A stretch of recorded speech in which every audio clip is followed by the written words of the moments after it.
Слушай, если я... И мне пришло такой треугольник какой-то нарисовался. Да, но у меня тут написано, как бы удалить этого спикера, где надо было удалить. Если они удаляют, то полностью эфир как бы был. Да, я понял, да. Я просто первый раз... Это все по шариату, Яков. Нет, которые сошли, разговаривали, накатали на тебе жалобу. Межнациональные отношения, то накатали. Да, представляешь, блин. Яков, ты, наверное, много разговаривал, наверное. Да нет, я вот сидят только... сейчас, мы правду сказали, вот сидят сейчас матерью ругаются, на мать ругаются. Слышишь меня? Да. Вот смотрите, вот мы сейчас сказали там вот такую правду, что происходит в чеченском обществе. Послушай, ты говоришь, как бы все хорошее, подожди, ты говоришь, как все хорошее, как бы передается исламу, правильно? А все плохое остается чеченцам. Правильно я понял? Да, он так и говорит. Вот для чего это делается? Вот вопрос. Потому что ислам распространялся, правильно? Чтобы показать ислам. Для чего это делается? Хорошей стороны. Для чего? Да, ислам показать с хорошей стороны. Вот для этого это и делается. А если он не истинный мусульманин, вот тогда уже, да, он может себя буддистом называть, он может себя там, я не знаю, Буддом называть.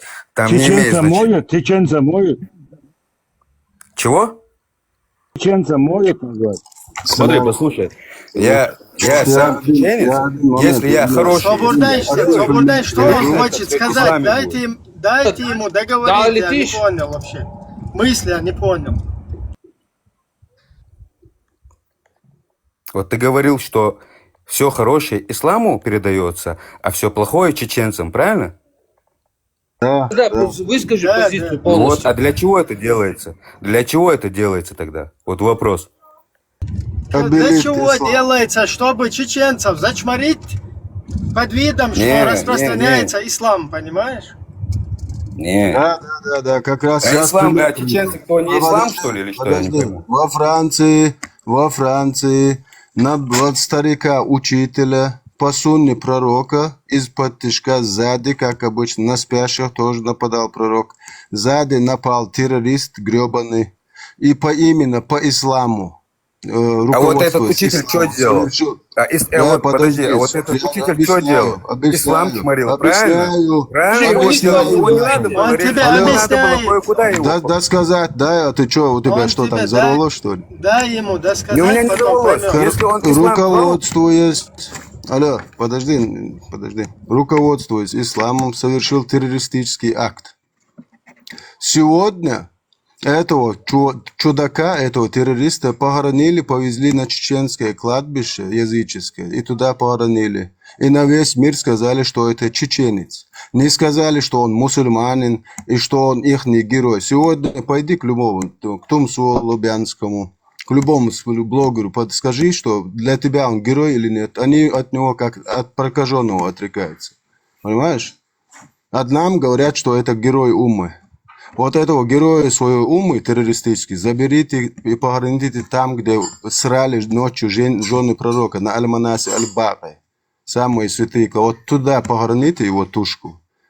Это не чеченец, потому что в чеченском кодексе даже по отношению к врагу нельзя совершать вот эти подлости, варварство, коварство. Смотри, Вендетта, я тебе так скажу. Если он тронул ислам, не то, что его надо было резать, а всю ее семью. Я тебе открою. Я лично это сделал. Не, подожди, свободно, не выходите на эмоции. Дайте я его подправлю, не выходите на эмоции.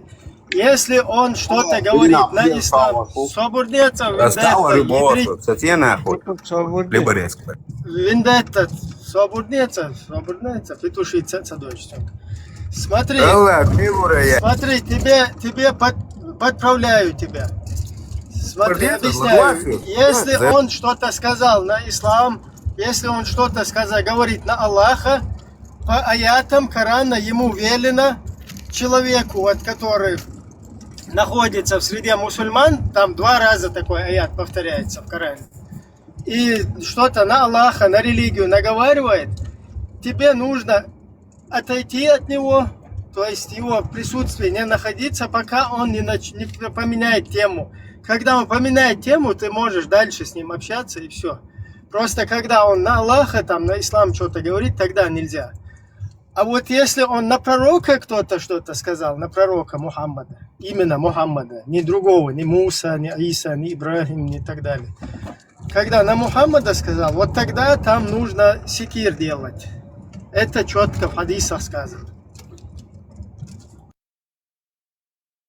Так что ты религию не знаешь, ты неправильно говоришь. На религию что-то сказал. На религию это вообще без разницы. На религию, на Аллаха, кто хочет, может гадить. По исламу, по аятам, там тебе не сказано, Послушай, что ты делаешь. давай Наоборот. сейчас, подожди, послушай. Еще раз уточняю, когда на Аллаха или на ислам что-то говорят, ты должен просто отойти, все.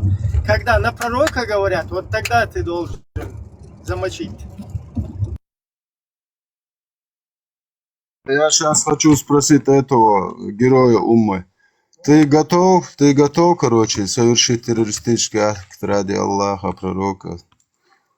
Готов убивать кафиров, заставлять их платить жизнью, насиловать их женщин, превращать их в рабов, торговать их женщинами?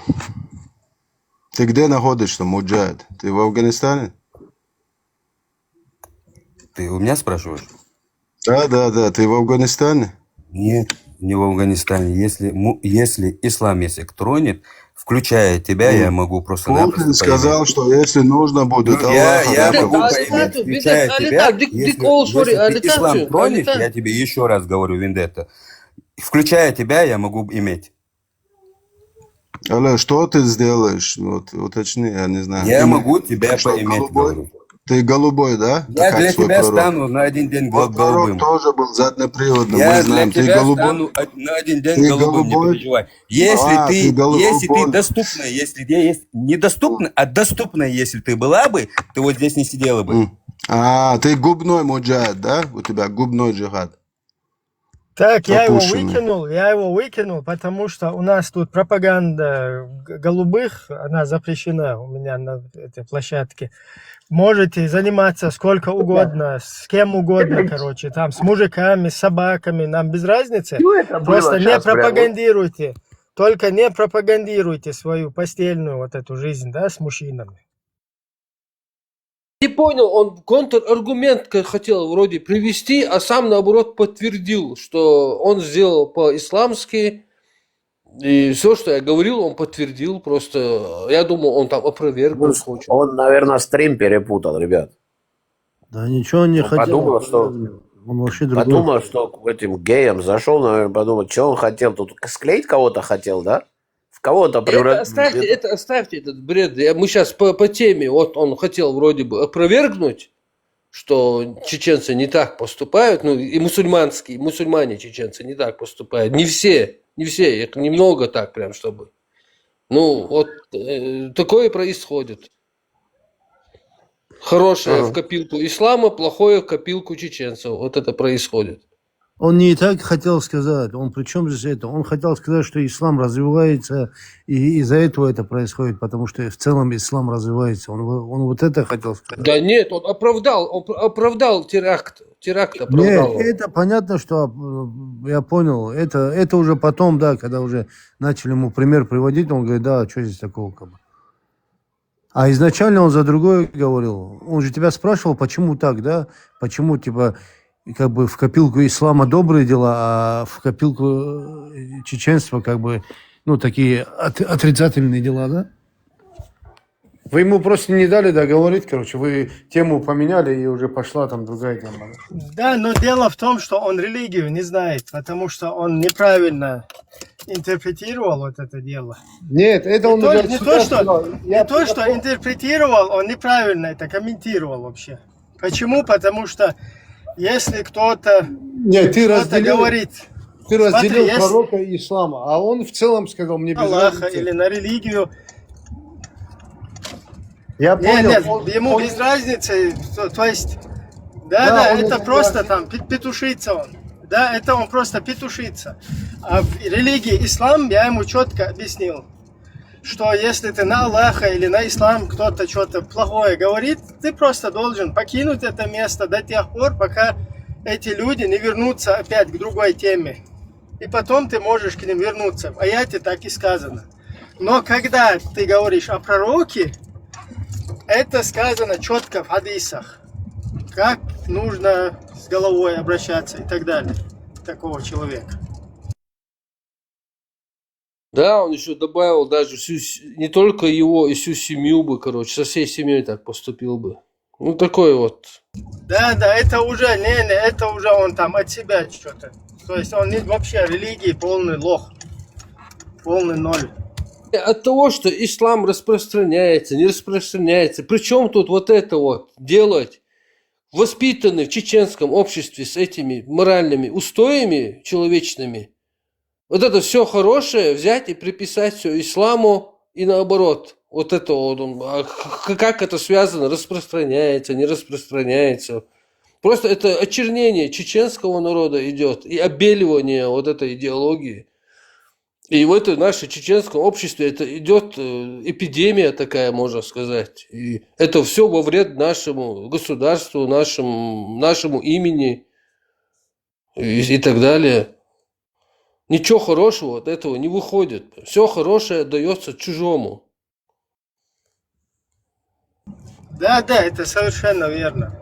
То есть, когда этот человек в соответствии с исламом делает какие-то пакостные вещи, пакостные с точки зрения нормального сегодняшнего цивилизованного человека, не только там чеченской культуры, кавказской, а вообще там с точки зрения там такой морали современного мира, если как бы этот чел делает в соответствии со своей идеологией и против морали вот этой человечности, да, сегодня, он, совершив вот так что-то, потом эту, короче, грязь или какой-то свой там низкий поступок, грязный, этот поступок, он приписывается, в частности, если это совершил чеченец, то именно подчеркивается его вот эта национальная принадлежность. Если же его собрат, соотечественник, сделал что-то уже нормальное, там, общечеловеческих, там, скажем, моральных вот таких принципах, да, там, вот в этом русле что-то, да, или в своих чисто культурных, там, кавказских, чеченских ценностях, то этот хороший поступок сразу, вот как, например, скажем так, я осуждаю, конечно, да, то, что Тимирханов замочил вот этого Буданова, просто его нужно было как бы другими методами, цивилизованными, скажем так, наказать. Ну, ввиду того, что вот у нас нет возможности привлечь в соответствии с законами нашей страны или и так далее, вот этих русских всех, вот то, что ему пришлось как бы на заднице дополнительную дырку сделать Буданову за то, что он изнасиловал там девушку и так далее. Не, а за что тогда? И вот этот, да, и вот этот вот как бы человек, который привел в действие вот это наказание, его берут там под арабские песнопения какие-то, эти делают, типа там муджахид какой-то, исламский герой, да? Да, человек, который живет где-то в России всю жизнь, да, там, и такой, ну, нормальный такой парень, да, там, с моральной, нравственной точки зрения, такой, который может постоять за честь девушки, любой, без разницы национальной и так далее. Его берут с какими-то арабскими песнями, туда ставят и говорят, о, вот мусульманин, там какой-то шахид, мопед, короче, какие-то эти ему присваивают. Да, он сделал поступок как чеченец, защитил девушку как чеченку, как чеченец это сделал, это все. А все приписали вот это к исламу. Короче, чеченская слава уходит ислам, да, получается? Не. Да, понаблюдайте, просто понаблюдайте, это же видно, в новости почитайте, там, сям. дайте говорить. Где была эта умма, мусульманка, исламская умма, когда он его посадили, сидел он? Почему позволили его убить в тюрьме? Где это была умма? Почему не поддержала эта умма ислама? Если он мусульманин, так они говорят. А как они его поддержат? И когда надо, все поддерживают. Скидывается, все делают в своей уме. Не, ну ты реалии России, наверное, не знаешь. Россия поддерживает. Это ума подроссийская. Слубянка служит, это ума. Ты лучше меня знаешь это все.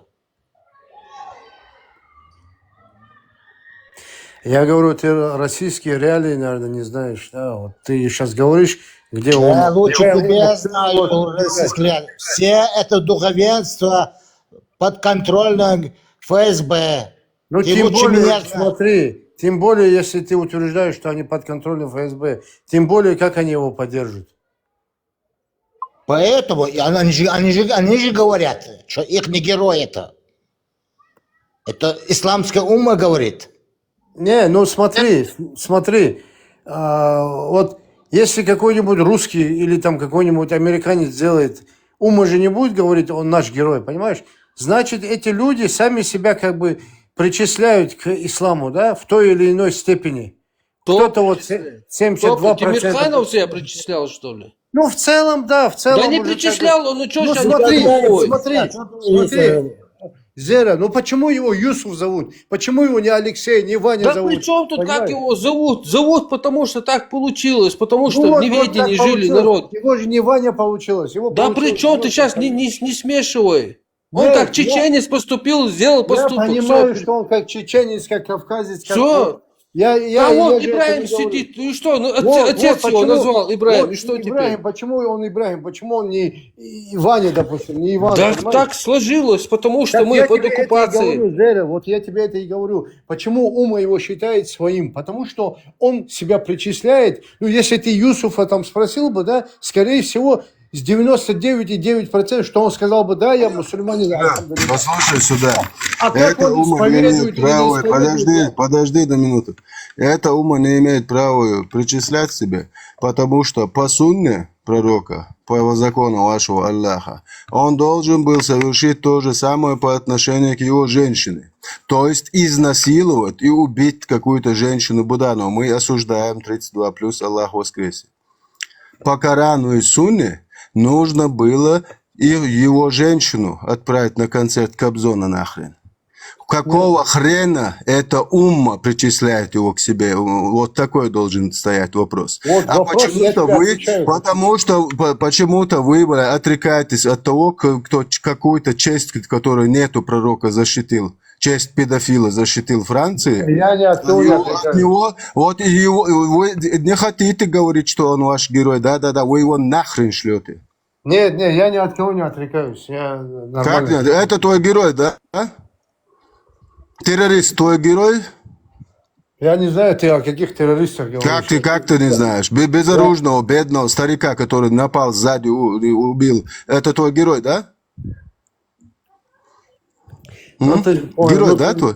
Ты же Но понял. ты считаешь его героем, ты будешь говорить, что он твой герой, да? Не, разговор изначально другой был. Разговор был, что Разговор как раз таки о том. Отвечай, почему Ума их причисляет к себе, да? Потому что они отвечай сами- на вопрос, он герой или нет? Вот во Франции этот мальчик там что-то сделал с учителем. Он герой? Вы же сами знаете, кто Ну он. ты можешь ответить, говори.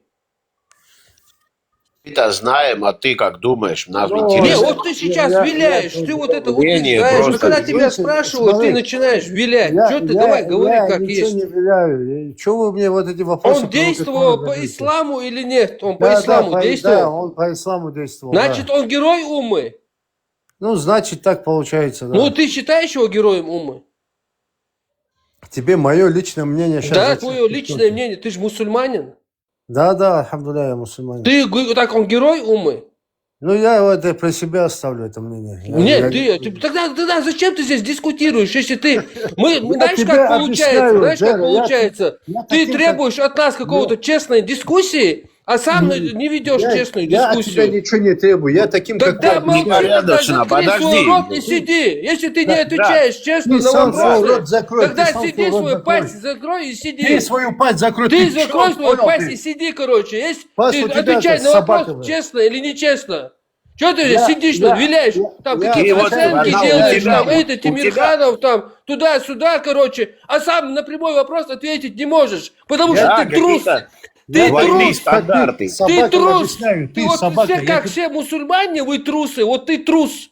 Как твой Мухаммад, вот этот трус. Вот трусы это Ты вы. тряпка, ты тряпка, короче. Почему да, он ты не трус? можешь Он честно отвечает, он- ответить.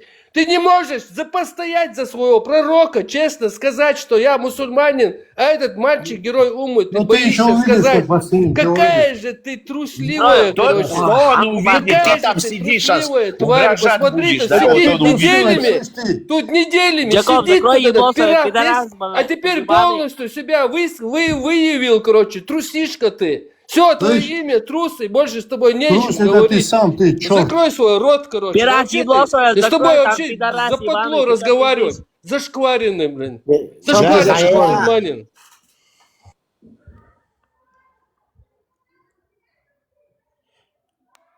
Конечно, грубовато вы сейчас. Смотрите, вот Подожди, смотрите. подожди.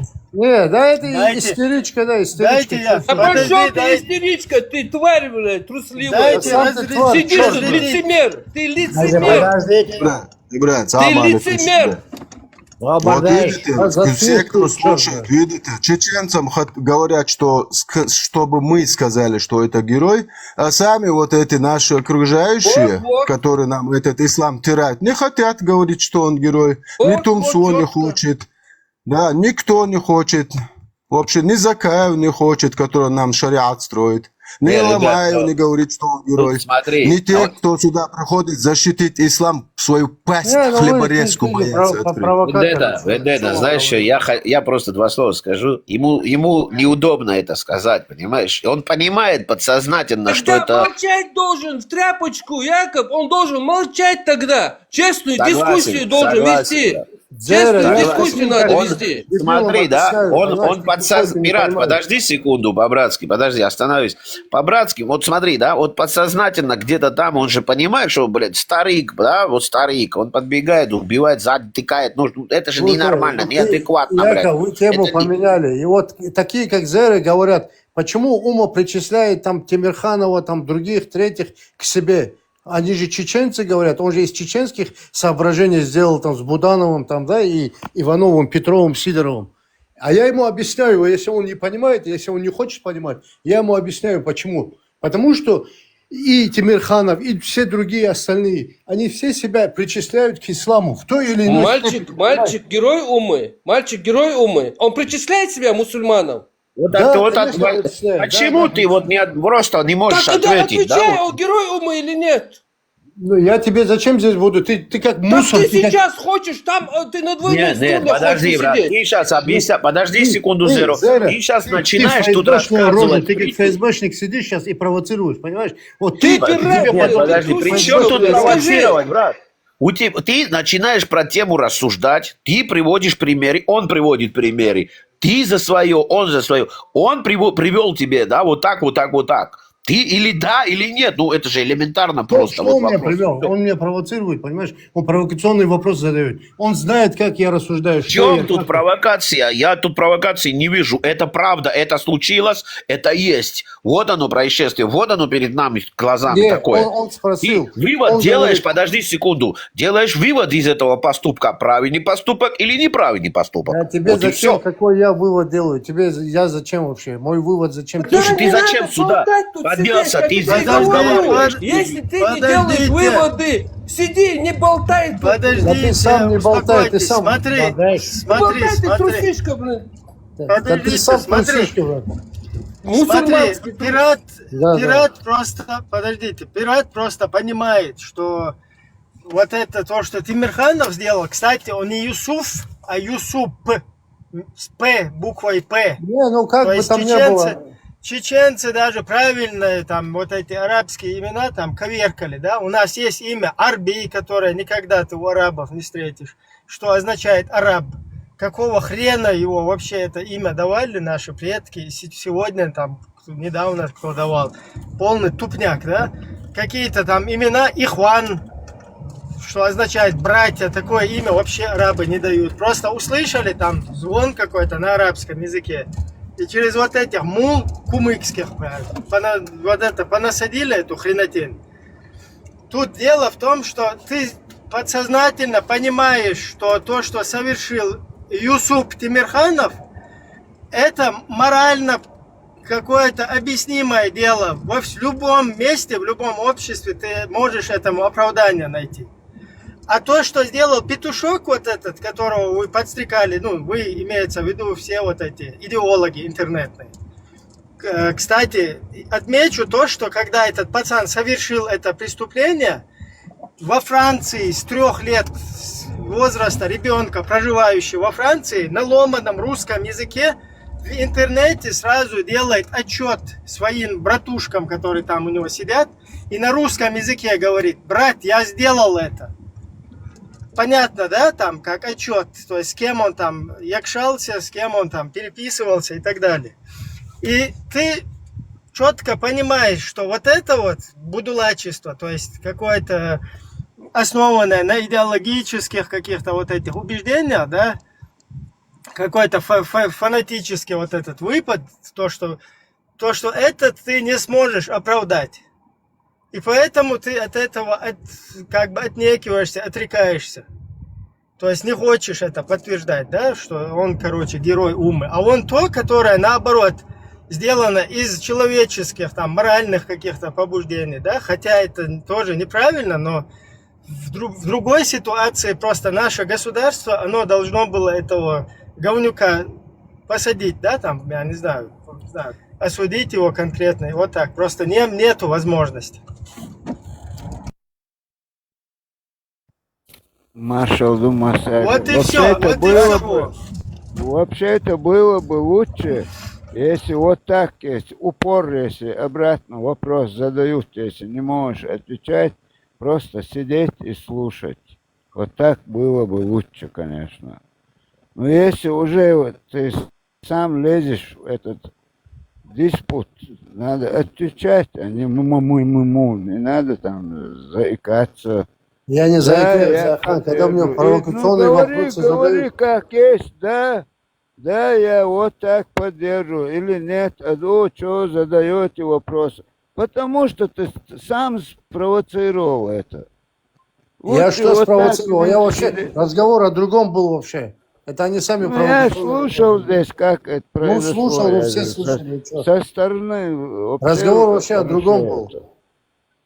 Ну вот тебе прямой вопрос задали, ты не можешь отвечать. Нет, ну прямой вопрос, во-первых, я нахожусь не там, где вот вы можете там... Скажи, да, вот это было бы вот так. Не, я же в целом ответил, вы говорите, герой Умы, я говорю, да, герой Умы, все, этого достаточно. Дальше зачем вы меня спрашиваете? Ты этого не говорил, тебя как раз это спросили. Вот ты сейчас сказал. Нет, вы сказали герой Умы, я говорю, да, герой Умы, да. Потом вы начали у меня мое мнение спрашивать. Мое мнение зачем вам? Этот момент зачем вам? Вы находитесь, может, где-то в другом месте, я нахожусь в другом месте. Где-то я могу сказать, где-то я не могу сказать. Алло, вот смотри, говорю, если бы ты переселился туда, куда тебе приказывает Аллах, если бы ты переселился туда, куда тебе Аллах и пророк сказали, тебе бы не нужно было бы оправдание искать. Ты бы мог оттуда заявить, это наш герой, и мы так будем делать. Вы все трусы, как Зеро правильно говорил, вы, которые защищаете ислам, все до единого поганые трусы, как и ваш пророк, который, когда Абу Суфьян их лучников замочил, такие сделал женщинами. Когда там прикидывался шлангом, ветошью, не говорите ничего, прятался, трус гребаный. Сам напал и сам спрятался. Вот вы все такие.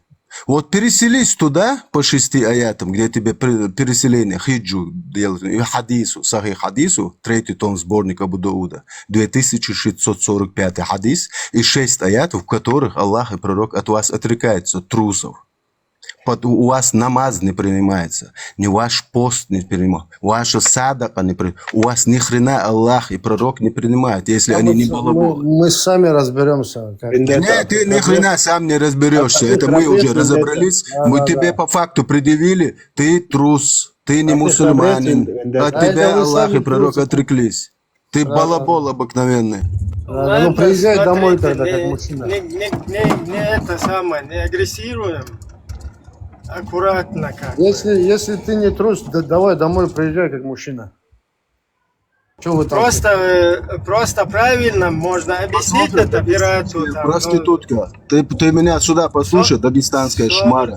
Иди вылежи зад своему халифу Путину. Сам ты шлюха, блядь.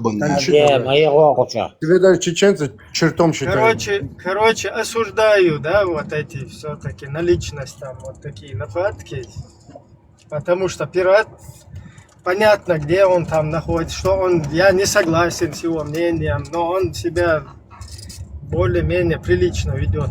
Поэтому на него, как на личность, я осуждаю нападение. Вот Ибрахим, как раз таки эти люди в нашей молодежи, вот видишь, из-за того, что я не мусульманин, типа он сейчас говорит, что мои кто-то меня, чеченцы, вот нашим вот это дерьмо в голову, блядь, вот эти балаболы, как пират, они, а сами отрекаются, когда им не выгодно или невыгодно, да, нахрен шлют Аллах. Ну ты просто должен это объяснить, да, там, как это работает, но на его личность, как на личность нападает. Ну хорошо, я сейчас официально говорю, что пират, который пришел туда, типа, заступиться за ислам, не может сейчас постоять ни за ислам, ни за Аллаха, ни за пророка. Смотри, давай пират-то сейчас не будем как бы дергать. Любой исламист, дагестанец, пакистанец, там, палестинец какой-то, хренлистинец, иракец, без разницы. Любой вот этот исламист, он будет говорить, да, топить там вперед, там джихады, там фисабили, да, туда-сюда, рвать на себе тельняшки. Ну, как бы делать это, ища вот так, ну, они это делают и ищут будулаков, да, дебильных каких-то.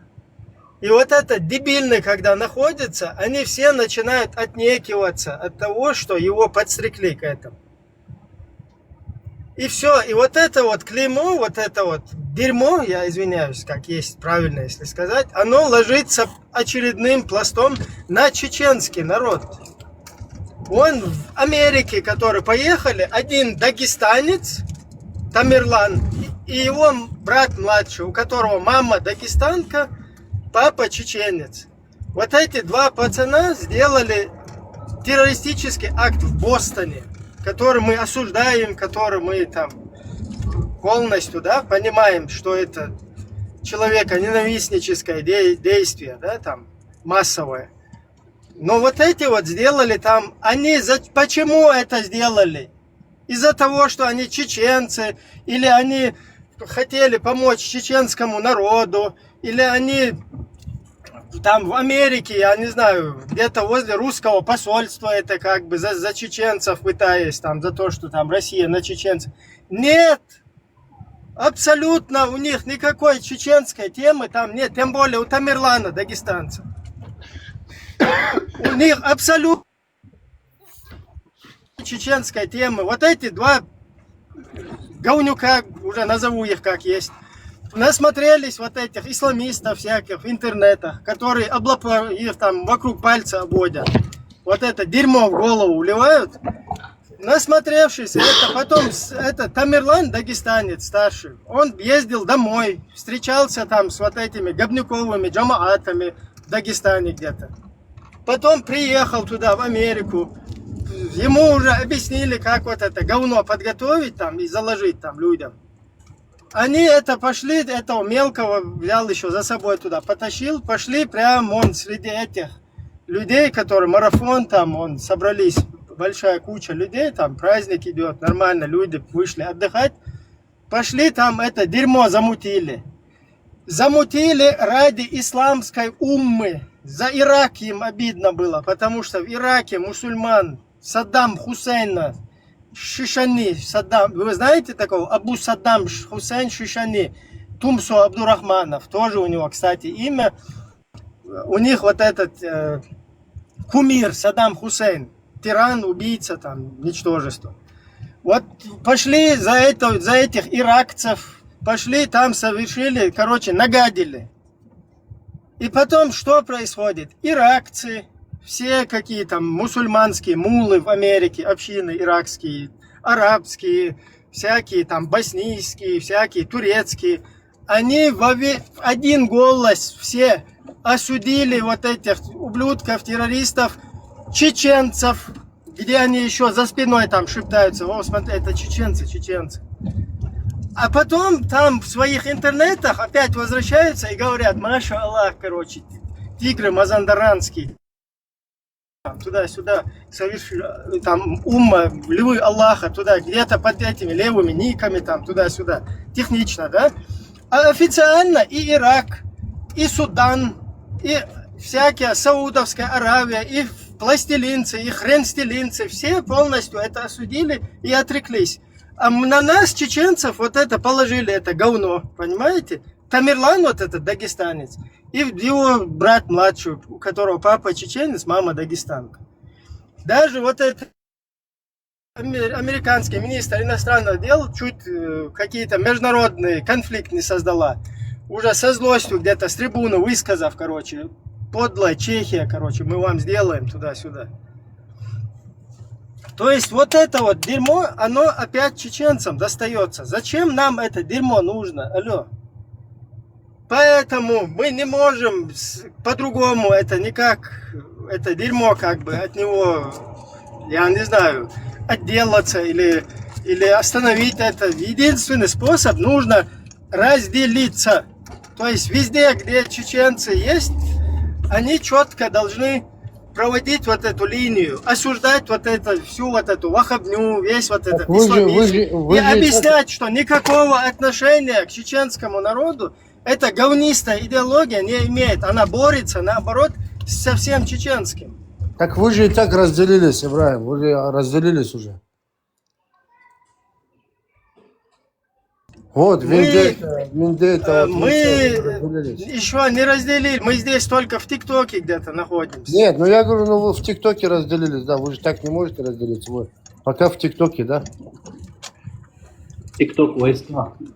Ну да, вот в ТикТоке разделились, да, вы же как бы в открытую в ТикТоке вещаете свою этот... Мы в ТикТоке да? В открытую вещаем, но это мало. То есть все чеченцы, нет, вот смотри, где бы они ни находились, они должны полностью осуждать вот это вот дерьмо, вот эту идеологию, осуждать.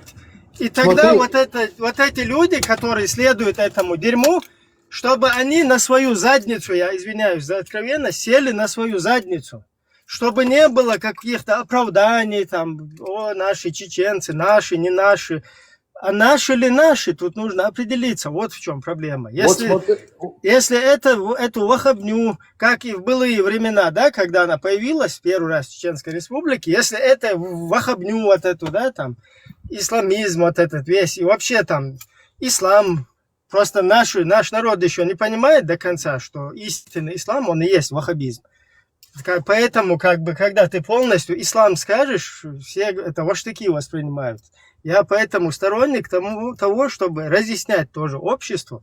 Напрямую, когда ты ислам скажешь, получается так, что там задеваешь ты чувства какие-то, я не знаю, все прочее, ну, смотри, верующих. Если вот, ну, вы же разделились, имеете в виду, вот кто вещает, кто вот эти взгляды в открытую говорит, они, значит, разделились. А те, которые это не говорят, вашу точку зрения не поддерживают, значит, они не разделились, да, получается? Ну вот. Нет, так не получается. Разделение уже произошло. Нет, так не получается. Так не получается, потому что люди не говорят, не готовы об этом говорить. Ну вот, не говорят. Хотя, не говорят. Да, хотя они понимают, что это за дерьмо там и так далее. Ну, есть те, кто понимает, есть те, кто еще не понимают, и кому нужно Не, это ну мы же в четко голову не объяснять. можем залезть. Ты же в голову не можешь залезть людям. Конечно, можем. Почему? Если вахабня залезла в голову, то антивахабня тоже может в голову залезть. Точно таким же образом.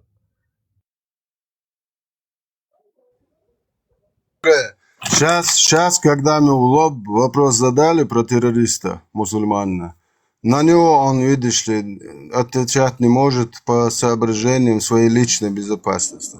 А когда вот чеченцы, вот смотри, вопрос встает, те, кто с вами то же самое не говорят открытую, то есть они не с вами. Не, как раз таки, когда все будут иметь такое же право, как мы тут имеем, высказывать свое мнение, вот тогда мы посмотрим, кто с вами, кто с нами, кто за чеченскую самоидентичность, за национальный вопрос. Так, вот, смотрите, вот мне в личку сейчас написали, я типа там дерьмо говорю, я извиняюсь, да, я чуть-чуть там на эмоциях, просто у меня, я в таком формате здесь, где хочу кого-то перекричать быстро, постоянно говорить у меня нету времени. И нарушаю, скажем так, вот эту вот культуру общения, там туда извиняюсь еще раз перед всеми зрителями за то, что я там дерьмо вот такое вот высказываюсь, да. Просто это тоже, мне вот тут в личку там написал тоже наш друг, говорит, люди не поймут, ты тем более там выражаешься. Я имею в виду вот этот исламизм, ваххабизм, вот этот шариатизм, то есть вот этот весь политический ислам, да, и вообще истинный ислам. Просто когда я буду это выговаривать, говорить просто ислам, то меня неправильно поймут. Я ничего против не имею вот этого, то, что у чеченцев было там испокон веков, ну, вернее, там пару веков, да, то, что практиковали вот это на основе там своих традиций, вот такое дело. Я не об этом сейчас имею в виду, о зикрах вот этих наших. Не это имеется в виду, потому что это нам вообще никогда не мешало и нигде там в политику туда не лезло. А вот это вот истинное, да, которое на основе аятов, хадисов, вот это вот, его как бы, если не отделять просто ислам, вот так вот, если это называть, получается там обратный эффект. То есть как будто бы вот это вот там попадает, короче, не по тем, по кому надо. Я поэтому его хочу отделить, да, именно ваххабизм назвать это, исламизм, дерьмо, я извиняюсь, я это называю. Поэтому как бы уточняя, как бы, ну, извиняюсь еще раз перед слушателем. Слово, дерьмо, литературное Да, слово. все равно извиняюсь перед слушателями и хочу подправить, что я имел в виду. Я тоже присоединяюсь к Ибраиму, что вот так он превысил голос, может, что-то не то сказал, но надо нас понять, чеченцев, потому что мы защищаемся. Мы защищаемся, и нас надо понять. Мы на эмоции переходим, потому что уже это далеко зашло. Уже все, уже дальше некуда уже. Поэтому нас тоже надо понять. Иногда можем перегнуть палку, где-то не так высказаться, не так сформулировать. Но надо понимать нас тоже. Ну, плачь еще.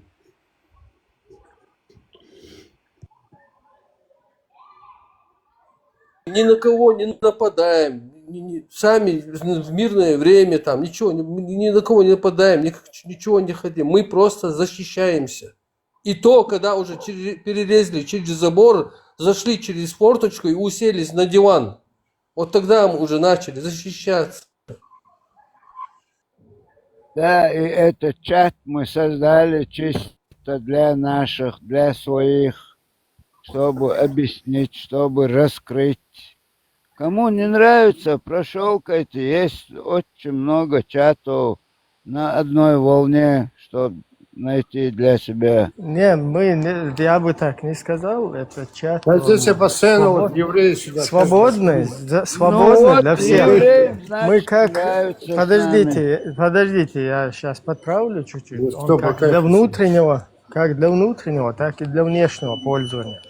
То есть не только внутри себя нам нужно разъяснять это.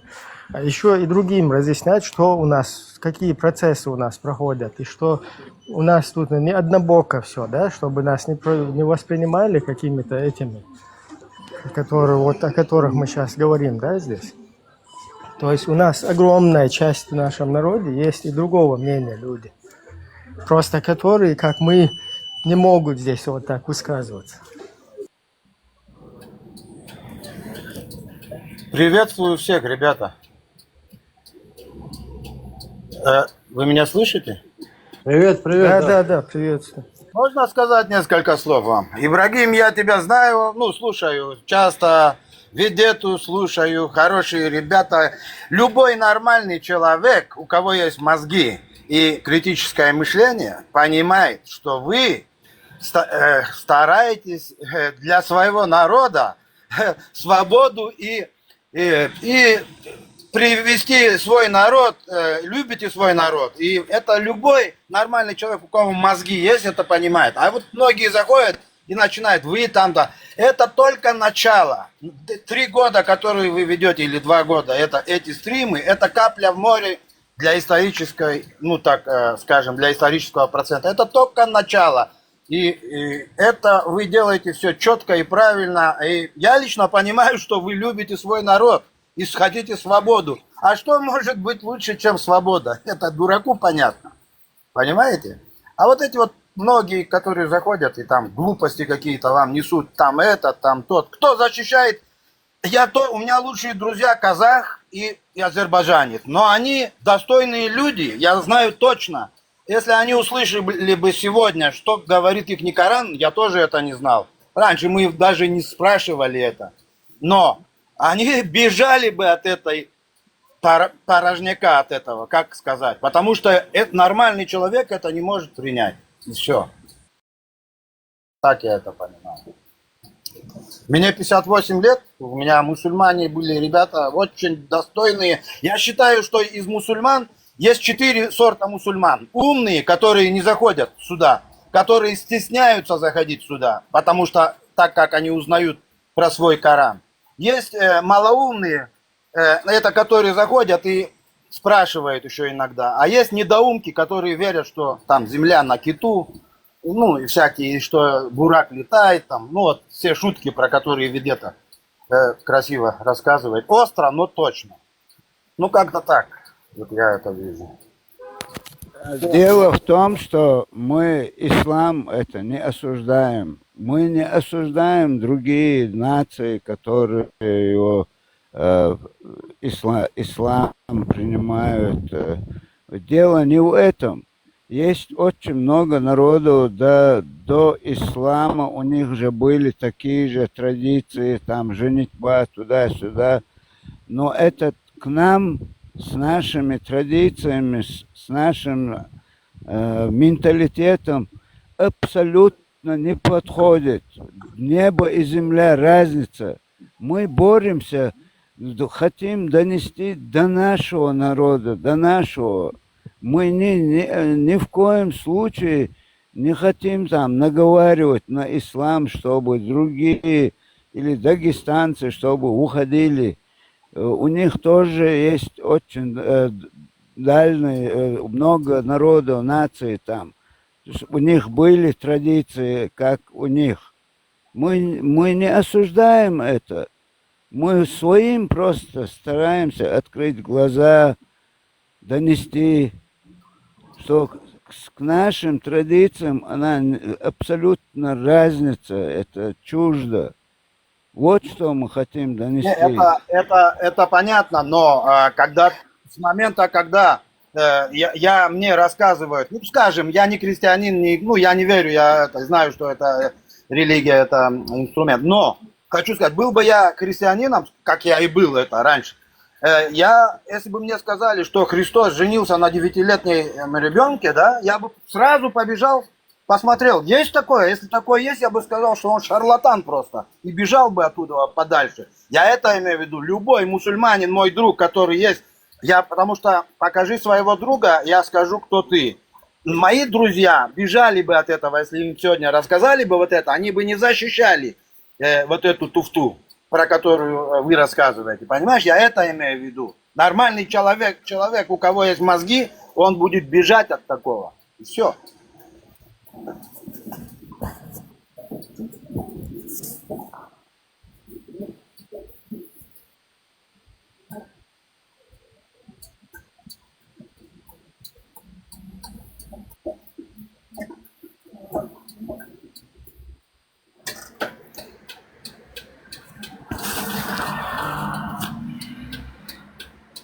Все, я сказал, ребята, говорите.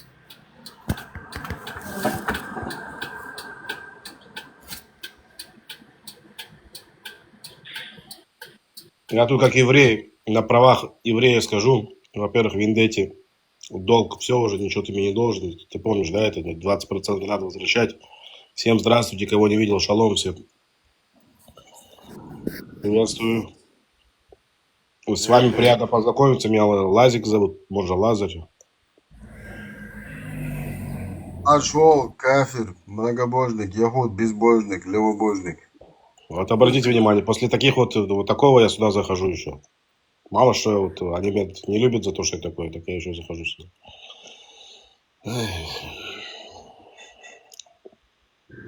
Маршал.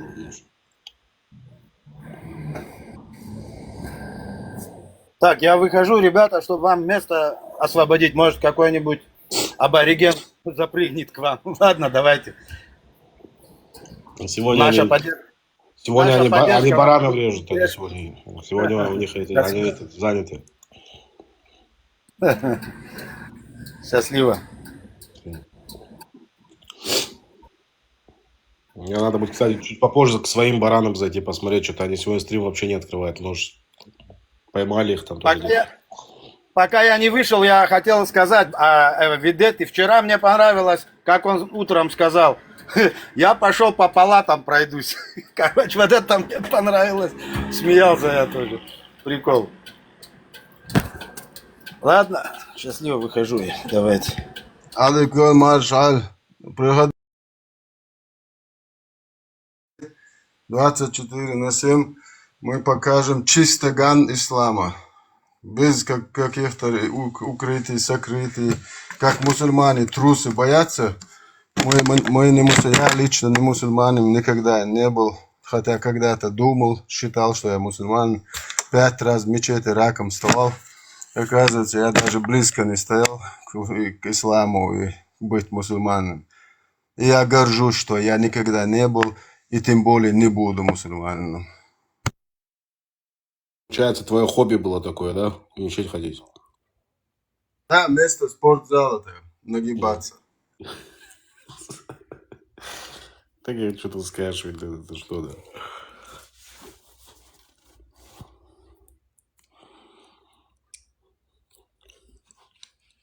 Вот эта идеология, она вот обычным таким простым, добрым, скажем, людям, которые считают себя такие вот, ну, я хороший, которые вот говорят, вот я хороший, я ничего плохого не...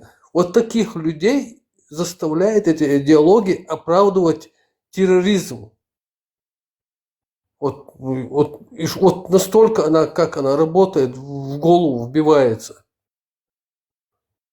Вот. А он же карикатуры нарисовал, видите ли.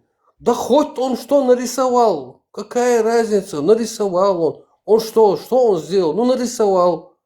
Ну, пойди там, скажи ему, ты плохой человек, там, ты что, зачем рисуешь там, что-то поругай его там. А вот это вот террор, вот этот теракт, вот они сидят и оправдывают. Мало что они оправдывают, я тебе скажу так, Зеру, да, вот мало что оправдывают, так они еще сами не готовы же пойти на это, да, вот ради ислама и такое. Они нет проблем, вот все вот эти вот, то, что, да, у нас после 7 октября вот здесь в ТикТоке появились там все эти защитники пластилина и так далее. Сами же они не готовы приехать.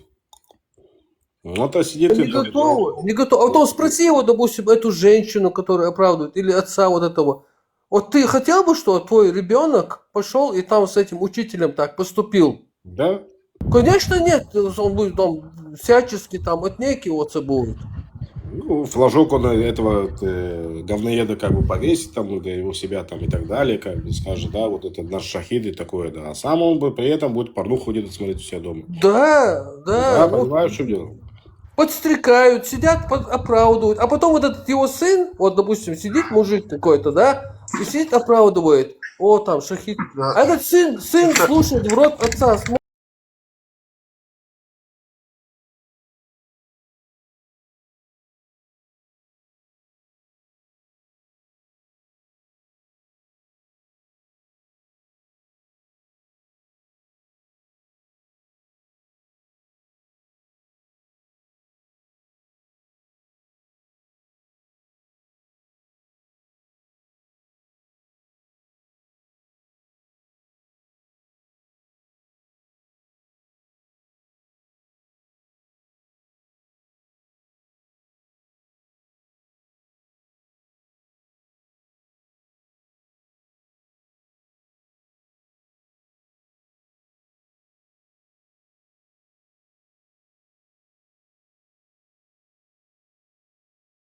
Кирова, лорда, патриота, хрен его знает, кто там этот, подрусских.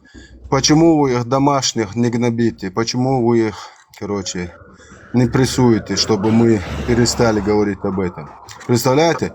И когда он приходит в общественную группу, там грузины, там армяне, там много нас человек было, я его спрашиваю. Алло, 29-й, что? Ты? Подожди, ты, минуту. Я его спрашиваю, у нас запись есть, она выложена. Не является ли для тебя героем тот мудак, который совершил террористический акт старого учителя, короче, убил? Он говорит, нет, короче, у меня таких понятий нету, герой, не герой. Представляешь? А я говорю, ты же призывал нас, короче, вот так делать. А те, кто нас вот это, ты же их тоже не будешь, короче, называть героями. Вот видите, в чем суть? Те, кто вот эту религию нам втирают, вот вообще туда, куда камнями Мухаммад подтирался, этой религии не подтираются вообще. Плевать они хотели на Мухаммада, на Аллаха, на Коран, на хадисы. Они просто призывают других. А сами, как в час X, вообще просто, фу, пошел этот ислам нахрен. Я тут, короче, нормально себе лучше выпускаю. Это чеченцы, дебилы. Там, короче, совершают теракты. Да-да. Вот чем вы занимаетесь, пропагандоны ислама. Все до единого. Вы все проститутки. Любой мулла, любой блогер, который ведет исламский, это настоящая проститутка. Шмара. Сегодня я хочу еще один момент напомнить. Где-то до 2006-2007 года любой чеченец, который приезжал сюда, ему просто надо было сказать, что он чеченец, что он проживает, и сразу бумаги давали. Вот следом, когда эти лазутчики приехали, отправили, и как они начали вот эту идеологию, пропаганду, сегодня, вот которые даже бегут, чтобы не пойти на эту войну, их здесь не принимают. Вот специально это подстроено. Даже вот столько им объясняешь, они не догоняют. Вот в чем проблема. Нигде не принимают. Потом недовольны, почему нас не принимают, почему нам бумаги не дают. Потому что уже приезжая сразу на пропаганду, идеологию садятся. Язык учить не идут. Сразу сидят у тузика, у таких. Язык не знают, надо же идти учить. И садятся вот эти чаты, и там, конечно, это готовое, клев идет, ловля. И все. И в конечном результате сегодня и друг друга не доверяют, ни родственникам не доверяют. И еще хотят что-то доказать нам здесь. Вот о чем мы хотим, вот, хотя бы разбудить мозг, не знаю, если было бы дистанционно, это разбудить, мы разбудили бы искусственным чем-то. Но сегодня это катастрофа. Басхан, вот, имам Ниццы, вот, сидит, потом, короче, и якобы ему женщина какая-то пишет, во Франции ей запрещают носить хиджаб, никаб, короче, этот Басхан сидит, чеченец, мусульманин, и записывает, короче, правозащитник мусульман. Она не пришла с просьбой, или он не принимает просьбу чеченки, которые там какие-то проблемы, как чеченки. Он принимает от нее заявку, и он какой-то там ходит там с этими, дружит с какими-то там этими чиновниками французскими. И он типа, короче, сидит, ей не разрешают хиджаб носить. Вот он чем занимается, допустим, это один из имамов. По всей Европе вот это происходит. Они вот этими вещами занимаются. Они не занимаются чеченскими проблемами, занимаются мусульманскими проблемами. Вот эти вот закинутые имамы, муллы и так далее, священники всякие разного уровня. Что мы можем делать, Маршвойл? Всем ребятам. Мы просвещать, вот просвещать так только. просвещать мы должны, и единственное орудие у нас вот это. У нас нету таких возможностей других. Ну, просвещать одно, а как вбить это ему в голову, да? Вот Ну вот так, сегодня, может, завтра уже есть, результаты есть. Ну, а если не Ничего. помогает, вот тут, пожалуйста, вот тема, да, вот тоже это. Я буду напоминать всегда это, потому что я еврей, да. Я тут, как бы к вам захожу, мы дружим, мы близко общаемся. Я очень солидарен с вашей проблемой. Вы точно так же ко мне относитесь. Но кроме этого, я еще из Кавказа. Как бы у нас с вами такие близкие отношения. Вот, допустим, вот они же все это слышали, да, вот то, что вот как этот зашел сюда, звонит, убил всю семью, осуждаю, перерезал всю семью, звонит своей маме с папой с телефона того, кого он убил, да, звонит с его телефона к своим родителям, говорит, мама, говорит, благослови, говорит, меня, говорит, я, говорит, убил 10 евреев, говорит. А там и дети были, там как бы там семья целая была, там и такое, да, и мама ему, сын, да, благослови тебя Аллах и так далее, как бы, да. Они разве все это не слышали? Вот эти вот, которые здесь сидят, как бы, да, вот такие вот, это же наши братья-мусульмане, вы наших братьев-мусульмане убиваете. Вот что сделать такой женщиной, которая благословляет его после этого? Что сделать с таким отцом? Я скажу, что сделать. Надо такое сперва...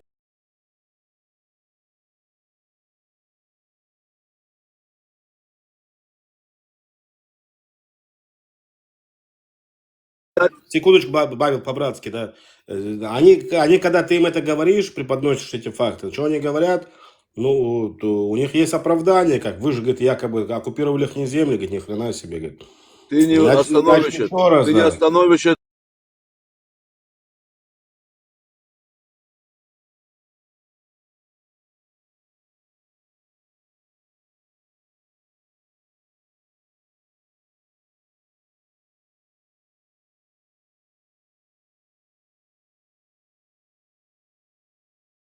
Это самые гнилые люди, это самые опасные, те, которые они responsible, то есть они отвечают за все, что происходит. Полностью Именно согласен. Вот тут в Европе есть вот эти вот пидоры, извиняюсь, я уже раз на грубость перешел, которые вот так подстрекают всех и сами сидят даже безбородые, они, понимаешь? Он даже голубым Они даже не там в мечетях, они даже не в мечетях, они в мечетях ты их тоже не увидишь. Они сидят дома с компьютеров, строят вот эти организации, они напрямую получают деньги. Кто даувой занимается, даува делает, они все сидят на этих деньгах, у них очень хороший заработок. Потом на этих просмотрах, на этих ютубах, они точно так же зарабатывают, как вот мы сидим, вот сейчас вот делаем стримы, наши стримы нам даже доходы не приносят, а у них очень серьезная аудиенция. Они очень быстро набирают вот эти вот обороты. Вот этот вот, когда я в прошлый раз задел Тумсо, я тебе, Ибрагим, задал вопрос. как ты смотришь на то, чтобы мы, между прочим, начали уже сейчас процесс экстрадиции его. То есть это будет не один процесс, это поэтапный очень такой. Он скоро очень сильно удивится, Тумсо, когда он окажется у себя там экстрадированными. Как мы это делаем, это покажем. Еще одно я вам хочу сказать. То, что касается терактов в Бостоне, есть непосредственная причастность самого Кадырова в этом. И здесь, в Соединенных Штатах, по закону Соединенных Штатов, это дело пришили, и там Кадыров имеет прямое отношение через посредников, конечно. Не напрямую, а через посредников. И следующий его выезд в Эмираты, именно в Абу-Даби и в эти районы, в Доху, он столкнется с очень необычным в этот раз визитом. У него будет. На него наложили, он даже не знает сейчас в данный момент, что у него творится. И сейчас это дело буквально 10 дней назад, 12 дней назад, не 10 дней назад, в Америке этот кейс приобрел очень серьезные обороты. И его непосредственно видят его руку. И Кадыров будет к этому, если он выйдет за границу, у него будут очень-очень серьезные проблемы. Его могут просто арестовать, и в этом замешаны вместе, совместно. Эта операция будет совместно вместе с Моссадом и американского законодательства. По законам Соединенных Штатов он полностью, его можно просто экстрадировать. Конечно, Россия его не отдаст, это даже мечтать о таком нету. Но при первом его выезде на территорию UAE, то, что называется Объединенные Арабские Эмираты, этот человек будет полностью, неважно какая у него охрана, неважно какое это государство там имеет, то, что их король там имеет какие-то связи, он ничего не сможет сделать, потому что если на уровне законодательном уже отдел по борьбе с терроризмом Соединенных Штатов вынес ему вердикт, и этот человек, он сейчас пока обязан на допрос идти к нам, мы этого человека приведем любыми путями. Если мы его не сможем взять, мы возьмем его семью. И я это заявляю здесь. Если кто-то из кадыровцев меня сейчас в данный момент слышит, это прямое заявление и прямое предупреждение. Мы возьмем и его сына, мы возьмем его родственников. Если надо будет, его мать возьмем. И приведем ее, я вам говорю совершенно серьезные вещи. Пока этот человек не окажется в наших руках. Если он не окажется в наших руках, мы его нейтрализуем на территории Чеченской Республики. Слушай, при чем здесь Бостон, при чем здесь он вообще? Ты о чем? Он в Дубаях постоянно бывает. Оставь Кадырова уже нету Кадырова. Все, короче, он и так скоро он и так болеет. С катетером лежит там уже. Оставь Кадырова. Мы не собираемся ждать, пока его заберет это. Нам он живой нужен. Живой именно вот зачем живой? суде. Ну как живой? Там Аллах с ним уже разберется, все нормально. Нет, ты какой-то вообще фокус сказал. В этом есть причастность ФСБ, чтобы вы знали. Это ФСБ курировало этот. Есть люди, которые изнутри ФСБ курировали. Бостонский теракт, да. Ну, тормози, да. 100% уверен, что это именно так, потому что вот это вот гнида Шевченко, бывший советник Путина, он тоже пытался это как-то отмазать, там типа американцы сами это сделали, а потом сказали, что это два пацана туда-сюда.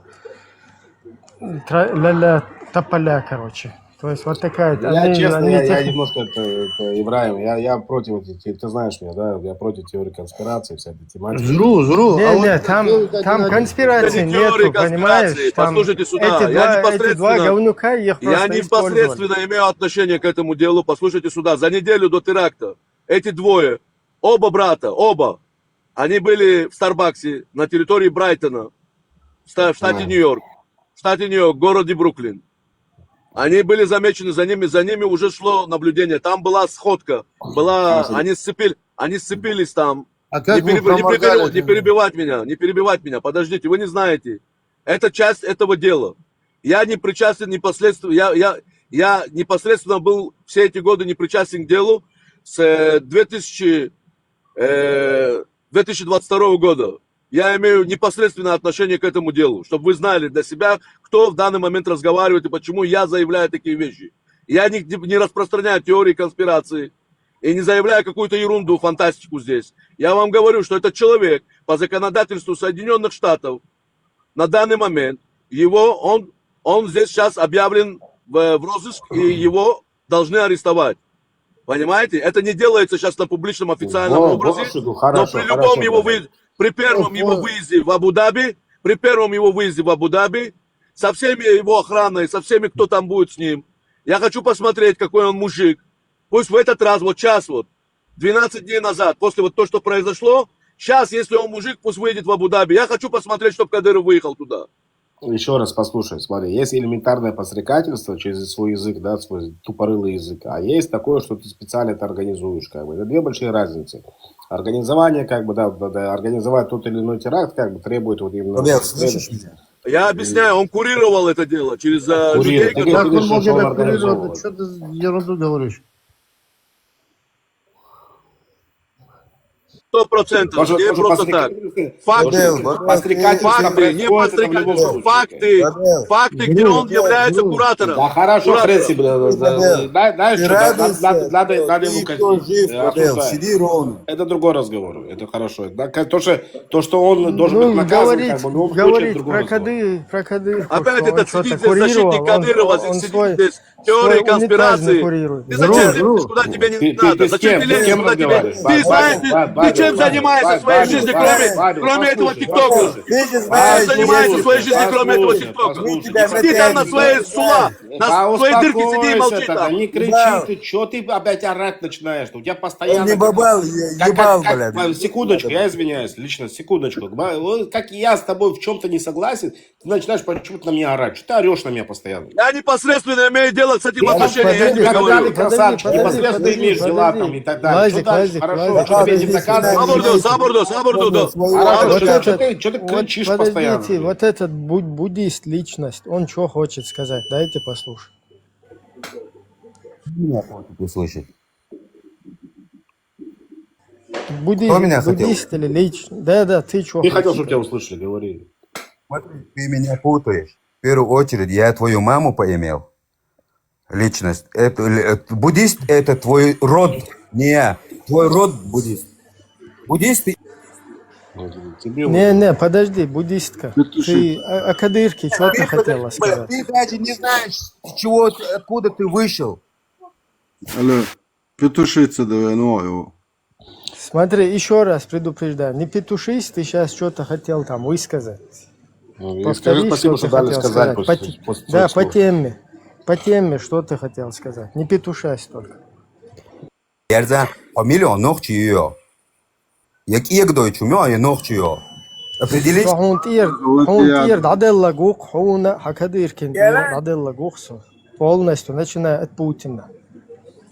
Шел нахуй. Бабел, Не, это не Халевка был. Не. Зру. Я на тебя сейчас Голос подпишусь. И когда Кадыров, короче, в Дубай поедет в следующий раз, я тебе напишу, хорошо? Хорошо, хорошо. Просто интересно, да? Может, на самом деле ты прав, может, его арестуют. Я вам говорю, заявляю, это на полном серьезе, я отвечаю за свои слова. Ну вот я Кадыров, если в Дубай попадет, он на коляске попадет. Все, я по тебя... Ассаламу алейкум. Алейкум ассаламу Алейкум ассалям. Кабачковый край. Алейкум ассалям.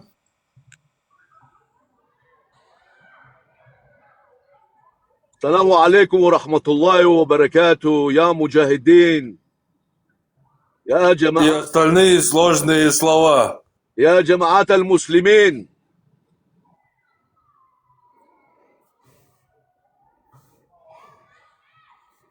كيف حالك أخي خويا؟ لا إله إلا الله أنا يهودي شهيد الله أنا Натаньяху Расулуллах Шаду. Антитеррор, Машо. Вот что говорит ислам по поводу вот, интернет-джихада? Они интернет-рай попадут или как там, что там говорится? Виртуальные там, гурии будут виртуальные или как? Машо. Не знаю, реальный будет тоже, рай будет реальный. Гурии будут реальные скорее. Вот как ты думаешь, вот то, что антитеррор я сказал сейчас, насчет даотчиков, что их надо, к ним меры надо, наказание применять самый высокий, который только есть, выше, чем вот эти вот их ведомые. У меня вот такой серьезный вопрос к тебе, Харман. А вот я, допустим, в аду, да, вот как кафир, они в раю. А можно найти где-то там человека, который, ну как, вот там же, в том мире, который находится, заплатить ему пару копеек, как купить его по-еврейски и попасть в рай, там, ну хотя бы на пару суток. Маляву отправить. Да. И на пару суток как бы и туда перебраться, получается, в рай, да? Ну, как евреи все здесь покупают. Как бы, Это уже с начальством надо будет обговорить вам лично. Встречу могу организовать, а так. Я не знаю, какое начальство.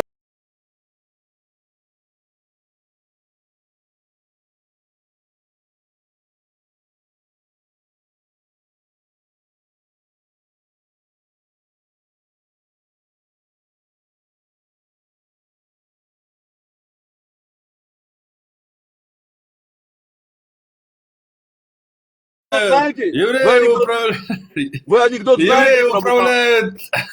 Евреи управляют всем.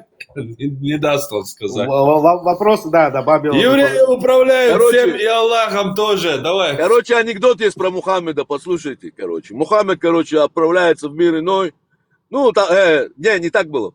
Два террориста, короче, решили сделать теракт, короче, туда-сюда. Один его обучал, другой, короче, ему говорил, как чего делать.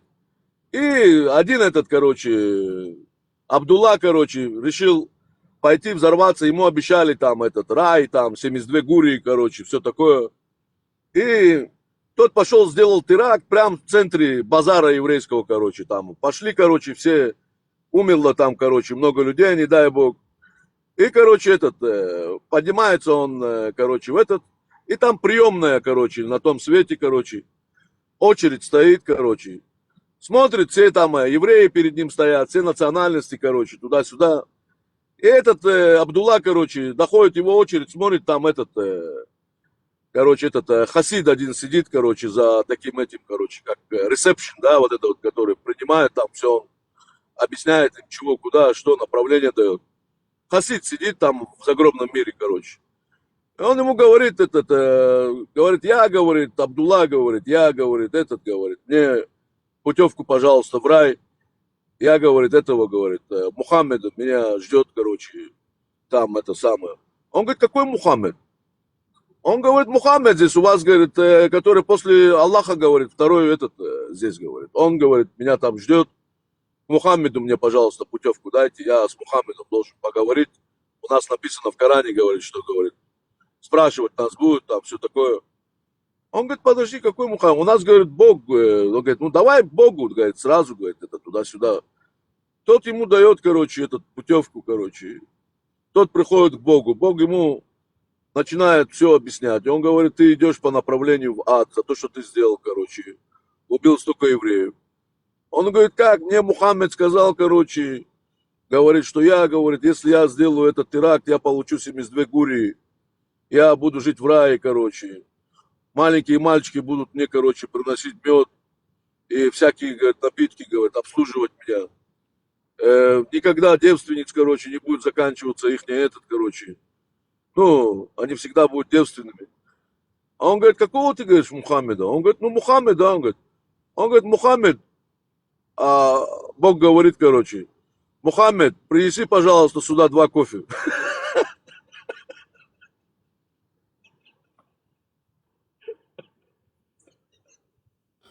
Викуль, как дела у тебя, Вик? Твой, не, этот просто по-английски рассказывается. У меня плохой перевод пошел на русский, короче. Мне когда на английском рассказали, я смеялся. 2 кофе, чувак мне рассказал это где-то месяц назад, я немножко потерял саму плохой перевод сделал. Принеси, Мухаммед, он что-то ему сказал до этого, говорит, какой Мухаммед? Мухаммед 2 кофе, короче. И тот приходит с подносом, ему, короче, кофе. Работает у Аллаха, короче, он обслуживающий. Персонал кофе делает, короче. Ну, знаешь, что самое, что вот именно вот интересное, что не Мухаммед работает у Аллаха, а Аллах работает у Мухаммеда. Да, у них у всех, мало того, что... Это 2 большие разницы, как бы, вот этих вот мусульман, которые сегодня, у них Аллах на них работает, Аллах это их не этот исполняет, который Нет, и, есть. и Мухаммед тоже их не близкий кен. Ты же человек, ты же Гарвард заканчивал. Подожди секундочку. Тут как эта тема работает? Работает тот, кто переодевается в того же пророка, которого описывают, как он выглядел и так далее. Тот, кто в него переодевается, как бы, и владеет вот этой массой, да, вот этих, баранов или тупорылых, я не знаю, как их называть. Если, опять же, еще раз, я не говорю про, допустим, тех людей, которые вот мусульмане, которые вот не мусульмане для них оказываются. Я говорю конкретно вот про тех, кто меня хочет убить сегодня, там, кто меня убивал до сих пор, кто пытается вот внести вот эту вот фитну, как они говорят, там, среди чеченцев, как бы, да, и рассказать им, что у них должна быть своя земля и так далее, да, что это все должно быть просто по исламу, как бы, и так далее. Везде должен быть ИГИЛ, как бы, да, исламская там республика и так далее. И вот эти люди, на них Аллах работает. Это две большие разницы. Не они служат, а им служат, через него. Я про это и говорю. Понимаю, что я говорю? Через его слово получается, как бы они вот регулируют вот это тупорылые массы, как бы, да. Кто-то тупорылый. Это культ смерти. Извини, это культ секундочку. смерти. Они должны понимать, что это древний культ смерти, который из древнего культа перерос вот в эту вот объединенную... Куда ты уходишь? Это сатанизм. Это сатанизм. Им надо это объяснять, что это самый настоящий сатанизм. Понимаешь? Им надо до этого доносить, что пока они в этом находятся, пока они в этом верят, пока еще мозг не поражен. Ты человек верующий? Бабел, вот давай поговорим по душам. Вот скажи честно, ты человек верующий? Я человек верующий, да. Верующий, да. Кто ты сегодня, христианин? Я слышал, когда ты я иудей по вере, да. Ты иудей по вере, но ты веришь в Иисуса? Нет, я не верю ни в какого Иисуса. Не веришь ни в какого Иисуса? Ну, Иисус был, как бы, да, как... Нет, я в Иисуса не верю. Я по-настоящему верю в иудаизм. Иудаизм ты веришь, хорошо, все. Теперь не важно, чтобы не было, как бы, да. Они шомер мицвот. Те баряхшили, дай Бог, чтобы им это хазарты бешува, без раташем говне хзор бешува. Они олег лаки у нас. Они добирали машу ахер. Я извиняюсь, что на иврите, как бы, я просто объяснил ему, что я то же самое пытаюсь сделать, как бы, да, только дай Бог, в будущем, если он говорит, что он такое, да, вот я тоже, кстати, стремлюсь к этому. Но не важно, разговор о другом. Разговор о том, что вот чем отличается, да, вот и то, что происходит там, чем отличается то, что происходит у нас. У нас мы появились только за счет этого, как евреи, мы называем себя. Ты изучал, как я, послушай сюда, 9 лет я знаю, что подожди, ты диссертацию защитил? Подожди, я доказал в своей диссертации, что ислам происходит. Я слышал тебя. Это древняя вера Каина. Это древняя вера Каина. Это культ смерти. Это культ, я тебе объясняю, это хубава. Я не защитник ни ислама, я не защитник ни христианства. Если мне конкретно будет говорить про иудаизм, я знаю, что сказать про иудаизм. Послушай, я шейх аль-Ислам, я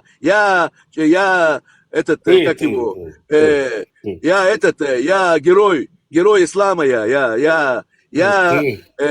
я профессор, брат, я профессор, я герой ислама, я самый, вот, который вот разбирается в исламе. Я генерал. Шейх аль-Ислам,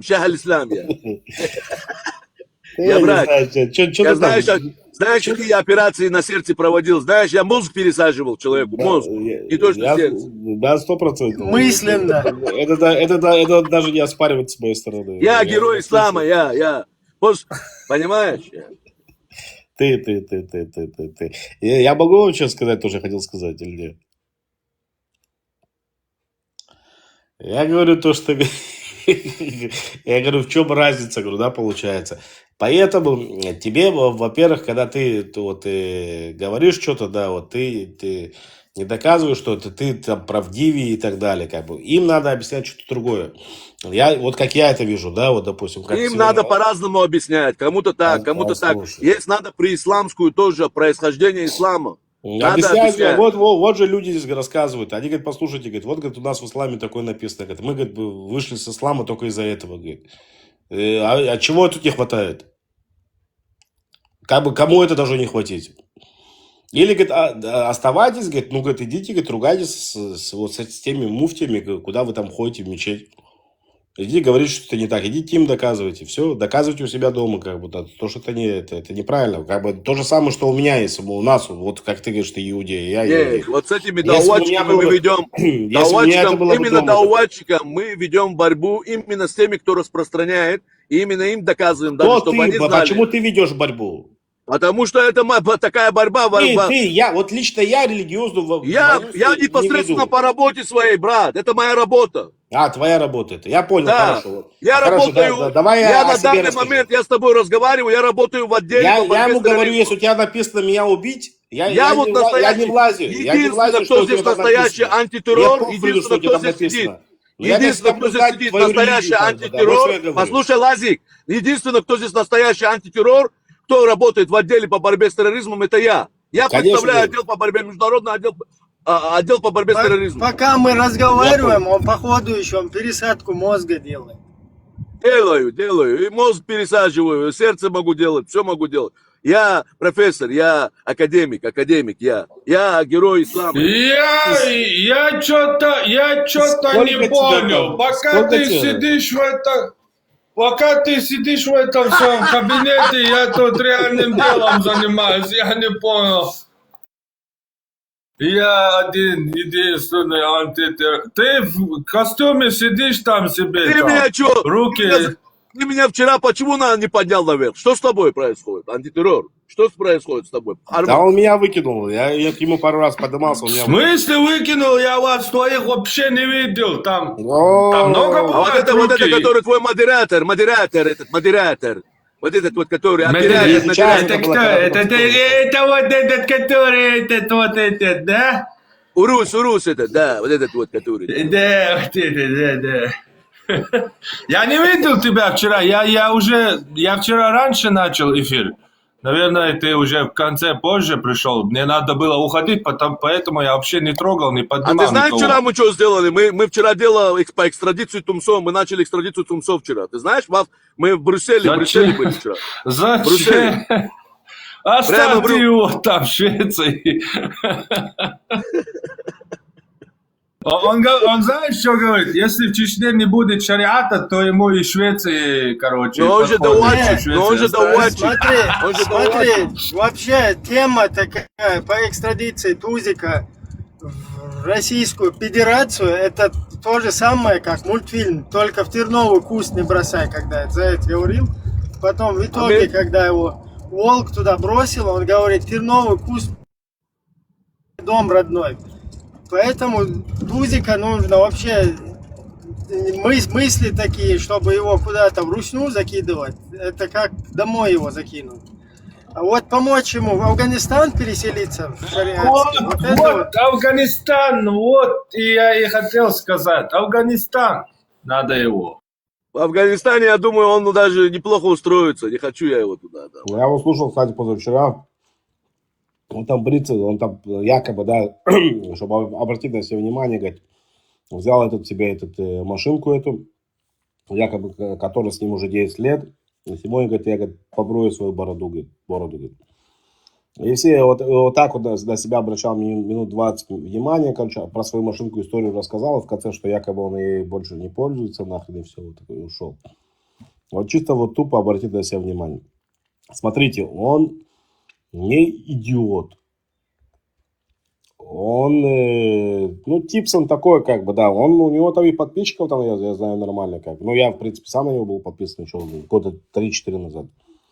И он там зарабатывает свои бабки, как бы, он хорошие деньги делает за это. Чисто такой, да, вот чисто вот такой элементарный блогер, как бы, да, и все. Вендетту я хочу в наш отдел, Вендетта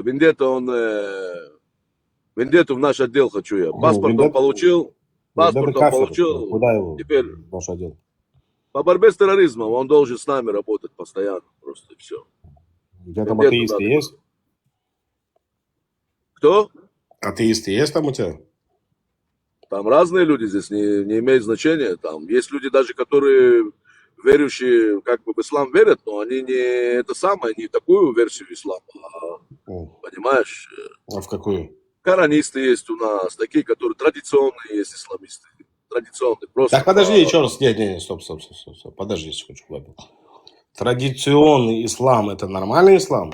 наш отдел не занимается информационной пропагандой. Антитеррористическая деятельность, она не занимается пропагандой, именно то, что называется. Это делаю вот то, что вот я делал, это мое обучение, в этих отделах. Это есть другие уже степени. А люди, которые с нами кооперируют и работают у нас в отделе, они, вне зависимости от их религиозной принадлежности, они являются работниками нашего отдела. Есть также и мусульмане. Да, но вы понимаете, что он в конце концов может быть там, тут, как бы, ну, все-таки как-никак он Как в мусульманин, Израиле как- есть мусульмане в армии, что которые он может быть двойным агентом, ты понимаешь?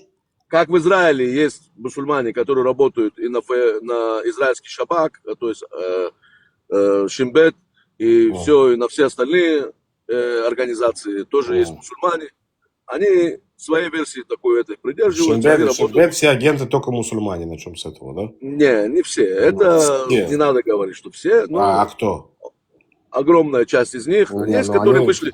Есть, которые вышли из ислама, есть даже, которые приняли Ну, не гиюр, важно, иудаизм. все вербованные, как бы, вышли они, не Есть вышли. иудаизм, Знаешь, у него в голове творится. есть очень много, которые иудаизм приняли.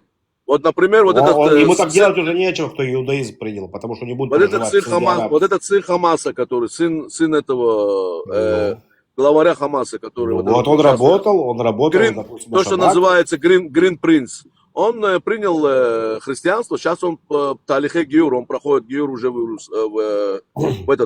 из христианства выходит и уже иудаизм принимает. Не, ну пока он работал на шабак, он оставался мусульманином, чтобы ты понимал. Он и сейчас работает, чтобы ты знал.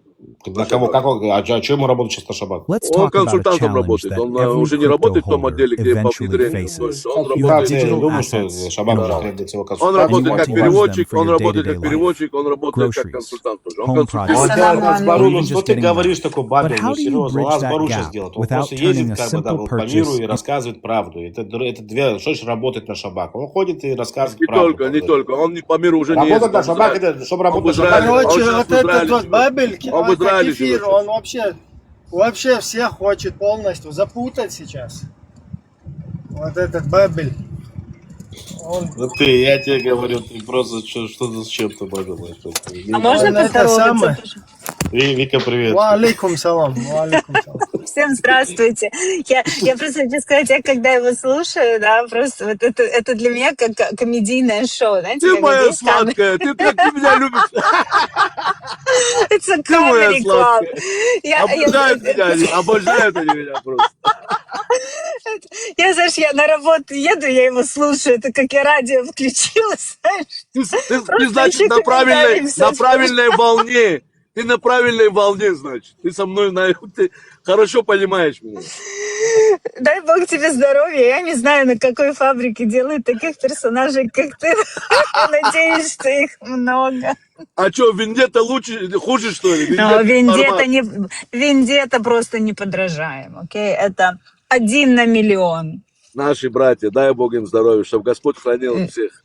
Это наши братья. Вот Ибрагим.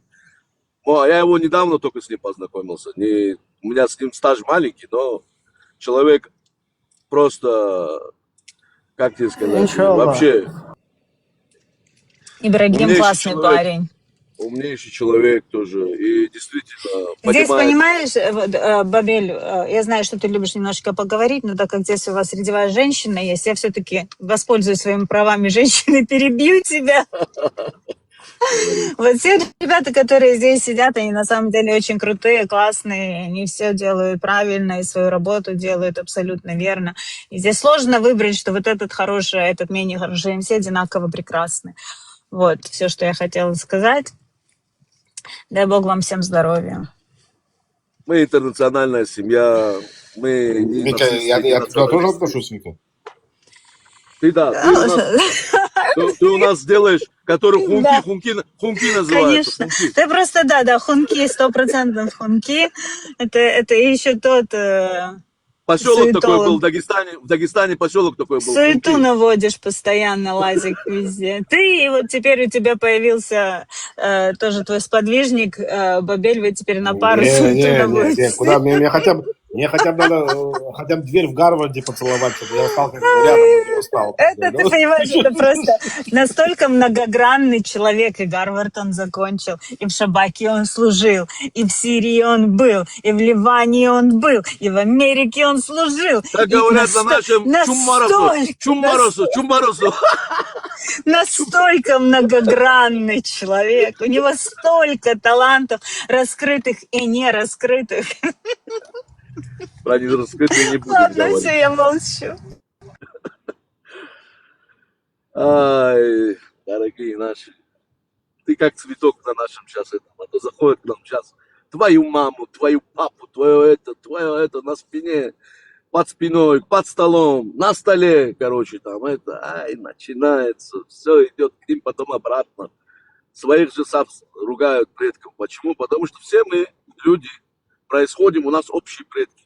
Когда человек говорит, я твой род, твое это ругает, вот это все эти вещи, он не понимает, что он ругает своих же собственных предков. Понимаете? Кстати, пока не забыла, я хотела, вот здесь ребята сидят, чеченцы. У меня не так давно, пару дней назад, на одном из стримов был разговор с одним чеченцем, там достаточно молодой парень, который находится в исламе, вот, ну и, соответственно, тема была ислам, и я сказала, что как я считаю, что чеченцы – это одна из народностей, которые даже находясь в исламе, все еще пытаются держаться за свои традиции и адаты, в отличие от других народностей, которые живут в составе бывшего Советского Союза. Вот. И на что он мне сказал, что его традиции, которые чеченские и ислам, они практически не отличаются, раз. А второе, что он сказал, что меня поразило, то, что ислам улучшил ваши традиции и привел пример, что раньше, когда ислама в Чечне не было, когда родители старились, их высылали в горы. Да, и не жили с родителями, не пытались их содержать. А когда пришел ислам, то это поменялось, и родители стали жить, уже пожилые родители стали жить под крылом своих сыновей. Вот. И я хотела знать, если это правда. Ну, отвечайте, кто там может взять там этот, пусть кто-то ответит. Кто-то может? Хармат знает эти вещи хорошо. Кто-то может мне сказать, была такая традиция в Чечне, что до ислама, что родители пожилых отсылали куда-то там в горы, там и, грубо говоря, бросали их там? Не, конечно, не было. Первый раз слышу такое. Да, привет, Вика. Привет, родной. Просто он это заявлял прям так вот со стопроцентной такой вот гарантией, и что вот ислам пришел, и наши традиции стали намного лучше, намного человечней, вот, чем это было до ислама, когда типа чеченцы были, допустим, язычниками, назовем это так. Вот я как бы тоже это не совсем приняла, потому что это, мне кажется, я не совсем хорошо знаю чеченские традиции, но как бы на человеческом уровне в моей голове это не сложилось 1+1, да, как бы, это звучало как бред, но я все-таки решила у вас это переспросить. Вика, ты откуда? Я? Да, родом. Я родом из Белоруссии. Ладно, Беларусь. Угу. Я сейчас подойду. Когда у украинцев голодомор был, мы их детей забирали себе домой, где я живу, где я сплю, где я кушаю, туда. Или какой-то построили какой-нибудь дом, как детдом. У нас их не было, мы их себе забирали. Как мы можем бросать своих родителей?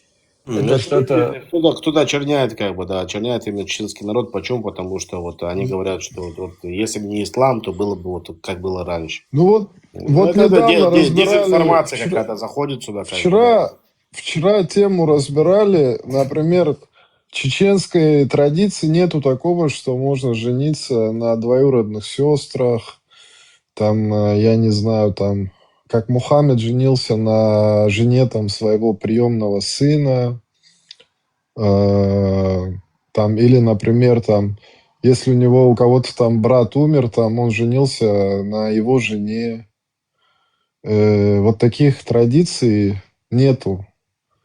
Не только там в чеченском, вообще, по-моему, во всех кавказских народах нету таких традиций. Мы, кстати, я тебе скажу так, да, вот мы вот приняли, ну и были такие ситуации, что кто-то женился, допустим, из евреев на Кавказе, да, вот двоюродных, троюродных, но опять же, не зная их лично, скажем так. Но это не говорю, что это хорошо. Но это мы взяли как бы вот тот ислам, который присутствовал на Кавказе, как бы в исламе это было нормально. И мы взяли, Так она спросила, мы она брали ж это больше от спросила, соседей, как бы, да. Но мы так брали от она же соседей да. Она же спросила другое, она говорит, типа, традиции и этот ислам, они типа совпадают. Я говорю, что нет. Традиции. Это не мое было утверждение, это утверждение было человека, с которым я разговаривала. То есть, как бы это он утверждал, что традиции чеченцев до ислама и когда пришел ислам, они практически совпадают, поэтому чеченцам было легко принять ислам. Это первое. И второе, он утверждал, что традиции некоторые с появлением ислама улучшились. И привел пример вот про родителей, что типа раньше чеченцы своих пожилых родителей отвозили туда куда-то там в горы и там оставляли, а вот с приходом ислама все поменялось, и родители стали жить со своими детьми. Ну, это пытается очернить, как бы, якобы же ислам вот это. Так вон же. Но это говорил чеченец. Вот просто, чтобы как бы чеченскую культуру, да, там, вернее, чтобы оправдать свою идеологию, вот они пытаются зачморить, там, загадить, да, чеченскую культуру. Ну, как безбожников, да, и такое, да, как бы, да, они несут эту херню, да, чтобы показать якобы, вот, видите, какой ислам наш красивый, как бы, и такое, да. Как раз таки именно к пожилым людям, там, к старцам, вот это отношение, обращение, оно у нас очень сильно выражено, да. То, что в исламе, наоборот, вообще никто, скажем так, вообще плевать не хотел, да, там, на возраст, вот это, чтобы какое-то уважение там к старшим, абсолютно такого там нет. Поэтому я, в принципе, так и думала изначально, потому что, ну, приблизительно понимая, кто такие горцы, хотя мало знакома с их традициями, я в своей голове понимала, что это не может быть правдой. Но я решила спросить у вас, ребят. Вика, я тебе скажу, как еврей, родившийся на Кавказе, как бы, и все, что у меня сейчас дома происходит. Я скажу другое. Это вот один случай был. У меня подружка, она нагайка по национальности. Это было лет еще, там, я не знаю, 5 назад. Я извиняюсь, Как-то можно раз, выключить? да. Извини, пожалуйста. Вот внизу вот батя жидов, да, это тролль, кстати, к сожалению, большому Вот. чеченец. Можно ему просто ручку у него забрать? Это как-то раздражает Я, немножечко. да, я вот историю расскажу. Лет 5 Вика, назад. сейчас, секунду, это что старики уходили, это из до ислама, там, стариков, там, бабушек, родителей выкидывали, это из разряда, что, типа, арабы до ислама девочек закапывали. Вот ислам пришел, и это перестали делать, типа, вот.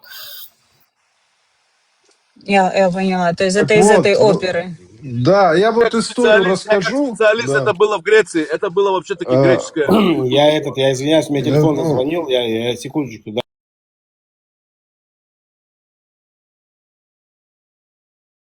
Традиции, как бы, именно традиции старшим и так далее.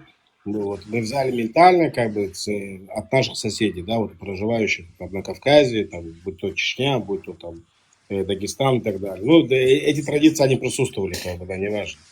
И оттуда мы привезли это даже в Израиль, Виктор. Мы привезли в Израиль. Мы взяли от них. Бабел, ну, секундочку, это Батори, это наша традиция еврейская. Что значит мы взяли? Я не с Азербайджана, Бабел. Я не знаю Азербайджан. Я знаю Грозный. У меня оттуда корни идут из Дагестана. Да, но что значит мы взяли? Кто взял? Ты взял. Ты взял оттуда, что ли? Ты взял. Ну, конечно, потому что это у меня дома происходило. Опять же, происходило это как у кавказского, да, еврея, как у горского еврея. Я просто подчеркиваю. Это в иудаизме, брат. Они наоборот. Это есть в иудаизме. Но я проживаю. Мы проживаем на Кавказе. Полностью подходят под Подожди секундочку, не перебивай Аллаху, меня, пожалуйста. Секунду, зачем ты меня перебиваешь? Лазик, Еще раз. хэштеги. Еще раз. Мы хэштеги евдемим. Все нормально. Лишний гов носов. Ты лапу Я лишний гов сохену. Да, это лишний гов. Ты говоришь такую ерунду. Я тебе говорю, что... Потому что там были традиции. Традиции не по поводу там ислама и так далее. Были традиции, которые корнями шли к тому, что уважать надо старших. Надо жить со старшими. И это даже не по исламу. Это даже не рассказывай, что в иудаизме это тоже есть. Давай не будем, хорошо? Еще раз. Есть такое понятие, как бы младший сын остается там жить с родителями и так далее. А не отдавать его куда-то в горы и так далее. И это не по исламу. По исламу не говорит ничего. Это не по иудаизму и так далее. Я про чеченские традиции говорю. Я тебе говорю традиции. Они сходятся с Аллахой, с еврейской Аллахой. Это все. Хорошо, Бошигу. Потом мне расскажешь про Аллаху. Я тебе говорю, есть Я тебе скажу, откуда это идет. У них это откуда идет? У них это идет от тебя идет. Я одну историю хотел рассказать про девушку. Вот этот, она нагайка по национальности. Это история 5 лет. Она мне как-то рассказывала и как-то спрашивала, типа, это нормально? Нет, у нее там какой-то пятиюродный, короче, там брак захотели устроить, там родители, там или кто-то там, я не знаю. И выяснилось, что они, оказывается, пятиюродные. И для них это был зашквар. Вот это как бы даже вот пятиюродный, например, это зашквар. И опять-таки, такие ситуации, например, вот в республиках происходят от чего?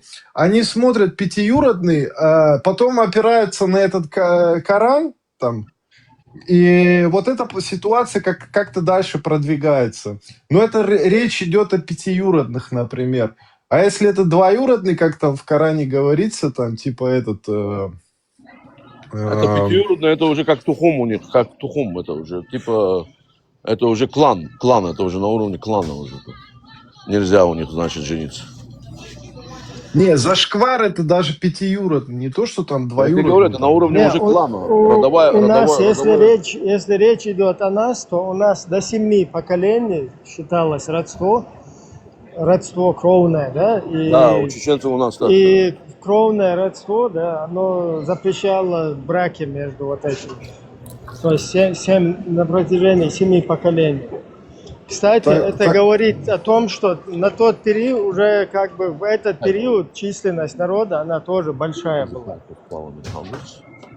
Так я еще больше скажу, у нас, у карачаевцев, например, если одна и та же фамилия, как бы тоже зашквар, например, даже если однофамилец там, например, там, или какой-то там, я не знаю, там, непонятно какого колена родственник, тоже как бы это зашквар, например, жениться. У нас, кстати, до 7 колена есть название, вот как брат, сестра, кузен, потом троюродный, четверюродный. У нас у каждого есть название на нашем языке. До 7 колена. У вас есть такие названия, да? Да. Почему у вас? У тебя есть? Например, Вош, Щич, Мехч, Воухтар. Потом Юпург, потом... Мехч это что? Это третий? Потом Гергерот, потом Хочвек. То есть Мехч это третий, да. Троюродный. Да. Ты же кричал, что ты чеченец. Что ты у вас идет? Не, я сейчас вспоминаю, брат. Я реально вспоминаю. Я давно... Ты рассказывал, что у тебя колено потерянное какое-то, чеченское там. Я реально это вспоминаю. Есть такая тема, которую он говорит. Такое тоже было, да? Я этот момент пропустила, эту историю. Это одна из историй, которых я пропустила. Лазик, я тебя на перевоспитание в наш отдел возьму.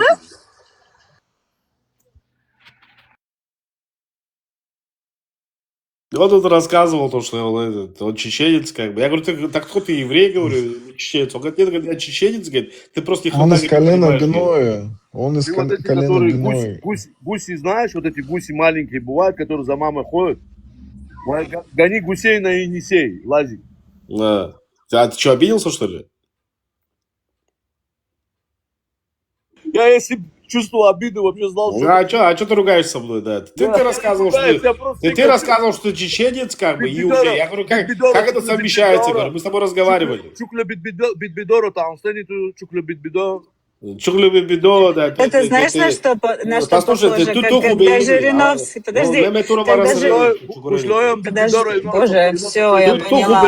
вообще хубый. Дайте сказать, тут чеченский сайт, только чеченцы имеют право ругаться, и другие не имеют права. Сказать невозможно. Это мне напомнило выражение Жириновского, когда спросили, кто по национальности, он сказал, что у него мама русская, а папа юрист. Это про тебя, Бабель. У тебя аналогичная ситуация, мне кажется.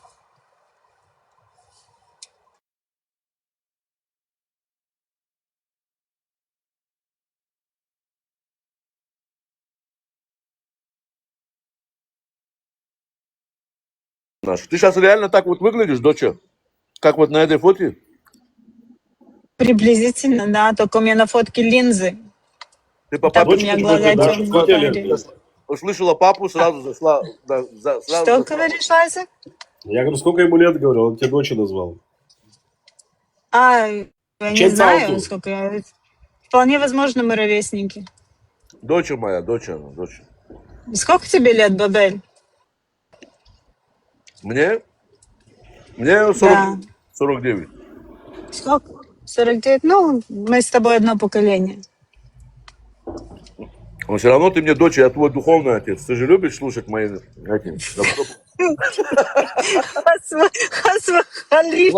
Владыка, батюшка, владыка.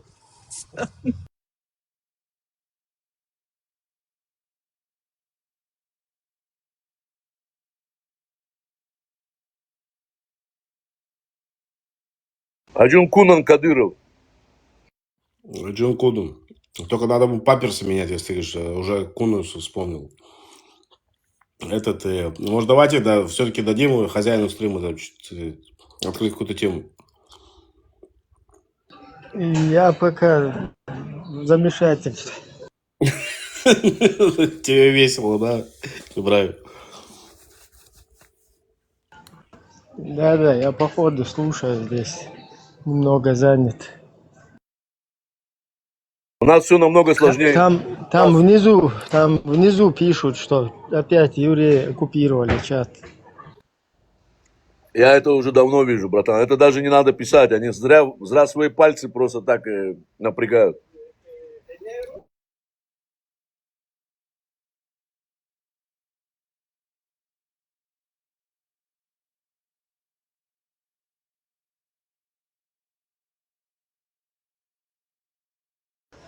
Короче, все в молчанку ушли, ждут меня, короче.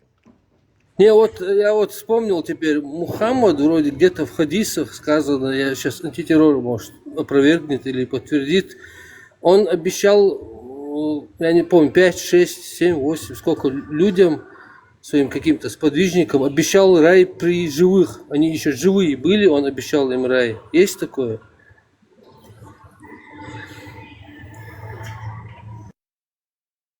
Да, есть. При жизни 10.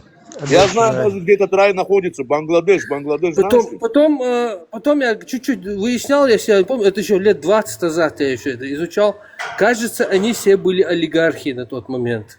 Вот просто... спроси сейчас у Бхармата. Бхармат тебе покажет ролик из Бангладеш. Вот этот рай там находится. Я смотри, вот не отвлекайтесь от этого. Вот смотрите, вот этот момент. Он олигархом, вот, если не ошибаюсь, олигархом. На тот момент они были олигархи, миллиардеры там по тем временам. Теперь получается, да, вот как секты делают, вот там квартиры, там люди отдают, там все такое. Он сказал им, короче, отдайте все свое богатство, и вам обещан рай. Вот круто, да, как работает система. У ахмадинцев, Ахмадей, шиитов, у них есть тоже такая система. Они тоже отдают вот так вот. У них тоже обещают. Ахмадинцы. Ахмади называют, Ахмади. Это разновидность ислама такая. Ты прикинь, добровольно все заработанное, или даже, допустим, твой дед, да, там бизнес открывал, потом передался сыну тебе, и ты берешь и отдаешь полностью, все отдаешь.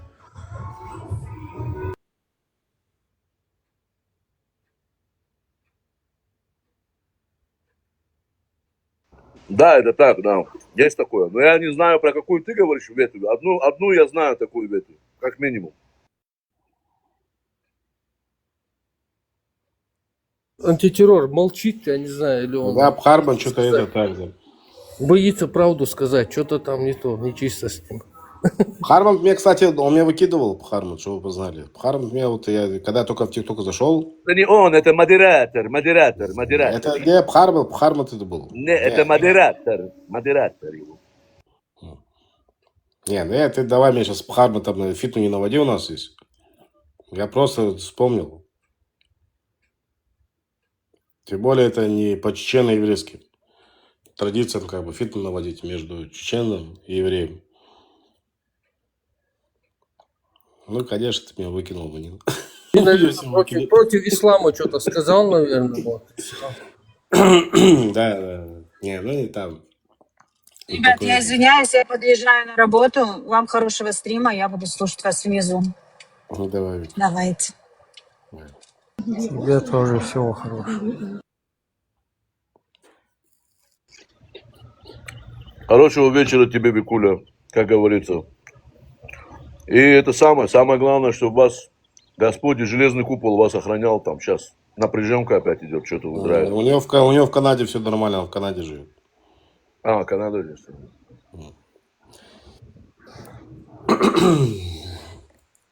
Все у нас, слава богу, как бы ничего такого как бы хуже быть не может того, что было. Канаду мы потеряли Канаду. Потому что уже никто не дождется, как бы, да, уже не тот вариант. Канада уже индийская.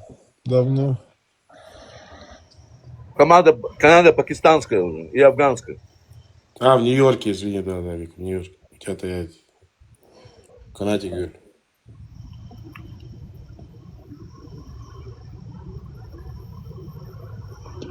Я понял. Насчет чего ты понял? Я с Викой пока что еще не с тобой. О, зашел. Привет, вентилятор.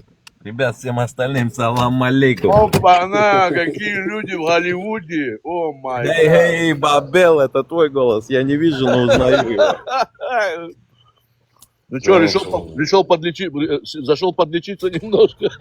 Я думаю, вот предложение есть. Канаду может, Бабел, может организуем свою ячейку, найдем своих адептов и будем освобождать Канаду. Но для этого Брат, я мелким бизнесом не занимаюсь. Я разветвленную сеть хочу, разветвленную сеть, не ячейку. А, ты готовую? Ну тогда я все почву подготовлю и продам ее тебе тогда, получается.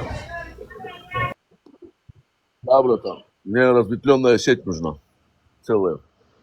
Ячейка мало. Все тогда так и сделаем. Ибо, ты что молчишь, Ибо? Салам алейкум, брат. Ты вообще здесь? Алейкум салам. Я здесь, приветствую. Маршо, приходи свободно. Что ты сегодня там на разводках, да? Я, как всегда, повсюду, брат. Скажи, у вас пожары там начались? шикарная. Пожары начались у вас? Нет, еще нет. Чуть-чуть, наверное, позже будет. Где-то в июнях начинается. Это калифорнийские стороны. Да, я сейчас с Европы, сейчас Тумсо экстрадирую, короче, и вернусь сейчас обратно на круги своя. Экстрадируешь Тумсо? Да. Я вот, знаешь, это самое, я что-то думал, что он, Тумсо, такой же свободный человек, а потом после общения с Ибой что-то мне показалось, что я очень, очень глубоко заблуждался. Там вот идет видишь, какая-то тройная игра, тоже уже не двойная, а тройная. Дешевый подстрекатель. Ты посмотри, да, серьезно, посмотри за ним, Дуднядар, посмотри, я вот смотрю уже года 4, как бы, да, вот я рассказывал, ребята, посмотри за ним, и ты поймешь, что там просто вот чисто вот такое.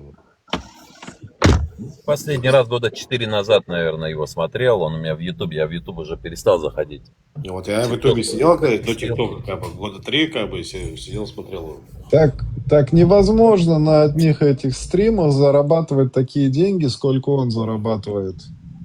Да дело не в этом. Если он был бы нормальный человек, было бы ему, я ему сказал бы, дай Бог тебе здоровья, на здоровье. Понимаешь? Но то, что он сделал, это уже там он начал Ну, поддерживать. мне кажется, в этом есть смысл смотреть на это. Почему? Потому что он же какую-то определенную линию гнет, а сам сидит на бабках разных, как бы там, с разных этих, как бы.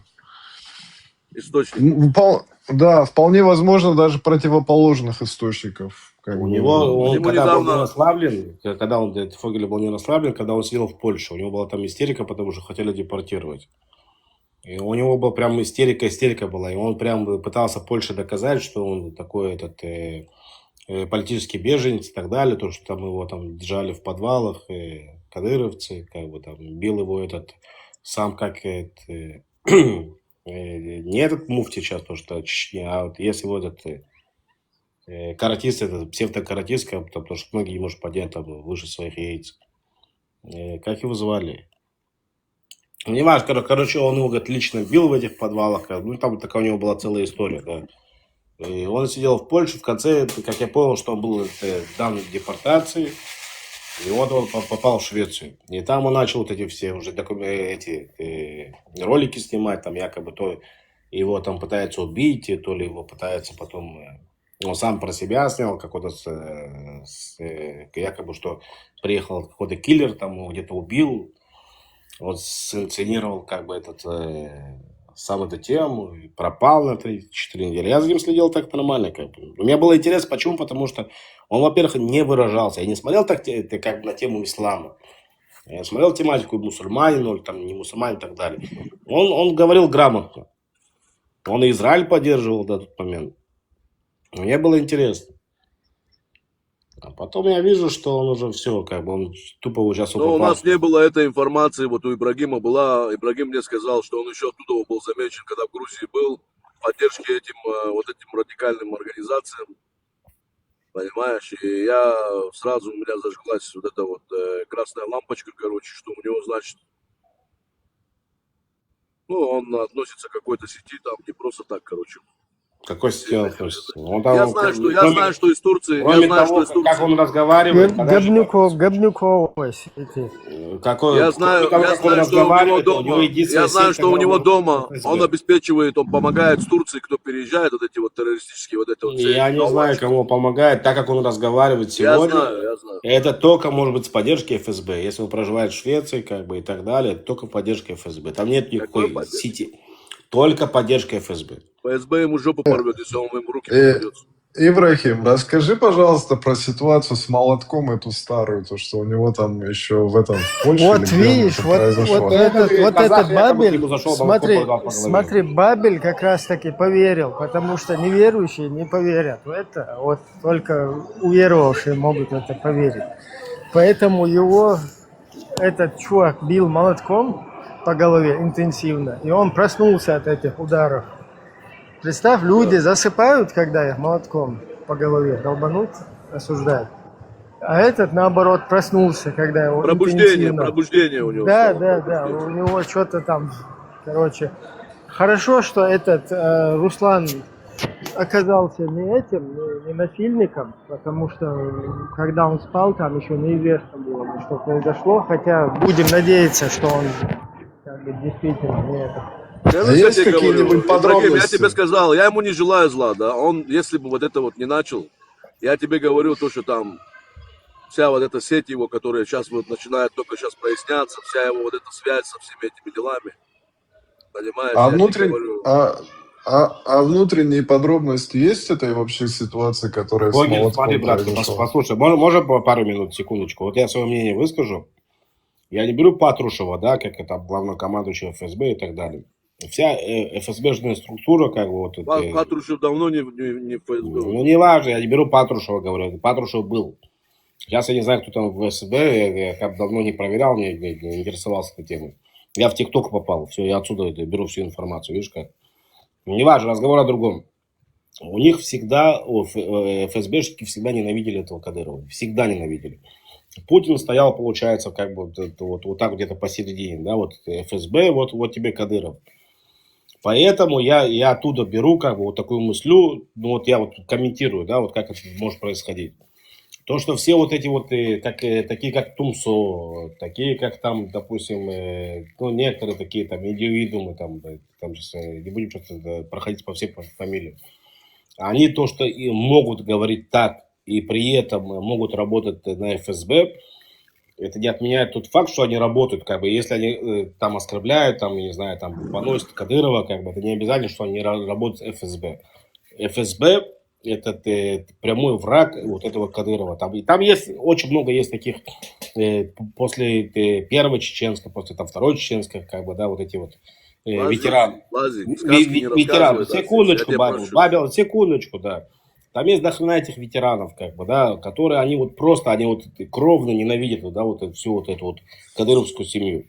Как тот прозывал там, как он рассказывал там, что он 16 лет убил вот эту теорию они всем и продают. Первого русского и так далее. Ты на нее купился. Поэтому я, секундочку, да, это говорю. Поэтому я не отвергаю, как бы, тут, ну, это, опять же, это на уровне теории, как я это вижу, да, вот как я это комментирую, как бы, да. То, что они напрямую, они связаны с ФСБ, как бы, но при этом им дозволено, как бы, да, вот оскорблять Кадырова и такое. Это им конкретно может ФСБ позволять, но при этом дают какую-то команду. Как я это вижу, да. Я вижу, как они меняются, как они подстраиваются, как они там и так, и сяк, и туда вилят. Ну, такие качели, да, туда-сюда, вперед-назад. Реальность, она отличается от твоих теорий. Почему? Потому что у меня не теория, ФСБ ненавидит Кадырова, Кадыров даже не понимает, что ненавидит. Путин мой папа и все. Хотите, вот идите к Путину. Здесь сидят люди, которые непосредственно находятся под Я понял, что ты непосредственно находишься. Я понял, что ты под преследованием ФСБ. И знают, как эта структура работает. А с кем я разговариваю, Бабел? И в Европе, и везде. И кто, Бабел, с кем я веду этот диалог? Я знаю, с кем я веду этот диалог, Бабел. Поэтому это все то, что ты говоришь, это вообще не имеет никакого отношения к реальности. Просто и все. Почему? Потому что это все, они специально, это внешнее, вот это вот то, что распространяется, он ты хочешь сказать, это трение, у него нету трения с ФСБ. Хорошо, ладно. Давай я задам без ФСБ он никто, без ФСБ он никто и ничто, ты не понимаешь, он никто и ничто. Вся его власть держится Кадырова на ФСБ, да. Кто? А ты видел, как Патрушев заикается, когда Путин с ним разговаривает, когда он объявил... Когда он объявил это слово... Нет, тут я с Бабелем соглашусь.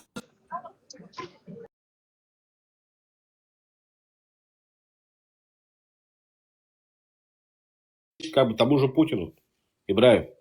Это все внешняя открытка называется. Они хотят, чтобы ты так мыслил. Это как раз для... Подожди, хорошо, ладно. Давайте по-другому. Давайте сделаем так. Как Пригожин набрался смелости пойти танками избивать русские самолеты? Поэтому Кадыров шел к нему 2 недели. Подожди секундочку.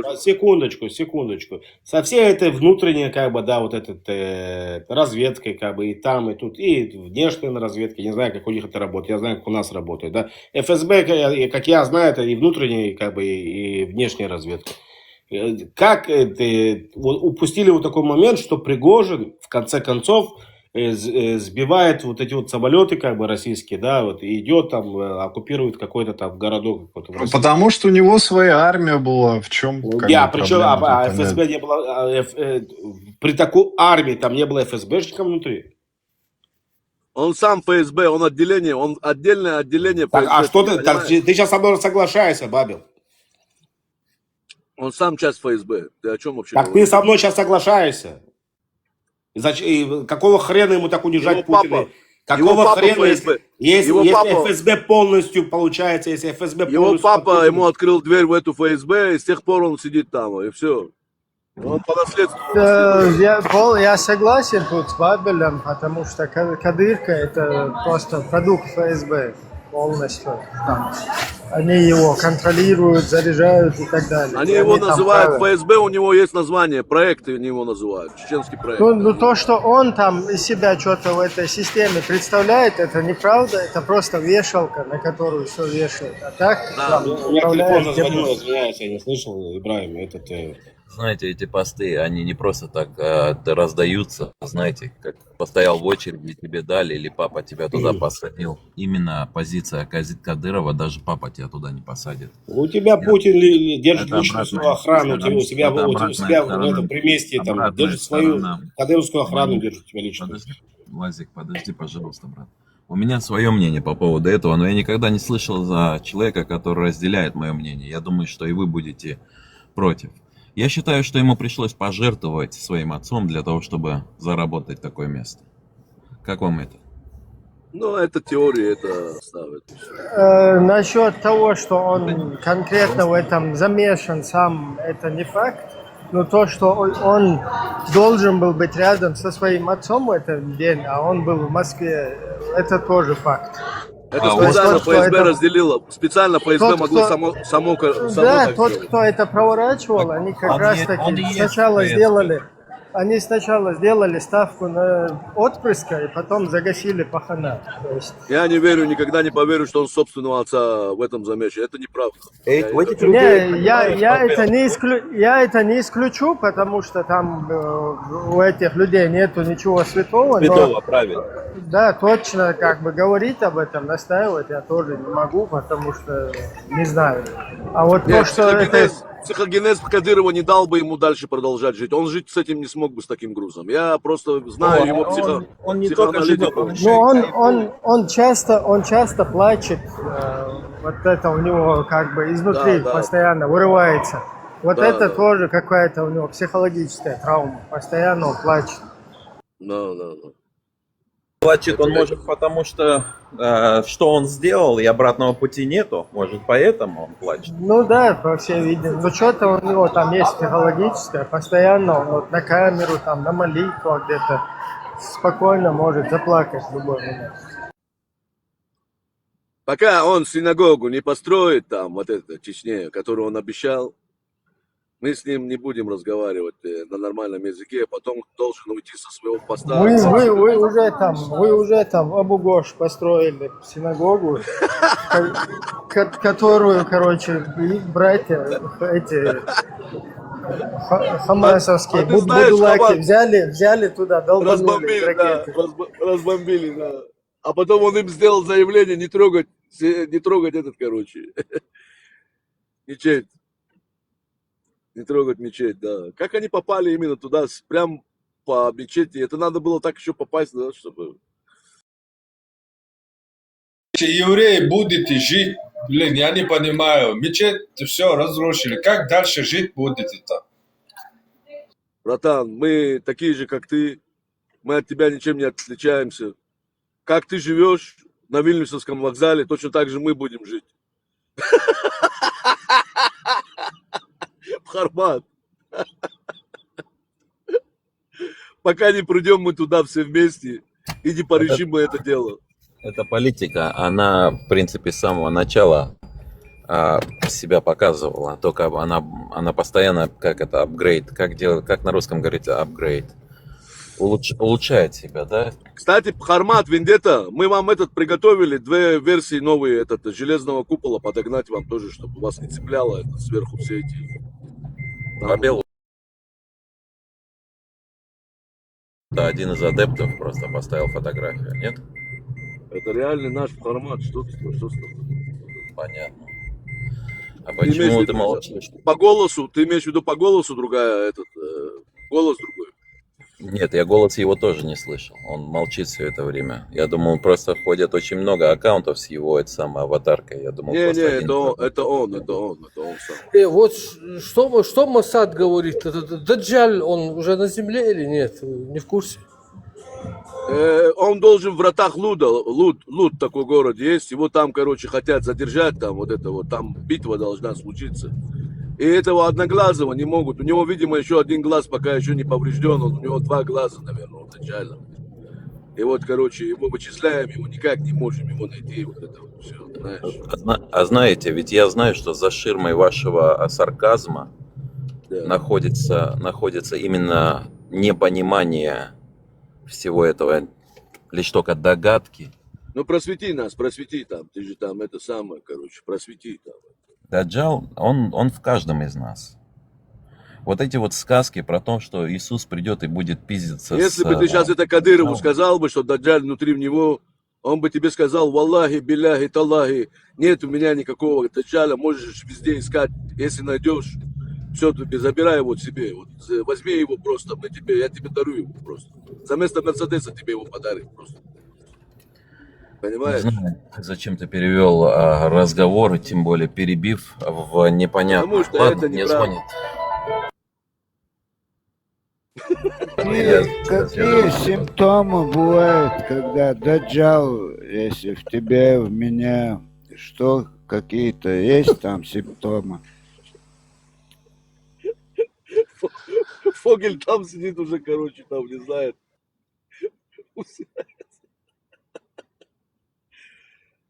Что, Абу Хамза? Бабел, не в тему, но хотел спросить за один фильм. Там это замешан Хамас. Хамас берет миллиардера. Миллиардер кошелек Хамаса. Они Ну берут этот, его короче, Машаль, Францию.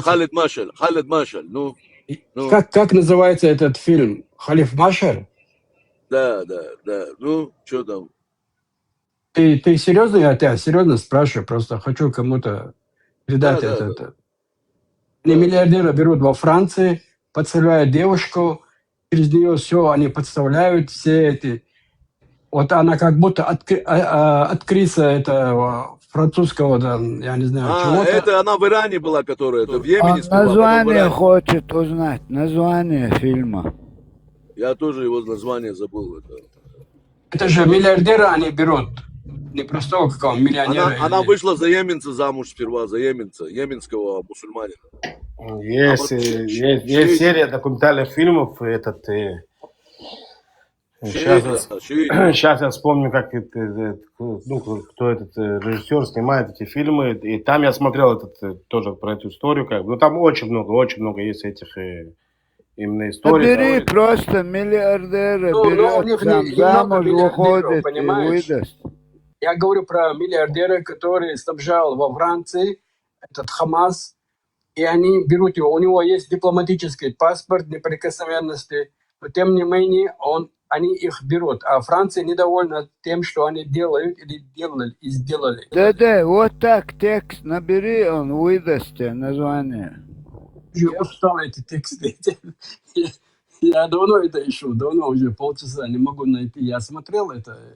Это как полудокументальный, документальный, художественный, вот так. Я могу сам снять фильм.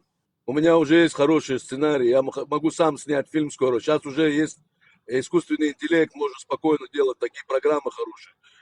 Все получается как вот один в один, вот просто вот там. Понимаешь? Как я с фильма понял, это 30-летней давности вот такой этот фильм вышел. Это да, 30-летней давности. Пишет Моссад 2019, может, это так называется. Я просто телефон постоянно звонит, я слышу, что вы говорите, звонит телефон. Есть Моссад не 2000, вообще есть сейчас очень много, сейчас новые документальные фильмы пошли. Я сейчас найду этого блогера, который снимает именно все истории, там, удачные наши операции, неудачные операции, все такое. Все вот от начала до конца, вот как создали Моссад. Мало есть информации, перевод на русский, есть очень много на английском языке таких фильмов. На русском-то хватает, там нормальной информации. Я даже не понял, на русском я смотрел или на английском.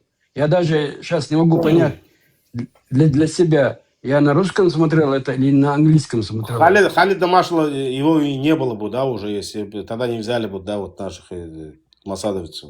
Его звали Имран или Малик. Миллиардер он такой был.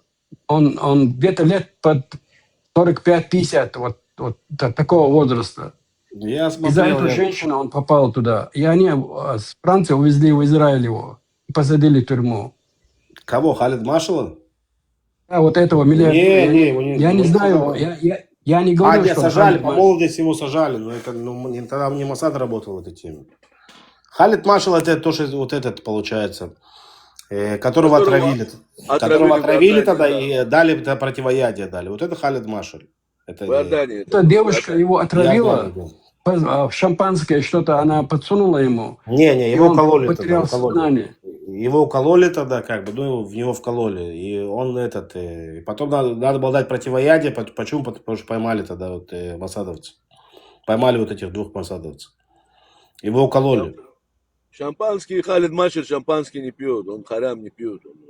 Ну, они там до хрена что пьют. Они там русскую водку могут пить. Какая разница? Ну, тогда это по-другому было, как бы. И вот укололи, и потом потребовали противоядие. Почему? Ну, чтобы освободить наших агентов, как бы, да, вот Мосад. Они в мечети не пьют открыто, а так на выезде пьют. Халид Машева тоже сейчас недавно говорил, тоже, когда это было, это, по-моему, полгода назад было. Он говорит, скоро, говорит, Израиль будет свободным, говорит, договорился. Который сидит там, он сейчас не в Катаре, где он в Турции, по-моему, просиживался. В молодости у нас Он в Катаре, один был, Он в Катаре уже не в Катаре. Тогда его тоже не было в Катаре. Когда думали, что его убрали тогда. Он не был в Катаре. Он в Турции сидит. В Катаре.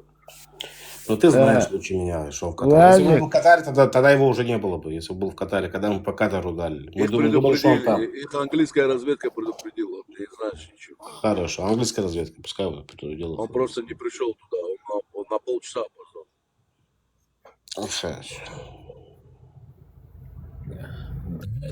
Короче говоря, Дуньядар решил там вот этот Аджаль, брата Лута, короче. У тебя как у меня, у тебя это самое, как один у меня то же самое, один в один. Я бросил это дело. Сарказма, вот я им не обладаю, брат, и ты. Вот у нас нету этого. Мы любим жизнь, мы любим смеяться, может быть, здесь мы тоже сходимся. Ну, когда мы пытаемся вот, сказать что-то смешное, у нас, ну, вообще, короче, труп. Ни о чем. Вот именно сатирика у нас почему-то нету в генах. Или просто мы плохо работаем над этим. Почему нет? Не знаю, брат. Вот я тоже хочу всегда смеяться, хочу говорить смешные вещи, но когда я говорю, звучит просто бредово. У меня нормально Иногда, да. Мне кажется, что кроме меня самого больше никому не смешно. Но это я про тебя. Нормальное чувство юмора. Бабила нормально? Ну, значит, я ошибаюсь тогда. Мы тоже деревья там, каргат посадили уже, там все ждем, чтобы прятаться за деревьями, короче, каргат. Потому что иудейское дерево, знаешь, да? Нет, я ни разу не слышал за каргат, но я знаю, о чем ты говоришь, я понимаю. Да. Даджаль еще не одноглазый пока, ему еще глаз не выбили. Там. Понимание Даджала, вот этого косого, одноглазого, вот эти вот все вещи, еще и Мне того, тоже, что на наверное, лбу надо будет будет к написано. тому времени прятаться. Ну, понятно, ребята, что все будут прятаться, можете не прятаться. В наше время технологий никто никуда не спрячется. Смотри, там еще лет 20 назад была такая информация, что родился какой-то одноглазый ребенок, во лбу с глазом. И что ваши кефиры, яхудовцы, они его утащили, как бы, и все. Да. После этого никто... Уже он еще не вырос там, или что, куда вы его дели? В Иране спрятали, наверное. В Иране. Он сидит, короче, с этим Аятолой там, Мучтаба. У него глаз выбили недавно как раз. Те, кто написали этот сценарий, ребята, в моем подъезде живет. Те, кто написали эти сценарии, они очень хорошо работают над тем, чтобы хотя бы похожее что-то сбывалось. Хотите вы смеяться над этим или нет, но сценарии сбываются. Да, они делают по сценарию, специально делают. Да, сценарий. А знаешь, кто делает сценарий? Не тот, кто написал. Масоны все делают. Масоны это низшая. Я считаю, что масоны вообще нормальные. Иллюминаты, я имею в виду высшая каста их, они делают. Зовут ли их иллюминаты или нет, я не могу быть в этом уверен. В отличие от вас, я не утверждаю того, чего не видел своими ушами. Я видел. Тогда другой разговор. Ну вот, я не видел. Поэтому, это не теория заговора. Одно знаю точно, эти люди были очень умные, и от чего я опираюсь, я иногда, когда читаю мыслителей того времени, я зачастую понимаю, что были баранопасы, верблюдопасы, цивилизация была неразвитая, но в то же время, когда я читаю мыслителей того времени, среди них попадаются довольно-таки серьезные личности, которые обойдут нас всех вместе взятых в наше время. Время технологий, интернета, информационного поля обойдут. У нас есть свои герои. У нас есть свои герои тоже. комментируешь. Даже, братка, послушай. Даже Экклесиаста, если прочитать, Ты когда ты читал понимаешь глубину. сказки Ганс Христиан Андерсона читал? В детстве, да. В детстве, да, все. А вот видишь, вот и какие-то сказки какие-то люди читают, как бы, да, которые написал кто-то. И они Нет, подожди секундочку. Чего вы за привычка перебивать, когда вам не нравится то, что я говорю? В чем дело? И теперь человек, который смотрит на это не как на сказки, как бы, да, вот человек, да, вот у него он не обязательно умственно отсталый, как бы, но его мозг, как бы, он не создан для нашего мира, да, скажем так, да, чтобы... Лазик, прости, это самое, я ничего не слышал.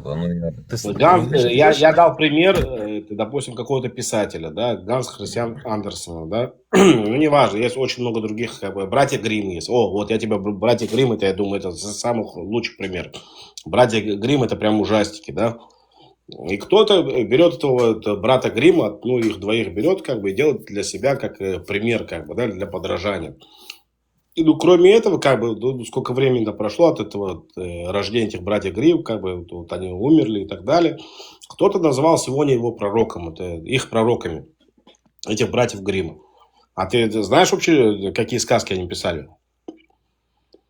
И знаешь, правильно, да, и все. И кто-то теперь, вот у кого мозг, как бы, ну, вот такой вот, опять же, еще раз, он не совсем сформирован, как бы, для нынешней нашей жизни и так далее.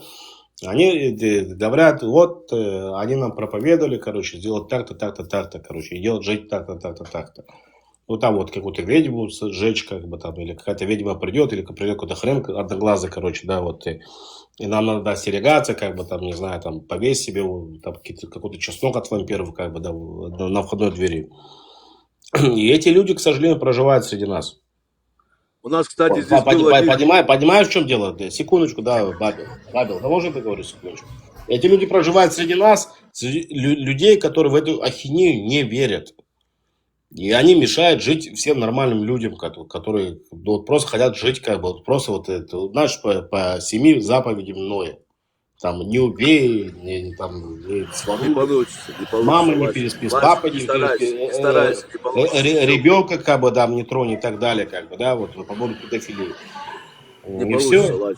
Лазик, я сейчас прокомментирую, но тебе это не понравится.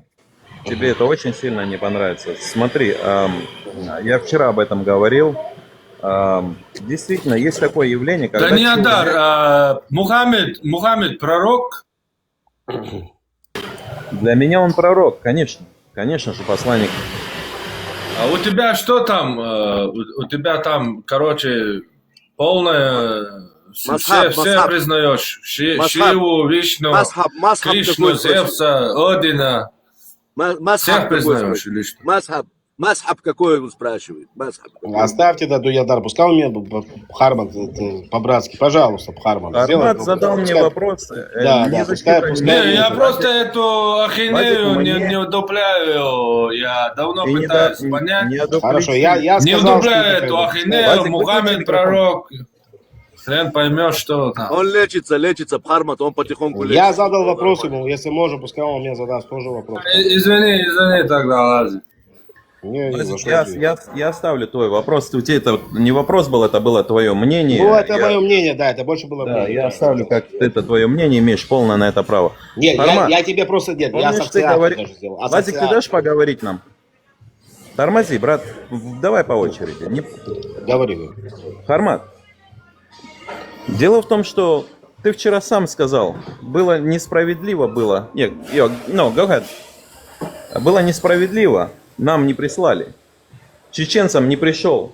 Не сказал. На самом деле ислам пришел туда. Ну, твое мнение было, что именно вот вашу именно страну, на вашу землю он не пришел. Даниадар, ислам до нас не дошел. Ты же говоришь, что это не ислам. Что то, что до нас дошло, это приписали пророку. То есть до нас ислам не дошел, до нас дошло по твоим словам. То, что приписали Мухаммеду. Я закончу то, что я хотел сказать. До этого ты сказал за Будду, за Кришну. Я именно отвечаю на то, что ты мне задал, и я не хочу путаться. Отвечу до конца, чтобы я не оказался непонятым. Я считаю, что да. Я не уверен, я считаю, что да. Что ты справедлив в своих высказываниях, что истина, для чего мы здесь, то есть люди на планете Земля, должна была дойти до каждого. И, конечно же, там, куда не дошли слова Иисуса, хотя есть необычные моменты, где говорится, что Иисус на самом деле не был ни распят, и никуда не полетел, и никто вместо него там не был распят. Есть моменты интересные, что он... Полетел Мухаммед, Иисус никуда не летел. Я имею в виду это самое, воскрес, да, как бы, вознесся на небеса, вот что я имел в виду. По Иисусу, И так есть по Иисусу не информация, что факт. есть его могила именно в... Бля, этот телефон, ребят, сейчас вернусь.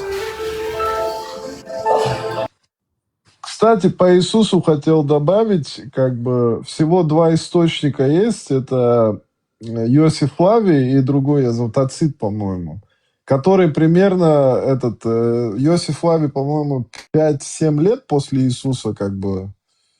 Говори, мы все в курсе, говори. Роберт, Да, Роберт, извини, Роберт, чтобы ты понимал, историческая, вот, есть история, да, наука. Исторической науки такого персонажа, как Иисус, что он существовал, столько доказательств нету ни одному персонажу. Ни Александру, ни Цезарю, ни Августу, ни одному персонажу в истории. Столько доказательств, что существовал Иисус, нету ни одному. Ну чудес, ну про чудеса нету как бы подтверждений там вот во всех этих нормальных источниках. Я не про чудеса говорю. Чудеса. Не, существовать-то я согласен, он существовал как бы, ну был такой, там же описывается, он был такой проповедник как бы, да, там типа добрый. Нас евреев вообще с детства обучают по воде ходить. Вы даже знать не знаете. Ну, хватит сейчас. Ну, чтобы такой эпического масштаба, например, чудо эпического масштаба, как воскрешение, например, ну, это весь мир должен, если бы такое чудо бы произошло на самом деле, мне кажется, там бы не понадобился бы никто из этих там королей, там Александра, там кто там этот распространял это христианство, как бы никто бы не нужен был. Я думаю, все бы сразу там даже евреи, наверное, бы признали бы, например. А что такое вообще христианство? Я могу понять, понять. Что такое христианство? Да, что такое распространение? Иисус не распространял христианство, как я знаю.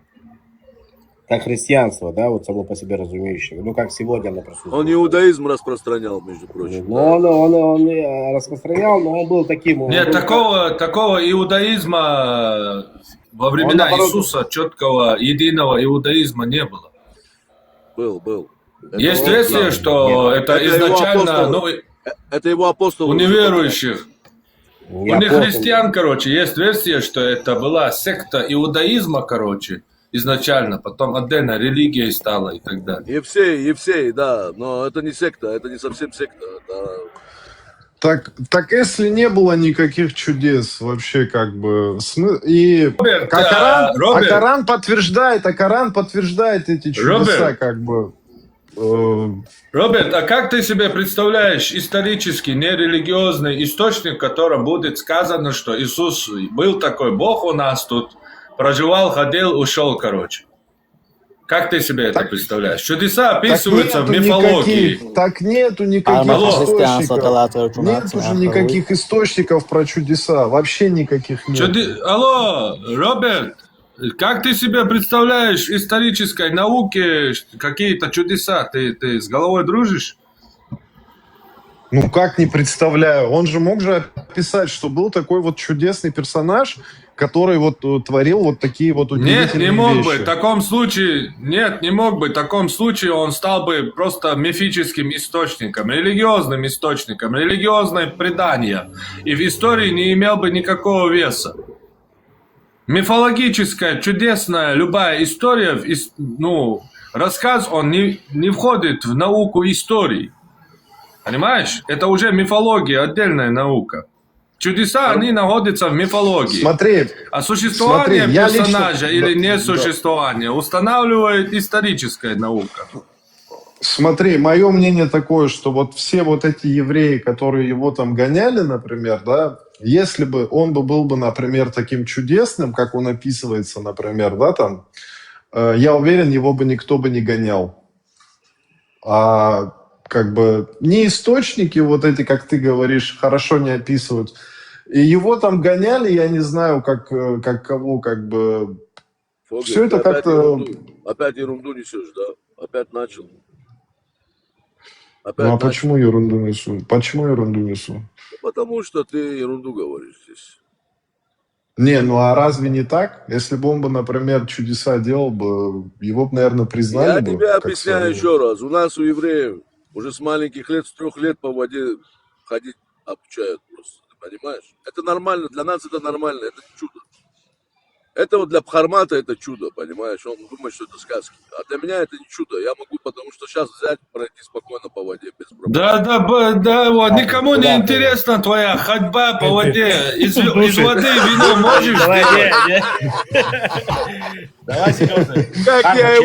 Как я его сейчас взял просто за душу просто его. Подожди секундочку, Бабел. Бхарма, честно, у меня такой серьезный вопрос. Вот серьезно. Вот Иисус, опять же, Иисус проповедовал христианство, он называл себя Всевышним на тот момент, да, или нет, как бы, да, или ему пошли последователи за ним, как бы, то есть он опровергал какие-то там тематики, там, допустим, иудаизма, говорил там субботу не соблюдать, ну, как я как иудей это знаю, субботу не соблюдать, но он как бы секта, да, опять же, еще раз, секта это была, как бы, иудаизм вышла, секта какая-то. Не, ну... Но это же пошло после его смерти. Вот это, который благодатный огонь, и дальше благодатный огонь каждый год, который зажигают, там благодатный огонь в этом петле. Бабел, секундочку, можно секундочку. До сих пор этот армянин мне зажигалку не вернул. Зажигалку не вернул мне этот. Бабел, давай не будем сейчас.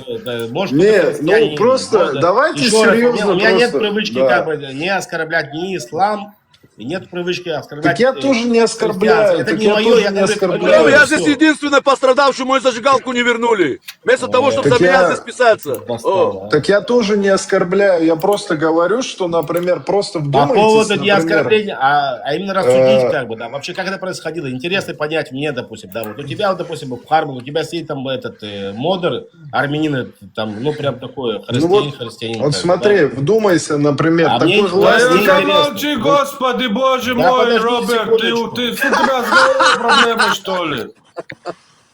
Не, ну, Дай как бы... дослушать, Господи, Боже мой.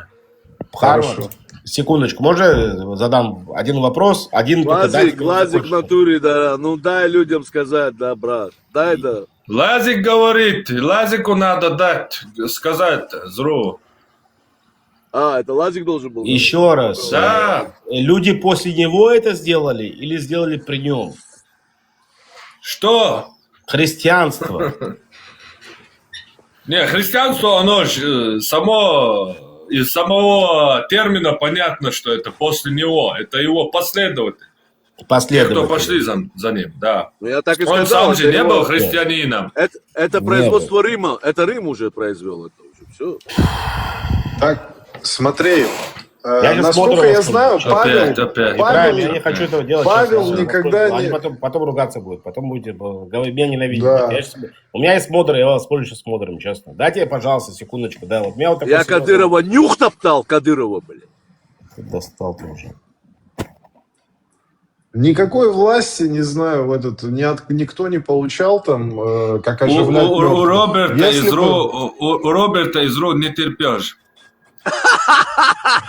Да я понял, что ты христианин, походу, скрытый, как бы. Это... Не дает его Нет вопрос проблем. задать человеку. Нет, я Нет не христианин. Ай, Бхармат.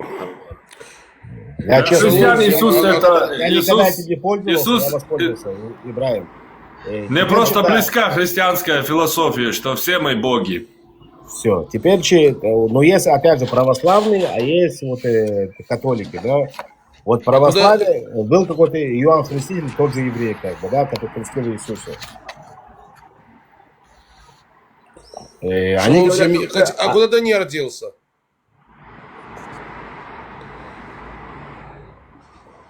Лазик, нам надо, короче, по телефону отдельно связаться и Да, поговорить. да, Не да, дадут эти люди. Я приношу извинения заранее. Я просто хотел вопрос Шалом, задать. шалом, герцог, шалом. Это хорошо, когда ты с чеченцами разговариваешь, сразу извиняешься, брат. Мы нормально это воспринимаем.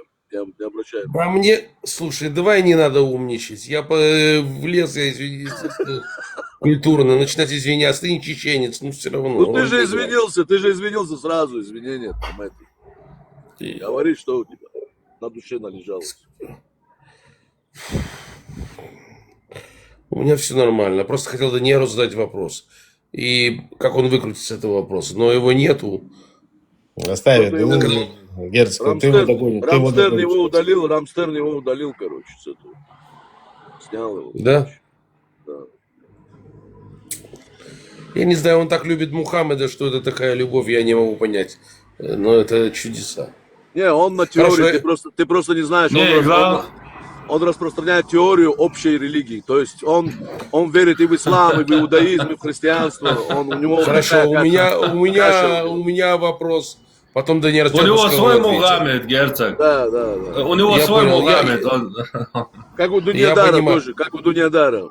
Такой же. Я задам вопрос тогда тебе, антитеррор, Нохчи вам задам вопрос. И сам могу на нее ответить с своей точки зрения. Хотел Даниару задать, но он ушел. Я его называю адвокат дьявола. Но пока не обижается. Вопрос такой. Вы построили свою Ичкерию. Давайте говорить чеченский стрит, знак уважения. И вот у вас небольшие деньги, надо распределить. И у вас и тут появляются фанатики Мухаммеда и говорят, мы хотим построить мечеть.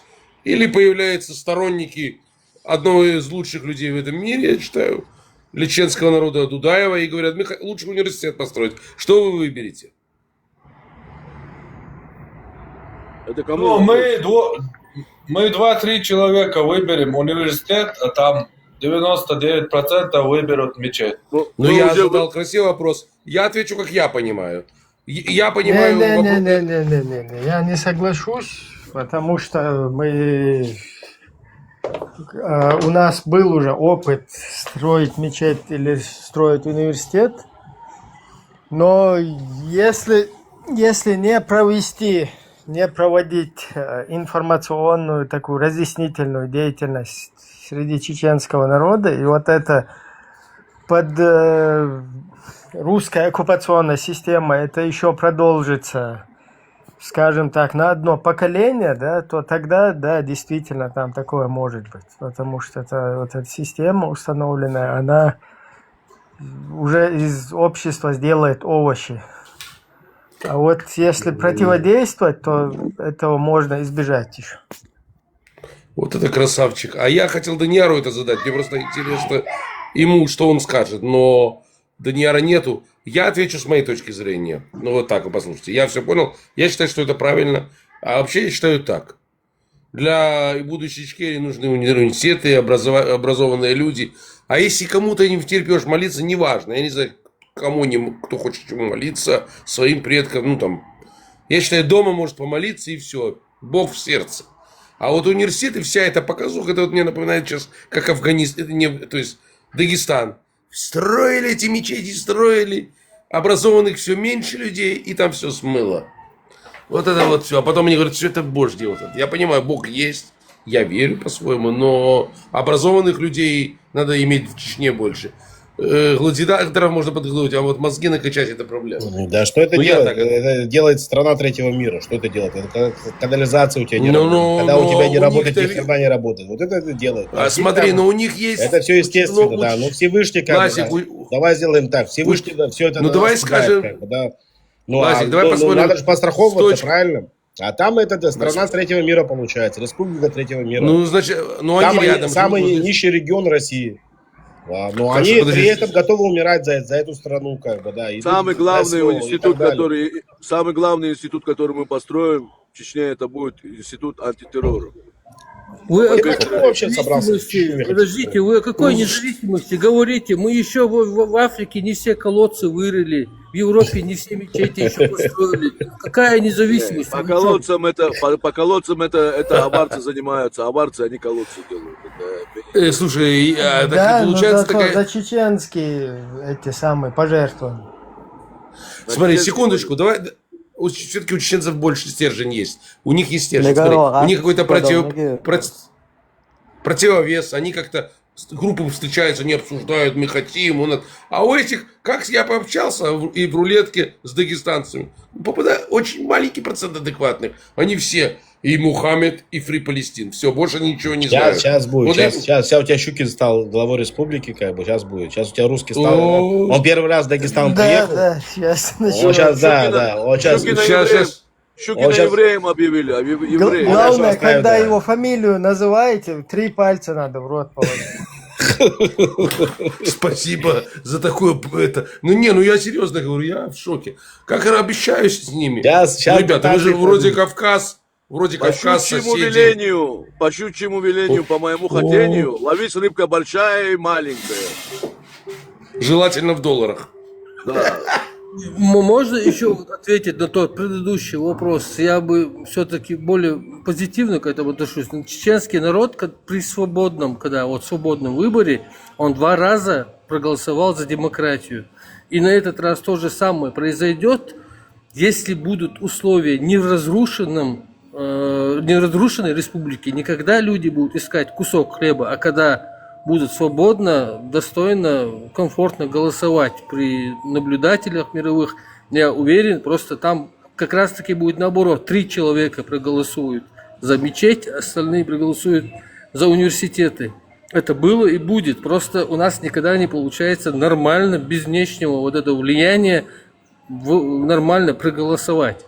Да какие мечети? Там уже места не осталось, чтобы мечети строить. Там уже столько мечетей. Нет, там можно двухэтажные, 9-этажные мечети тоже. Да. Я все-таки верю в свой народ, что просто в свободном режиме он нормально, адекватно, здраво проголосует.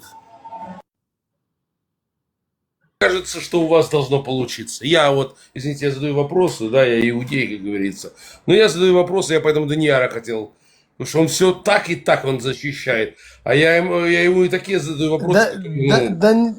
Данияр Герцог, Данияр лучше чеченцев, знает, что для чеченцев лучше. Да, только освобождать Чечню только будут евреи, знаешь.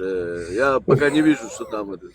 Ты вообще чеченец, как бы. Ты давай нас туда не суй, как бы, не зови нас туда. Я поэтому к евреям и пошел, как чеченец, что потому что они только могут возглавить это и освободить нам что, мою страну. мало чудится освобождать, скажи мне. Нам здесь у нас получается еще Израиль надо освободить. Мы опять останемся виноваты, понимаешь? Еще один фронт хочешь открыть. Спасибо вам. Я ничего не имею против вашего народа, я понимаю, меня не Сосетлинский зовут, меня и не Костецкий, братан. Я понимаю чеченский народ, чаяние и надежды. Ты не обижайся, это что зачем-то, это просто такой индивидуум, я тебе скажу, без обид такой. Обалдеть. Я понимаю чаяние чеченского народа, надежда, но вы хотите, мы маленький тоже народ, со всеми воевать. Маленький, да удаленький, маленький, не маленький, да удаленький. Да, там тоже маленький, как раз подходит такой, маленький, да удаленький. В принципе, у нас к нам тоже это применимо, но просто вот это, я извиняюсь уже, меня тут и так уже критикуют, да. Вот этот ваххабит, который в голову влили, да, вот этот истинный ислам, так называемый.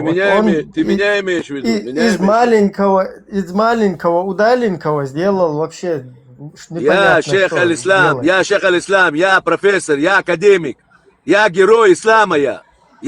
Ой, мама мия. И тут Остапа понесло.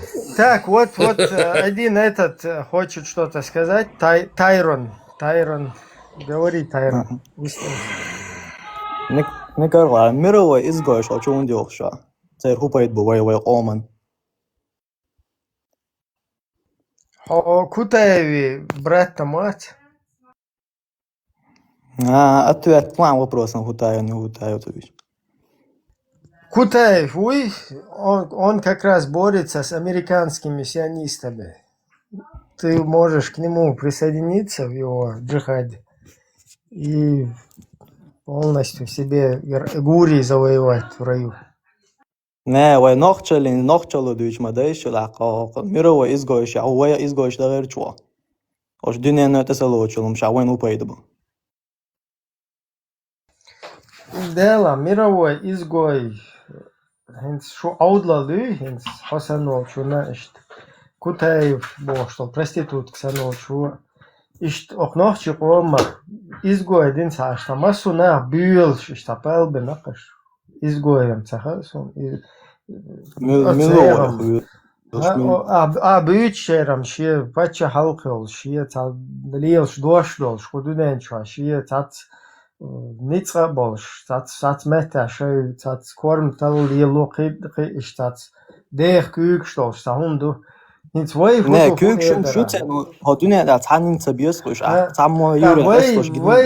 Vay milştu fu mu vay kara hins da vay tas koncentrirovаться, не?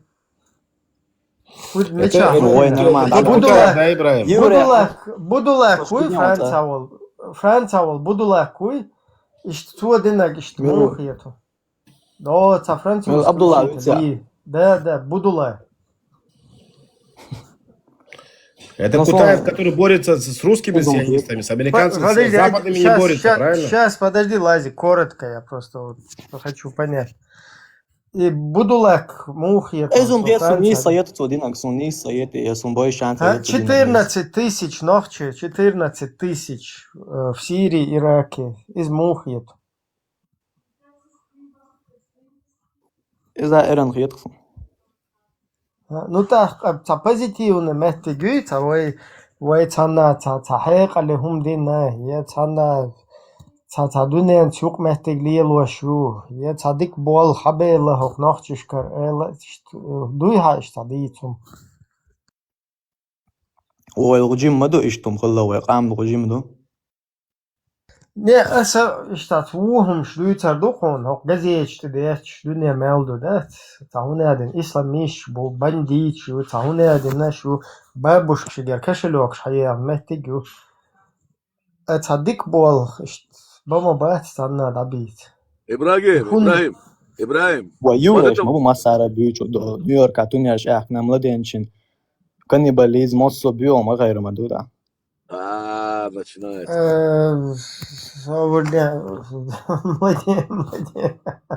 Младенческий каннибализм. Мечахазауна дюч. Ну, а ваш ерк цадо тату нелиш, нелиш та Нью-Йорка тату. Меча, ссылку хуасан, ссылку хуасан, меча просто хаж. Ссылку мяча, она гинак, das суббота киечелом дюта. Пусть ситуация просто мую хаон, хинцара жукти камдуй, вайца та мостхал хил меттик тана вай воуша летти, я туан бини, я та мостхал диелини вообще меттик яца. Объясни ему, как все подробно объясни, чтобы он не входил в эти... Это вопрос. Та меттик яца, вай воуша тана, чуть дуахи яца.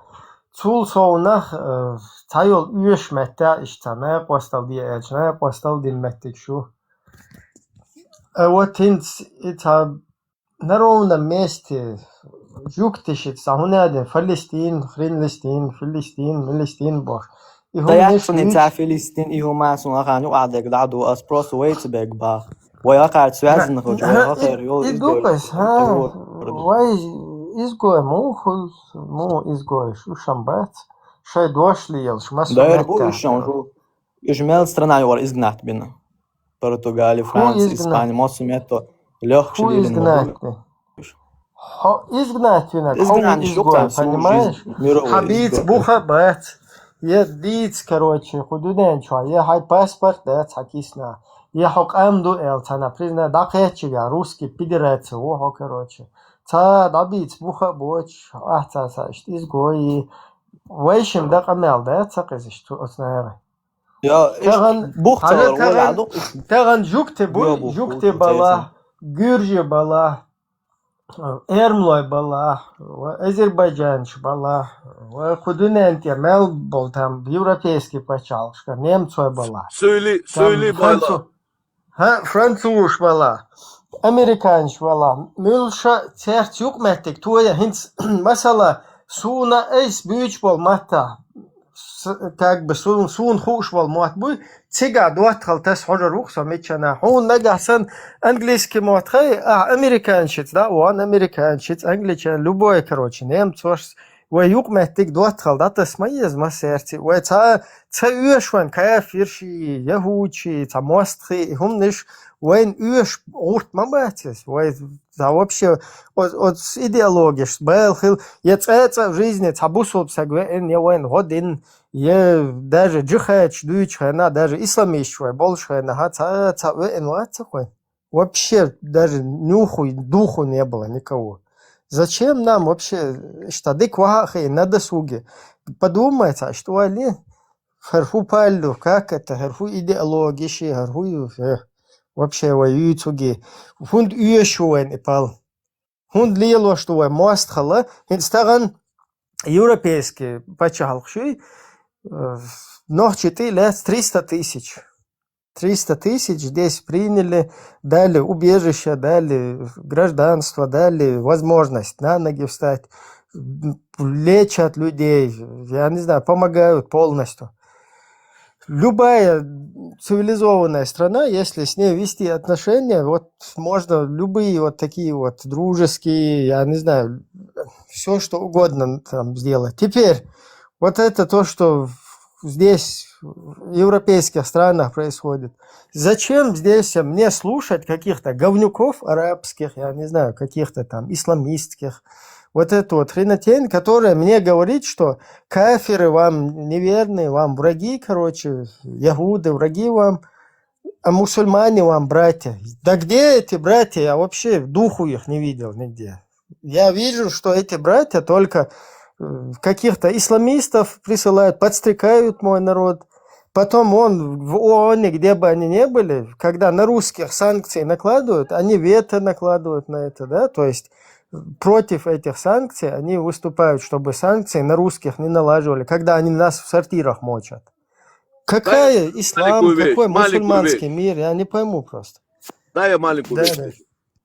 Вот все знают, что такое депортация, да, наша была, когда в 67 году потом все вернулись, потом все это переживаем, до сих пор не могут, люди рассеяны. А кто вообще, даже люди не задумываются, как предыстория, как это получилось, что Сталин, вот это все, вот это вот, как вот он, кто навел на это все, кто причина была всего этого. То, что ненависть, допустим, может быть у Сталина личная, которая была, сейчас разные версии есть, это туда-сюда.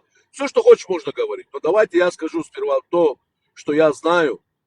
Вот этот вот шейх Амин аль-Хусейни, который был, вот, который возглавил из Ирака, пришел, геноцид евреев там сделал, всех яудов там резал, потом с Гитлером создал эти легионы мусульман, короче, которые воевали против евреев. Осуждаем, аккуратно, чтобы не было. Вот этот вот шейх Амин аль-Хусейни, он послужил, чеченский батальон, который создавал там, он привел на голову вот этот палестинец, вот этот вот конченый, вот этот вот чмо, он привел на голову чеченцев вот это вот то, что потом случилось, столько людей погибло. Это уже палестинцы сыграли. А потом они что вам, как заплатили? За все, что вы им делаете. Это палестинцы. Это все фейковый проект англичан. Я всегда буду это говорить. Я с первого дня, когда я зашел на этот тебе, Ибрагим, я тебе говорю, это проект Англии. Это они, Палестина, это место называли до того, как... мы провозгласили. Смотри, я с тобой поспорю. Я с тобой, знаешь, в чем подспорю? Один момент. Там проект может быть чей угодно, но сегодня этот, вот, например, ваххабизм, да, я читал про это, да, там, что англичанин какой-то там участвовал в создании вот именно, ваххабизма. А ты знаешь, как его имя? Ты знаешь, как его имя? Лоренс, бывший разведчик. Подожди. Я читал это, я понимаю, что там ваххабизм какой-то, вот эту идеологию могли создать кто угодно. Но сегодня, кто им пользуется, я вижу это тоже прекрасно, понимаешь? Кто воспользовался этим ваххабизмом, кто его через русские брошюры тоннами распространял, печатал в России, кто к нам завозил его в республику. я же не слепой, я, понимаешь, это все читал сам, короче, на своей шкуре испытывал. Поэтому создать может там кто угодно, да, но потом это могут использовать, понимаешь? Вот сегодня, если в частности, вот я там наши вот соратники, мы переживаем, что даже если вот там русский мир всем миром усмирят, как-то, я не знаю, заставят их соблюдать там международное право и так далее, все равно вот если наш народ будет вот в таком дебильном состоянии, да, с вот этим религиозным делом, то там без разницы, там найдутся те, кто дальше будут это использовать, и поэтому, скажем так, вот нам очень важно, чтобы народ образовался, чтобы мы разъяснили, да, чтобы просветительскую эту работу провели, и чтобы поняли, с чем мы, короче, столкнулись. Поэтому через систему образования надо заходить. Надо Да, заходить да, вот этих даунчиков надо уничтожать, чтобы у них не было, чтобы у этих англичан, у иллюминатов, у масонов не было инструмента этого, Да, что да, подсаживать. на Лубянке там англичане сидят в подвалах. Причем это Лубянка, они тоже используют тот же самый инструмент, они тоже пользуются Ну этим. ничего, на Лубянке тоже могут же англичане сидеть, раз они везде как бы находятся. Значит, они там сидят на Лубянке, англичане по-английски разговаривают, сэр, там, сигары вот эти курят. Кстати, это реально, что они там. У вас получается, Ибраим, чтобы ты понимал, что у тебя вот эта афганская война, и там знакомство происходило и у русских, и у американцев, как бы, да, неважно, да, это с одной стороны и с другой стороны. Происходило с ваххабитами, вот именно арабскими, да, вот, которые приехали с Саудовской Аравии. Происходило еще все при афганской войне. И сначала эти воевали с этими, потом те воевали с этими, как бы против этих, как бы. Ну там как бы происходила какая-то такая, там, она якобы холодная, но горячая война происходила внутри вот этого, в Афганистане. И те арабы там при этом все присутствовали. Кто? Тот же у тебя получается. Лазик, вот смотри, Афганистан это нормальное государство было до того, как туда русские вторглись, понимаешь? Да, До но арабы этого... туда пришли, как бы, и там да, арабы там везде. Там были вербовки, что я имею в виду, там где были русские, вербовки. там и арабы сразу. А с другой стороны, то, что американцы и англичане развивали, это не было. Немножко, секундочку, помолчать по-братски, да, ну хватит, да, ты елки-палки уже. Смотри, я что хочу сказать. Вот этот афганский именно вариант, видишь, там через эти религиозные козни там дебилизировали полностью там в нескольких уже поколениях. И представь, так, один момент. Это самое. Не звонили бы мне здесь. Короче, вот это вот американцы пытались там наладить, столько туда инвестировали, как бы они ни пытались, все уже там ничего не получается. То есть потому что общество, оно уже кукухой там поехало. Поэтому вот это вот кукухой поехавшее общество, его нужно возвращать как бы. То есть нормально там образовывать и так далее. В противном случае вот эта вот система, она когда уже, скажем так, затягивается, да, там в поколениях, это уже оттуда возвращаться очень сложно бывает. Образуются как вот. Хамас, вот эти вот ИГИЛ, вот эти все остальные. Я к чему-то другому вел, да. Я вел к тому, что как бы там знакомство первое произошло, как бы, да, у русских с этими арабами, да, которые в конце концов оказались в Чечне. Я к этому вел. Опять же, ну это мои мысли такие вслух, да, вот это тот же там этот черный араб. Это абсолютно правильные мысли, потому что арабская муха не пролетит через русскую границу, понимаешь, без спроса. Без спроса на то. Я же знаю вот эти, которые у нас там были, всякие Аль-Каида, Хрин-Каида. Вот я, кстати, к нам американский друг здесь приезжал один. Он мне как раз объяснил, что, оказывается, вот этот Абу Умар, там, так называемый, он был, оказывается, аль-каидовцем. Это, представь, я там видел его у нас дома несколько раз, а он оказался аль-Каидой. Представь, вот мы там, для нас это какой-то, бич, арабский, там, приехал где-то лазить. Это, оказывается, аль-Каида какая-то, да, которая там скажем так, влияет на нас. Ну, возьми любого араба историю, который там у тебя был в Чечне, когда все они проходили Афган, чтобы ты понимал.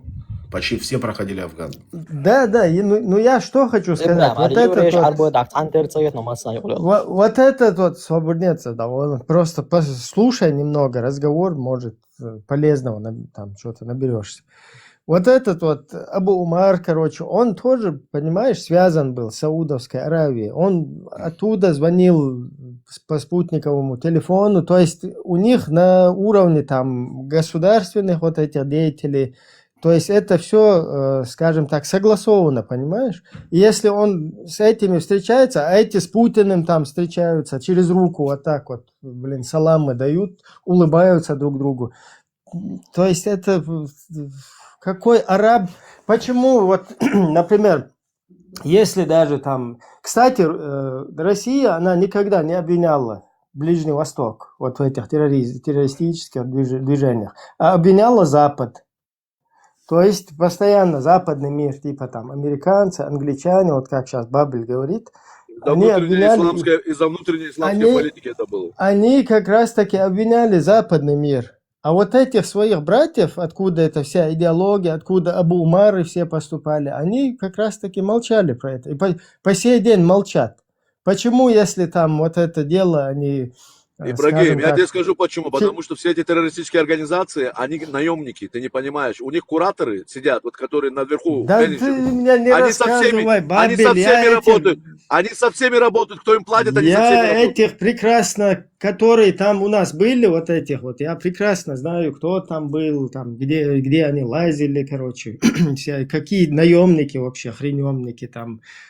Ни одного какого-то там, который с оружием обращался, вообще там ни хрена нету. Какие-то эти говнюки, которые по подвалам, там их надо было прятать везде, короче.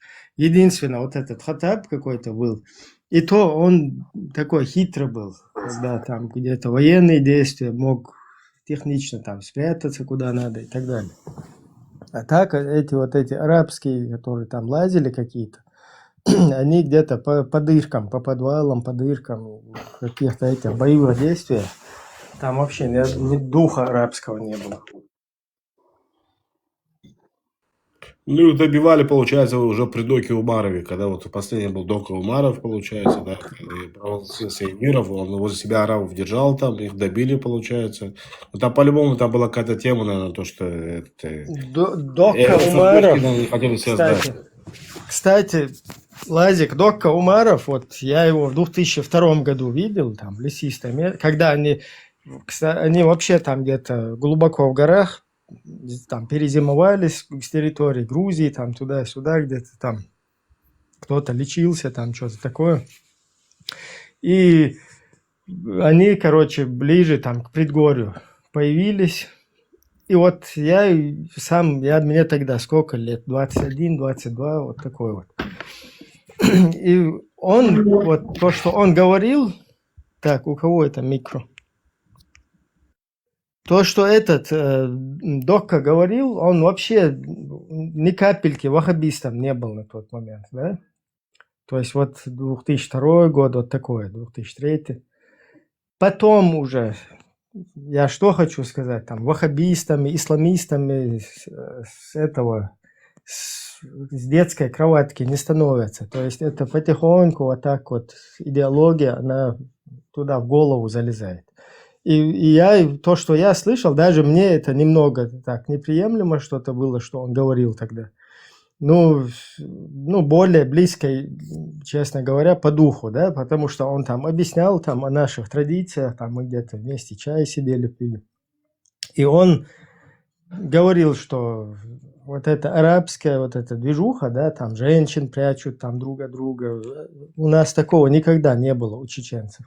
Мы нормально в гости ходили, там вместе с семьями, да, там пойдет к своему другу, там, если жена, там, чтобы куда-то жену прятать, потом сам муж галушки там приносит, вот этой хренотенью там никто никогда не страдал. То есть вот таких каких-то мыслей даже, да, чтобы ты там, для тебя там жена, друга, там сестра, это твои близкие люди. Так оно и есть у нас в культуре, это нормально, по-нормальному вот так. И он вот такие вот вещи говорил. Это уже потом он потихоньку в это дерьмо туда окунулся. Ну, сейчас меня опять будут троллить дерьмо. В исламистское, ваххабистское дерьмо. Подчеркну. Нет, ну его в последнее время окружали одни арабы. Его окружали тупо арабы, как бы, и он такой был. Да там там таких арабов там не было, Лазик. Тем более такого там количества, чтобы окружать. Арабы вообще где-то эти в Ну, они в лесу, они были там перемешаны. Там были с Дагестана, когда вот с ним уже тусовались в лесу, там как бы были дагестанцы эти, были... Ему в основном доки по ушам проехал вот этот удуговский брат. Один из самых ублюдков это Удугов, Мавлади Удугов, который вот этот ваххабизм там больше, чем другие, притащил к нам. Кстати, он на этих переговорах с Ельцином, но он, правда, там тоже вообще к исламизму никакого отношения не имеет. Это потом он уже в это дело залез. Там его брат, по-моему, участвовал, да, где-то в какой-то там якобы... Вот у него есть брат Умаров. Да. Иса Умаров. Они там какие-то, вот этот фильм был, блин, как он назывался? Про близнецов. Ширли-мырли, блин. Там вот этих братьев у них, вот точно так же и с Удуговым, короче. Они там, и Умаров, его брат, и еще там у них какой-то брат Кондрат. Подожди, его брат в каком-то из терактов, да, тоже был в России, да, осуждая, какой-то из терактов, по-моему, участвовал. Удуговский брат, по-моему, не был. Но вот этот Умаров, вот эта вот гнида, которая была, она, кстати, в Сирии там где-то сдохла, говорят.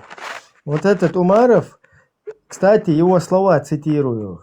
Так, как он это точно высказал? Типа, ладно, потом я вспомню. Ну, типа, вот это наше, как бы, если исламисты, если чеченские там исламисты, скажем так, отступят, да, отойдут от вот этого исламистского дела, то вообще всему джихаду в мире типа конец там. Вот такое что-то, да. Кстати, я с этим согласен с ним. Я тоже согласен. Как через вас носитель пошел этого всего вот этого. Да, но он это говорил как бы... Там слабость поймали. Боясь, да, он это говорил, боясь, что это остановится. Я с ним это согласен, что нам это так есть, но это нужно наоборот. Нахрен выхолостить из чеченской среды. Просто, короче, вот он тоже один из этих, кто ему по ушам там проезжал, когда вот этот Эмират, Кавказ, вот это вот движение. Вот такое, там арабы уже на заднем плане были. Там уже, короче, в открытую. Не, ну там тараканы бегали. Я просто, как бы, сейчас я не буду вспоминать, как бы, все, что я видел, там, смотрел и так далее. Как бы ты таких, да, ты тоже вот именно документалов, как бы, да, которые вот как ты разговариваешь. Я смотрел тут очень много, как бы, да, и вот именно вот интервью и все это, как они выражаются, как они разговаривают, как Доку разговаривал, все это. Я все это видел. Если бы не видел, как бы не говорил бы, да. И они такие, да. И там прямо арабы сидят, прямо с такими длинными волосами сидят. Там не тоже борода длинная, как бы, там длинная, как бы, а длинные волосы, как вот как сегодня игиловцы выглядят, как бы, да. Вот такие вот вокруг него там крутились. Вот этот Дока, он тоже полный профан там в религии был. Он видел, он там сидит где-то, и когда клянется, валлахи нор. То есть он какой-то чеченский. У нас есть такое чеченская клятва, там, Дейл Коранур, типа, там, Дейловский Коран, клянусь Кораном Дейловским, дословно, да, переведу, Дейл Коранур. И он это еще на свой лад переделал, валлахи нур, короче, что-то непонятное, блин, получеченский какой-то. Потом вот эти, которые он зачитывает, там всякие, блин, эти... заклинания, да, там на арабском. Тоже вообще там я слушал, полный профан, с ошибками там вообще. Никакого понятия. Наслышался где-то, и тоже это пытается цитировать. Короче, Мне здесь пишут, то, что якобы здесь из Дога ни один араб не был. Я могу даже предоставить какие-то там, ну, не знаю, вот документальные... В общем, вы видите, картина-то ясна, что вот с помощью ислама вот этот вектор народно-освободительного движения полностью повернули в никуда, вот эту в пустоту вообще, в пропасть. Вот с помощью идеологии. Усугубили ситуацию. Они для этого и были, они были для этого завезены туда, приглашены. Через несколько границ пришли, чтобы раскол сделать. Они не пришли туда с добрыми намерениями. Джохар Дудаев разговаривал с Хаттабом с этим. У них есть, я в интернете читал, они между собой разговаривали. Почему вы они помощь? Это же ваша обязанность, когда он сказал. Да, они предлагали помощь. Они пришли... Ибраим, ты был там среди этой гущи, я не был дома. Я знаю, что при Джохаре, потому что мне Хусейн, наш депутат, рассказывал, они при Джохаре, арабы, предлагали вот такую закулисную помощь, понимаешь? Типа, чтобы там он отказался. Да, финансы давать, и через это потом тобой манипулировать, понимаешь? Манипулировать, да. Джохар их послал, он им сказал, короче, если вы помогите, просто нам нужно официально, чтобы высказались за нас. Открыто. А вот открыто. Да, эти какие-то закулисные, он послал их. А вот эти, Яндербиев, там, Удуговы, они как раз-таки на это... Там, уломались, да, на вот это закулисное. Поэтому вот эти и стали объектом манипуляции. У Дуговым у меня свои счеты были тогда. Он моего брата по Даргуну погиб там из-за него, сволочь. Что ты рассказываешь? Я не понимаю, откуда ты берешь, ты елки-палки, блин, семья пухом брату. Ну, зачем? Откуда ты берешь, братан? Ты давай уже объясни, кто ты есть вообще, кто ты, воин. Лазик, я тебя прошу, прекрати это. Перестань гасить, первый и последний раз. Я тебе нормально с тобой разговаривал до этого, а теперь я тебе скажу. Слушай, те дела, Лазик, если ты не перестанешь, Лазик, он тебя заблокирует. И тон твой тоже понизь, твой тон свой понизь. Успокойся, да, я с тобой не ругался. Я тебе говорю, слушай, не ори нахуй на меня, успокойся давай, не ори, не ори. Слушай сюда, ты честь моего брата здесь не трогай. Ты честь моего брата здесь не трогай, понял ты? Я твоего брата трогал, ты что, дебил что ли, блядь, совсем нахуй? Подожди, аккуратно. Успокойся. Да ты свой рот грязный, блядь. Успокойся, батя. Когда я своих братьев говорят, с вами разговариваю. Успокойся. Подожди, никто ничего брата здесь не это. Я твоего брата не трогал, я не знаю, откуда. Мой брат воевал за Чечню, за освобождение Чечни. Хорошо. Правильно делал, по правде делал. Успокойся ты. Я такой тон не, я такой тон не потерплю. Ты что? Ты сидишь, блядь, над моим братом прикалываешься. Я тебе говорю, блядь. Дурак, блядь. Я как бы шуткой все переворачиваю. То, что ты сидишь, несешь, это просто пипец, блядь. Ладно, Лазик, там в личку с ним переговоришь. Хорошо, хочешь, напиши мне в личку, нахуй, что ты орешь. Да, Бабел Ты еврей, ты связан с Израилем, Иудеей. Слушай, какая тебе разница? Свяжись со мной, не ори на меня. Веди диалог по теме. Веди диалог по теме. Не лезь, куда тебе не надо. Не лезь, куда тебе не надо, несу свой нос. В смысле никуда не надо, дурак, блядь? Куда тебе не надо, несу свой нос. Если идет общение, разговор. Держи нормально разговаривать. Понял? Успокойся. Неуважение будешь в других местах проявлять. Хрень наговорил там. Хрень ты несешь, блядь, дурак, блядь. Успокойся, говорю тебе. Так, я сейчас эфир вырублю, если, короче, это не остановится, потому что Прекращайте, все равно неинтересно. пару добрых слов. Вот этот.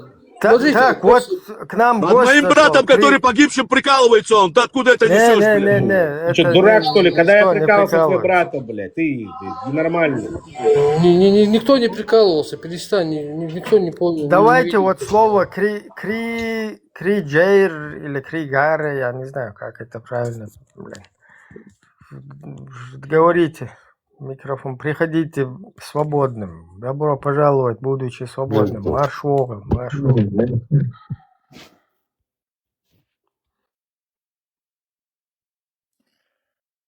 Да, мы вас слушаем.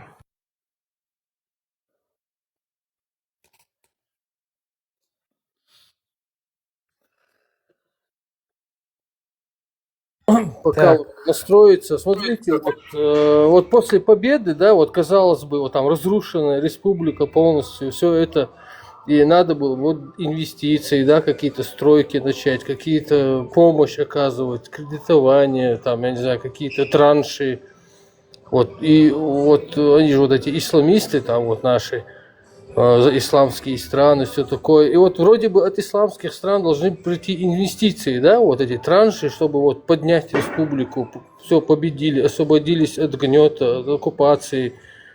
И вот вроде бы, да, так должно быть, по-здравому, да.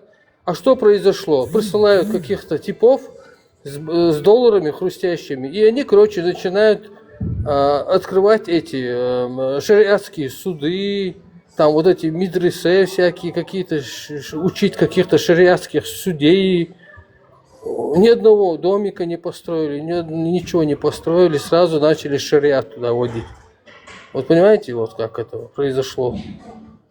Пока Да, все вокруг шариатов там крутилось, понимаешь? Вот с самого начала, как Яндарбиев и Дигов, как они начали вот это законодательное... Ибраим, это после смерти Джахара, да?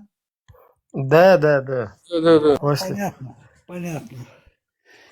После его... Ну там, знаешь, у Джахара есть там моменты, где он высказывал. Вот эти зашли к нему, зикаристы, короче, там салаваты кидают, короче. И он там говорит, типа, там временный совет, потом всякие вот эти продажные коррупционеры туда-сюда. То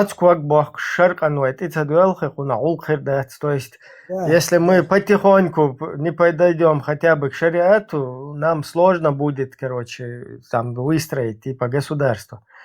Ну, там дело в том, что, кстати, вот наш друг Джамшут, там, Нохчу, я не знаю, его вот так знают, он постоянно троллит Дудаева, Джахара. Как будто бы Джахар Дудаев вот это знал, что такое ислам истинный, ваххабизм. То есть наши там все соотечественники тогда вообще не понимают. И когда говорили там шариат или ислам, исламское там государство даже были вот эти, которые требовали от Джахара там. Если кому интересно, там есть вот этот митинг. Как-нибудь маршу включим, и там посмотрим вместе этот митинг, да, где требования к Джахару. Кстати, вот этот сегодня кадыровский Хамбиев, там один из инициаторов вот этого ультиматума Джахару. Типа мы там какие-то боевики, короче, призываем президента провозгласить Исламскую республику и дальше условия Исламской республики. Разделить президентскую и премьер-министровскую вот эту должность. Потом образование. Какое образование? Какое премьер-министровская должность? В исламе премьер-министровской должности вообще нету. В исламе есть халиф. В исламе есть амир. В исламе есть вот это ахлюль хали валь акди. Шура. Какие должность президента? То есть эти люди, они полные профаны. Для них, когда они говорят шариат или ислам, для них это за все хорошее. То есть у них такое розовое, пушистое понимание. Вот если человек будет Богу следовать, да, или божественному какому этому, он не будет коррупционером, он будет за все хорошее. Они вообще не понимают, что в корне вот этого шариата, этой системы, это полное вот это вот, то, что мы видим сегодня в Иранах, во всех этих диктаторских странах, да, вот это и есть шариат. Какие-то парламенты, какие-то образовательная система. Алло, это не то вообще. И там эти люди, которых мы сейчас пытаемся задним числом он там троллить, да, они вообще, им нужно было на корню это все рубить. Но они у них нету понятия, что такое истинный ислам-ваххабизм. Они вообще не в курсе этого. Они думают, что это там он как им чеченские какие-то эти айдат, короче. Как там сказали, вот это здесь, короче, не воруй, здесь, короче, там, я не знаю, не ври, здесь там какую-то с дороги камень убери, короче, там, я не знаю, если еда валяется, ее подбери куда-нибудь в сторону, отложи. Они думают, что вот это, короче, какой-то шариат. Алло, это вообще там чеченские какие-то внутренние устои, которые там... То есть вообще там по ним нету никакого понимания. Я просто сейчас чуть-чуть сюда ушел, да, просто вот когда про Джохара, про этих пытаются как бы присобачить там Джохару, это движение, это вообще, даже вот это Шамиль Басаев тот же, который в оконцовке этот ваххабизм, короче, там возглавил, он вообще не в курсе, что пророк в возрасте 53 года женился на 9-летней девочке. Он не в курсе этого, он не знает ему, потому что эти говнюки, я тоже это думал, что это неправда, потому что мне, когда я услышал первый раз об этом, мне сказали, не, это, короче, специально кефиры хотят мусульман там опорочить, ей было 19 лет. И все, я поверил в это сразу, понимаешь? Так же и я был. Потому что я не допускаю человек от Бога, который, чтобы он был педофилом, я извиняюсь, осуждаю. Поэтому вот так вот этих людей там облапошили. Но это нужно... А потом постепенно, когда ты уже сел на это дело, тебе деваться некуда, понимаешь? Ты пленником этого становишься. Поэтому пока ты не попал в плен от дебил, который будет это слушать, извиняюсь за свою грубость, но имеется в виду хороший человек, да, мой соотечественник, который будет это слушать. Надеюсь, что ты не дебил, не станешь, не дашь себя дебилизировать. Просто послушайте, что вам говорят, что в конце туннеля вот этого, там, свет, который вы ждете, вы попадете сами вот в эту ловушку, в капкан. Оттуда вы вылезти потом не сможете. И поэтому здесь и сейчас нужно сразу разобрать, что там, все наизнанку вывернуть. И здесь и сейчас определиться. Давайте, будем мы это принимать потом или не будем?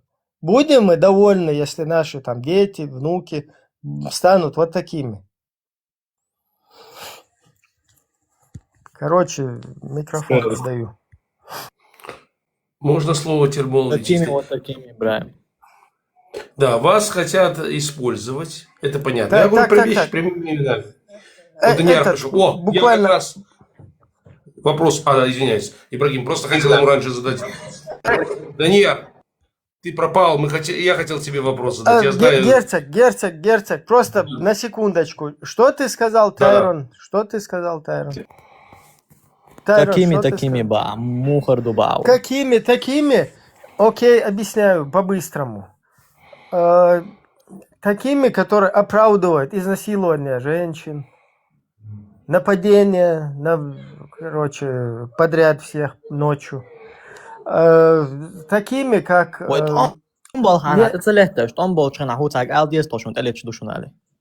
Вообще без разницы, туам больше, не туам больше. Изнасилование женщин, если ты уже у тебя в голове ты не сломался, да, еще если ты нормальный, то ты будешь осуждать изнасилование женщин.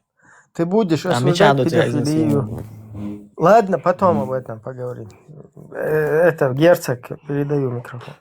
Да, Герцог, перед тем, как задашь вопрос, Герцог, подожди секунду, еще одну секунду. Там Стелла просится, а вот это справа внизу, который, Кригер, который, он же молчит, может поменяем, Стелла просится. Давай я задам тебе вопросы, я скоро буду выходить, я знаю, ты очень так любишь Мухаммеда, это понятно. Это что-то шикарно. И они и так чеченцев загоняют в ловушку, а вот у них, слава богу, здравомыслящие есть. У меня к тебе вопрос. Я им задавал, они уже ответили, я тоже ответил от себя. Я понятно, ты любишь Мухаммеда. Вот такой тебе вопрос. Национальность ты свою не говоришь, но я догадываюсь, какой-то национальности. Вот ты руководитель государства, тебе дают деньги. Как говорится, вопрос, зри в корень. и приходят тебе священники, ну, там, ислама, и говорят, ты же мусульманин, красивую мечеть строить или университет, что ж ты выберешь? Вот тут люди слушают, народ хочет разобраться. Или образование, или мечеть.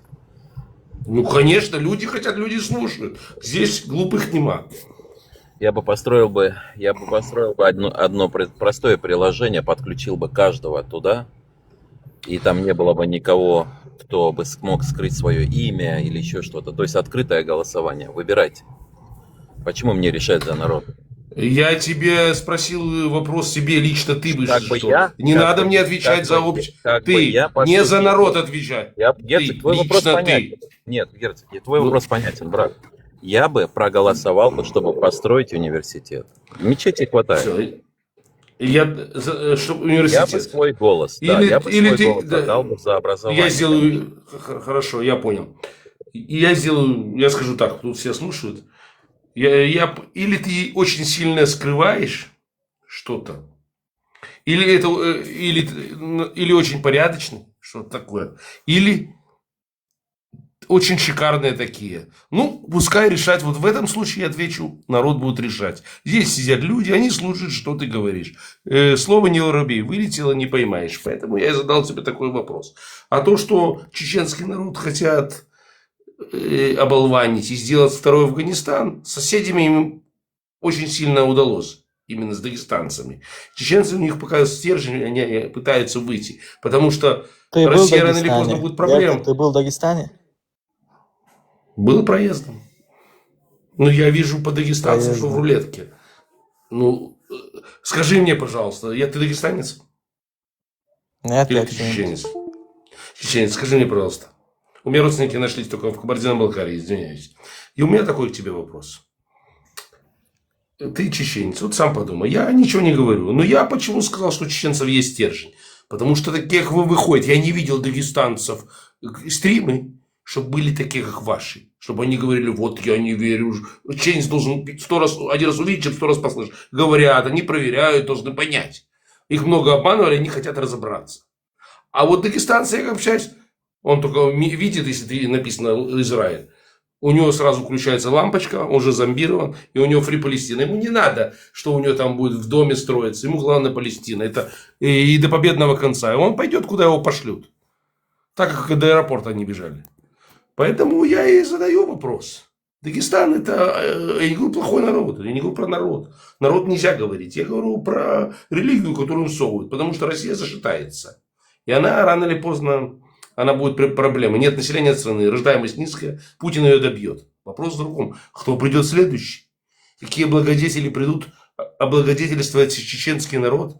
Ну, мне кажется, в моем понимании, я думаю, что будут исламские братья, это Турция будет очень сильно лезть, и она уже это делает, и вербовать, и под видом ислама будет крутить многие вещи. Но это мое мысли вслух.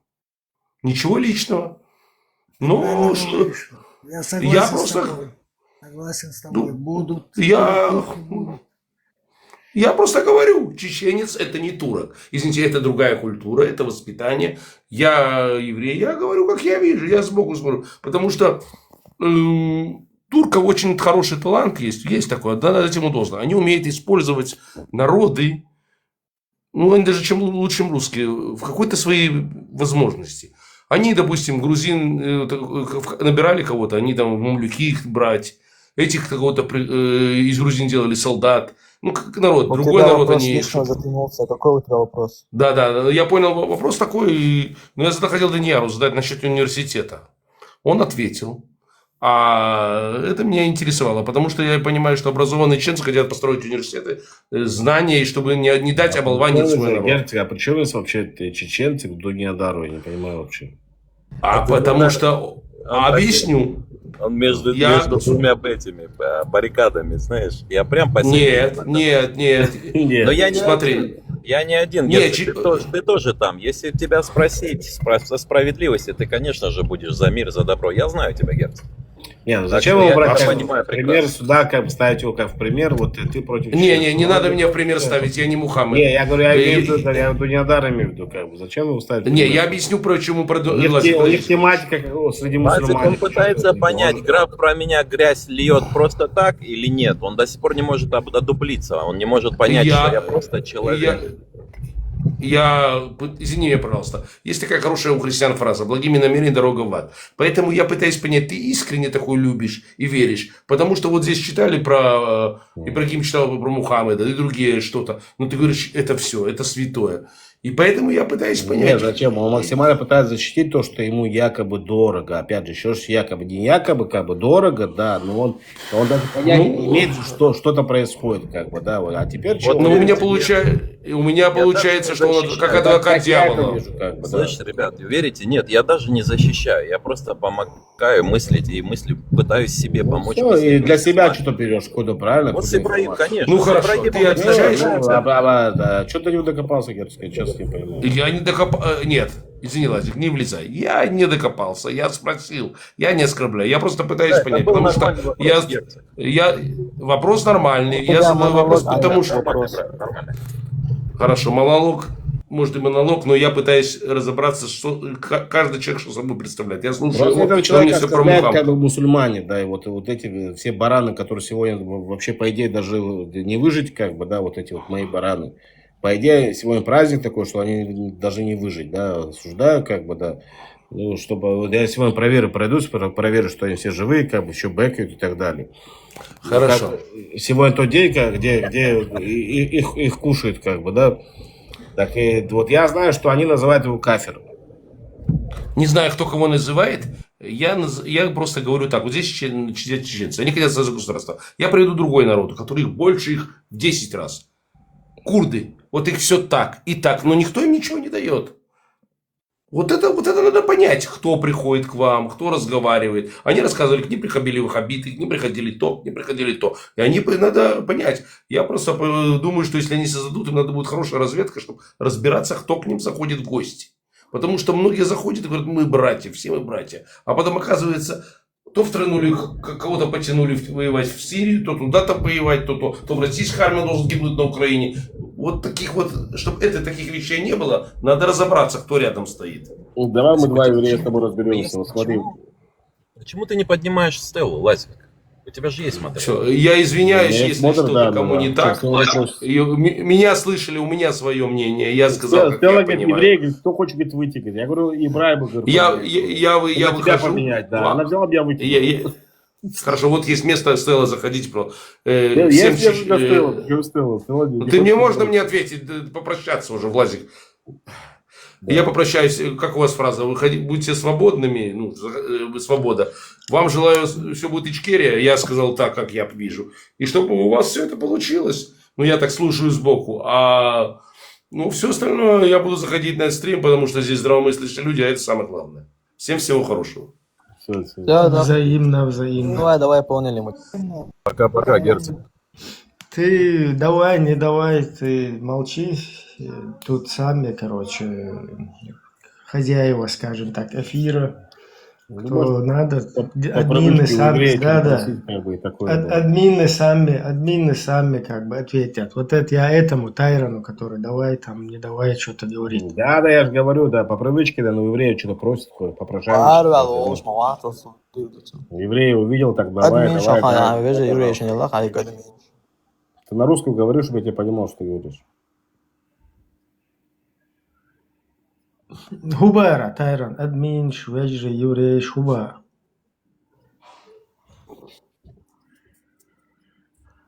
Еврей админу мабараса. Ну и что, евреи, тут разные есть, и чеченцам, и кому я еще тут разным дал. Тайрон, а ты не удивляешься, почему я тебя не выкидываю? Вот я еврей. Почему я тебя не скину сейчас? А у меня есть админ.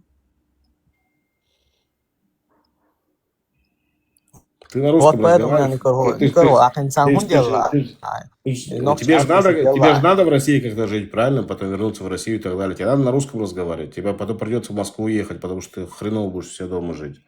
Че, говори на русском. Я хочу тебя услышать. Что ты хочешь меня услышать? Тебе же надо будет в охрану где-то устроиться, там, какого-то русского, какого-то там, богатого человека. Надо тебе будет Путин. Ну, с русскими на русском буду. Да, ну с все, разговаривай на русскими, русском. с чеченцами чеченском. Хорошо, вот я с тобой разговариваю. Вот я русскоговорящий еврей. В охрану, говорит, куда-то устроиться. Почему в охрану лазить? Да, а что ему делать в этой жизни, как бы? Ну, не важно, ладно, я предположил, как бы, да, это ничего в этом оскорбительного нету, как бы, да, даже Это очень оскорбительно было. Это было очень оскорбительно. Почему оскорбительно?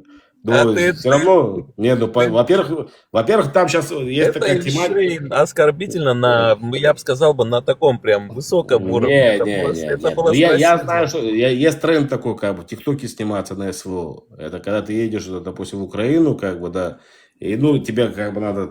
Вы, кстати, там используете себе фотошоп такое, да, вот, чтобы круче выглядеть. Есть такое? Я вот слышал, такое тоже имеется. Там, вот когда, знаешь, выходишь, там, какое-то поле у себя, кстати, в Чечне же, да, выходишь, говоришь, что я в Украине, как бы, да, и потом вот так вот селфи херачишь с автоматом. Кстати, такое. Есть такое? Дунядар, твое отношение к русско-украинской войне? Трагедия, брат, что я могу сказать? Для меня это трагедия. Трагедия и очень серьезная трагедия. Подожди, Тем более, это джихад или не джихад?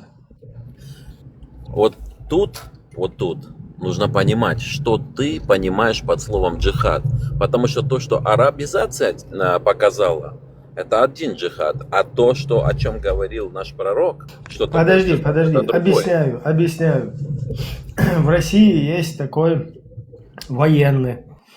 Фамилия у него Алаудинов, Апти зовут его. Он возглавляет войско Иисуса, алейхиссалям. Ты как вот это войско Иисуса, ты поддерживаешь его или вообще, как ты относишься вообще к этому войску Иисуса? Мое последнее видео, выставленное здесь, это говорит о человеке, он капрофил. В русской церкви, в РПЦ, он главная личность. А тот, о котором ты говоришь, это адепт этого капрофила. Адепт. То есть они все пожрали говна, и то, что этот капрофил им скажет, то они и делают. Если это войско Иисуса, надо спросить у Папы Римского. Папа Римский именно в этом маленьком болоте участия не принимает. Сейчас Абу Хилл услышит такие слова, как Папа Римский, скажет, ну что, пацаны. Кстати, вот это вот твой брат по Акаиде, Дунядар, вот этот Асват. Асват, да главное, чтобы он был человеком, я не знаю, какую конфессию он верит. Хоть пускай в дерево, в столб верит, какая разница. Мы сначала должны людьми стать, потом говорить о высоких моралях, о мире духов. Во времена СССР мы же стали людьми. Нет, давайте я лучше вам расскажу, что такое джихад, потому что не все люди знают. Лазик слышал. Когда пришел наш пророк, мир ему, джихад сейчас представляет в исламе как это самое, понимаете, что даже говорить об этом нельзя, ТикТок нахрен заблокирует. А вот что на самом деле, у джихада есть два вида. Есть малый джихад и есть большой джихад. Три. Два вида джихада, ну, может быть, три, конечно. Ну, у каждого свой взгляд и свои объяснения этому. Ну, вот что я знаю об этом. Большой джихад – это вот этот вот Армагеддон внутри себя. И ты должен вот в этом Армагеддоне победить своего навса, своего беса внутри себя. Вот первый джихад. Да, совершенно верно. Более подробно разъясняю. То есть ты не должен иметь собственного мнения, ты не должен основываться на логику, на критическое мышление. Абсолютно ты обратная должен сторона. полностью следовать исламу. Нет, это твое Просто объяснение, я следовать, этого не как говорил. тебе предписано. И не В Коране выпендриваться, написано, что грубо тот, говоря, кто да? будет... Ибрагим, как это можно принять, если в Коране написано? Зачем ты противоречишь Корану? Там написано, что тот, кто будет тянуться к знаниям, Аллах сам облегчит ему путь. как можно свое мнение... Это где? Хорошо, тоже найду. Вот второй запрос твой. Хорошо. И еще там написано, вот эти вот всякие тафсиры, мафсиры, которые нам приносят, непонятные вещи. Там еще написано, что в одной суре 4 раза написано, что Коран был донесен до человечества на понятном языке. А тут мы включили тафсиры, мы один включили вопрос. людей, которые для Один нас вопрос. перевели. Подожди, ты про иносказательные, а я... Так, ладно, давай. Без вопросов. Второй джихад. Один вопрос. Ты понял да, насчет второй. джихада? Вот Второй ты говоришь вопрос. Коран, Нет, Коран, смотри, я Коран еще написано. не закончил. Подожди. Нет, ты уже давайте все без сказал насчет я Корана. не Объясни сказал. людям, потом будешь говорить. Вот ты говоришь в Коране, правильно? Вот я тебе задаю такой вопрос. Тот, кто его послал, если ты считаешь, 7 небес его послали, он сказал, что Коран записали. Там есть такой аят?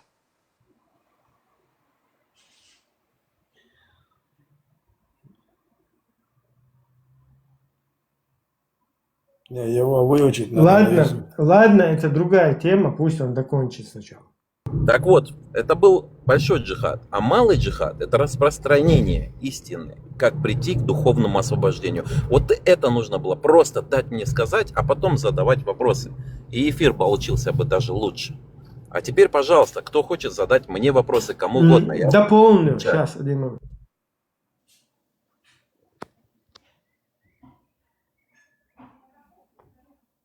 Дополню, потому что есть еще третий. Третий – это диванны. Когда ты сидишь на диване, и вот как Асвад, например, вот такие. И оттуда, с диванов, короче, провозглашаешь там джихады, топишь за Палестину, призываешь, короче, там ко всяким вот этим действиям. Вот это вот самый распространенный такой джихад, третья версия. А эта версия как раз то, о чем твоя информация идет, об оболванивании. Вместо того, чтобы человеку открыть глаза, мы можем сейчас напасть и доказывать ему, что он не прав. Можно объяснить, приоткрыть глаза, брат, вот так, как ты смотришь на это? Вот у нас есть тоже, у тебя своя правда, у нас своя. Давай помыслим вместе, мы тоже, вот есть Октябрьский день. Есть промывание мозгов всему человечеству на протяжении тысячелетий. Можно вопрос? Да, конечно. Вот, можешь привести один пример из Корана, до которого как бы ты сам самостоятельно не дошел бы с там родительским воспитанием, с образованием в школе, с другими вот какими-то факторами, да, окружающими, до которого ты сам бы не дошел, вот, как бы. Есть такие у тебя примеры? Да я думаю, что нужно еще туда подключить все человечество, весь Коран. Вся моя жизнь. Я бы сам не дошел бы до многого. Не, ну вот один конкретный пример. Там, не знаю, может, как себя вот вести в обществе, как там взаимоотношения с людьми, там, ну, вот самые банальные вещи. Хоть один пример можешь привести? Честно сказать, я просто учусь у вас. Вот честно скажу. Вот просто учусь у окружающей среды, то есть у людей. Я смотрю, как это выглядит со стороны, я общаюсь. Я же даже сегодня сказал, то, что Ибрагим мне как глаза открыл на этого чеченца, я думал, он один из вас, там, за Ичкерию, там, за свободу, все дела, но оказалось, это тройной игрой, даже не двойной, а тройной игрой. А вот у Асвада, интересно, есть такие примеры, мне очень интересно. Спроси у Асвада, брат.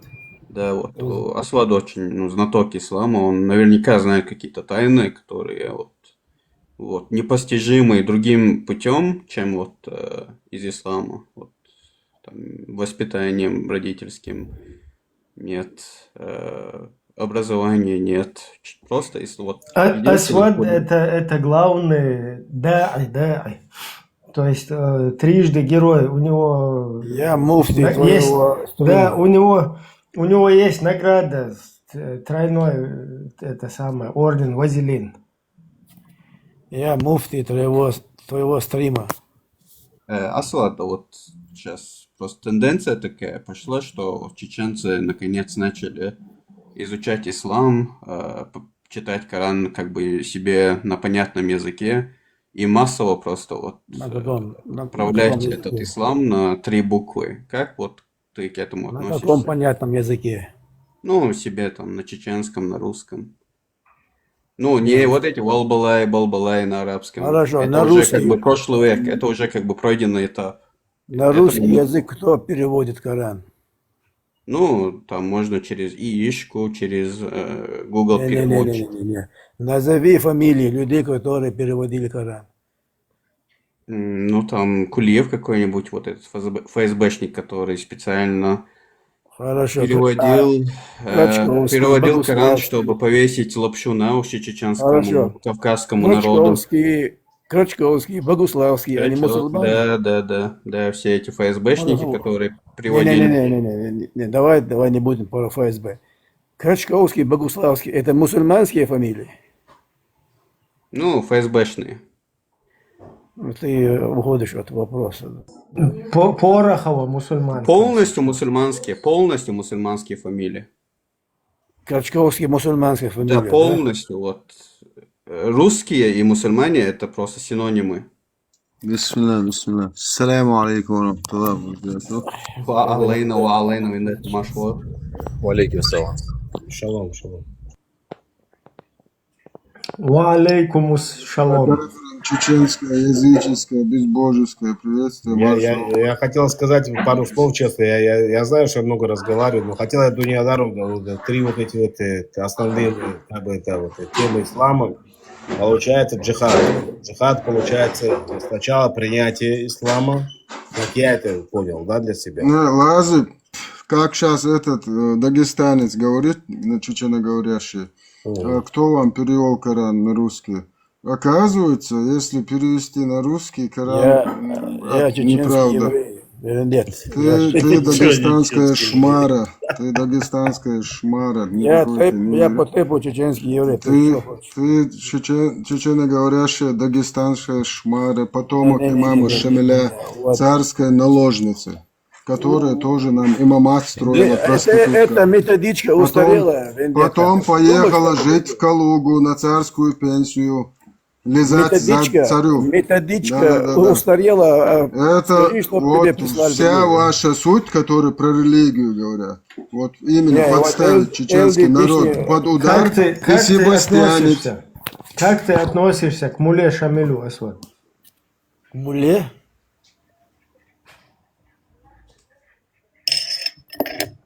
Шамуилу или кому? Мула Шамиль не Шамуилу, а Шамиль. Шамиль. Это Шамиль. Вот как сегодня есть Костекский, Сосипинский, Шамиль Маликов. Вот такой же мула, имам, так называемый вот этот, мула Шамиль. Как ты к нему относишься? Как и ты. Ты хорошо к нему относишься? Я тоже выскажусь, ты выскажи. Не, я отношусь как имаму Шамиле.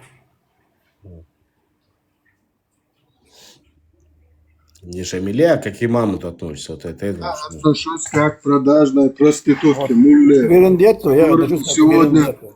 Сегодня тоже те же проститутки, муллы, нам втирают про ислам. Сам вообще ни хрена это не, потому что они знают, что рассказывают народу чеченскому дичь. Да. А нам говорят, что если ты не мусульманин, ты не чеченец. Альхамдулилля. Представляешь, бы?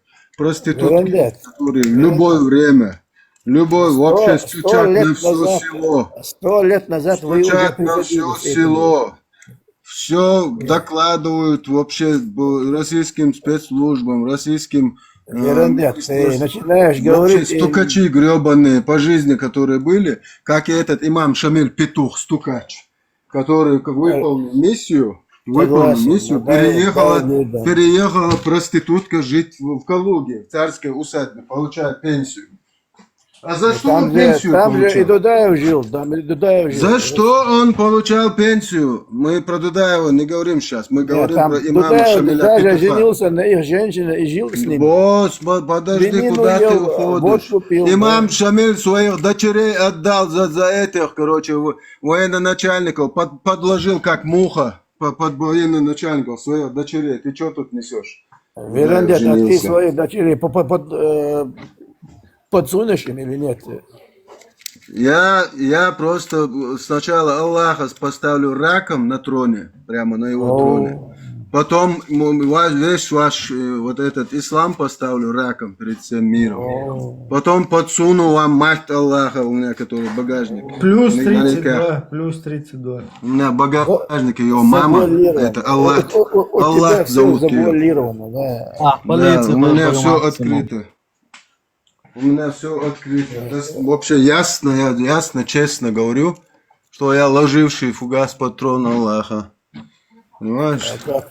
Это у вас сунна. Вы когда вот помните при 800 лет, который у вас мечеть стоит в Дагестане, вот вы как раз таки своих дочерей подкладывали под арабов. Причем исправно. 300 штук, 150 штук в год. Там прямо описывается, какие нужно быть глаза, волосы, твои предки тоже это делали. сиськи. Твои предки Да, тоже как, делали. вот как раз таки вы с тех пор и подкладываетесь под всех, Нет, кто там и твои, приходит. твои Сразу предки тоже жопой, были. жопой вверх раком встаете и подкладываете все, что угодно. Встаем. Вот вся ваша это на Плюс нас не 32, накидывайте. На чеченский народ не пытайтесь это дерьмо накидывать свое Чеченский дагестанское. народ тебя поймает, ты тоже раком. Чеченский народ меня ни хрена не поймает, меня не надо Один ловить. прекрасный Я день тебя всегда народ есть для поймает. чеченского народа. Меня ловить не нужно. Ты хочешь сказать своих чеченоговорящих проституток? Ты их имеешь в виду? Которые не имеют к чеченскому ни одному тейпу никакого отношения. Пришлые ублюдки. Братва Сталина. Братва Сталина, бля. Который вам дома подарил, да, чеченские? Вот вы их потомки, ублюдки, все. Да. Нам, евреям, он вообще все подарил, всю республику. Ваша еврей уму, бо ахтем сюли он дюз.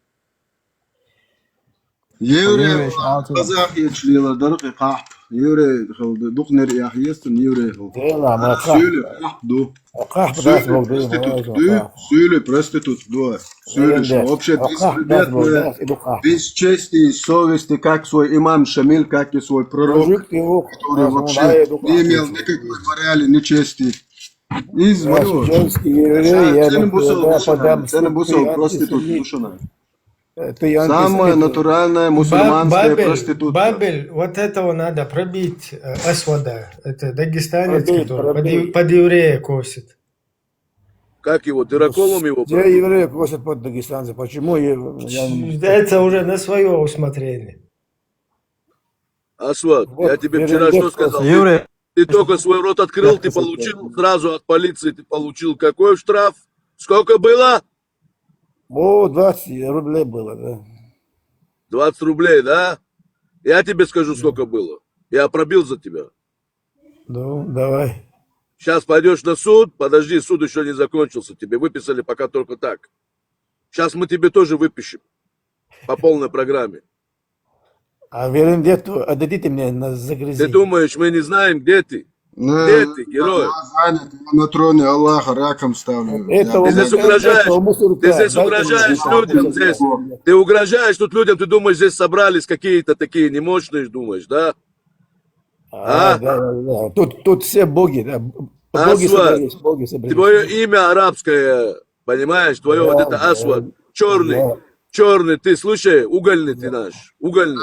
Это рожденный от 4 суры 24 аята Шнырь. Вот дайте мне этого ментального. Это рожденное по 4 суре 24 аята. Вообще, черт знает что, смесь бульдога с носорогом. Мы тебя отоварим тебя. Отоварим, ты увидишь. Вот отдай мне этого сбежавшего мента из Чечни. Алло. Я никуда не сбежал, я на троне Аллаха сижу, он сидит на моей голени. Я 5 раз в день ставлю его раком прямо на его троне. Я далеко. На BMW троке ты сбежал. Прилетай. На Аль-Бураке, я на троне Аллаха сижу. Прошлый раз ты как святого Ибрагима задел, и тебе сразу Аллах тебя наказал твой. Сразу, моментально. У Ибрагима нет ничего святого. У тебя сразу доказывают тебе, что Аллах не на твоей стороне. Разве что пятки будут светиться, когда убежит, да, а так святого ничего нет. Ты почему заикаешься сегодня? Ты можешь мне сказать? Где я заикнулся? Ты заикнулся здесь не один раз. Я это Ой, специально Бабел, ты делаю. почему чеченский акцент делаешь? А? Ты почему это? Отоварим мы тебя, Бабел. отоварим тебя, знаешь как? Отоварим. Отварим? Отоварим тебя, отоварим. Я евреюшка, ты зачем чеченский акцент Коммунист делаешь? хочешь, да? С коммунист хочешь, да? Ты мне еще один раз еврей скажешь, я тебе нос поломаю, дурак. Я еврей, и ты еврей, да? Я твой нос поломаю, если ты мне еврей скажешь еще раз. Нос. Да поломай, я твой вообще заберу тебе нос. Порежу тебе твой нос вообще. Мужик спокойно, замечаете? Я тебе отдам свой нос, Мне будешь нравится. как... Я тебе такой штраф выпишу, тебя, ты понимаешь, что Аккуратно, тебя... аккуратно, сейчас блок. Аккуратно, да. Я Отоварить тебе его надо. туалетную бумагу подарю, если хочешь. Отоварить тебе надо, Асват. Асват, ты держи себя в руках, пока ты еще на ногах ходишь, то один раз на тебя дунут, Дайте и мне ты вот полетишь этого уже. мента. Полетишь Бабер, уже, вот как этого- это. Как этого туалетная мента, бумага дайте. полетишь. Как туалетная бумага полетишь ты, знаешь, будешь летать вот так вот.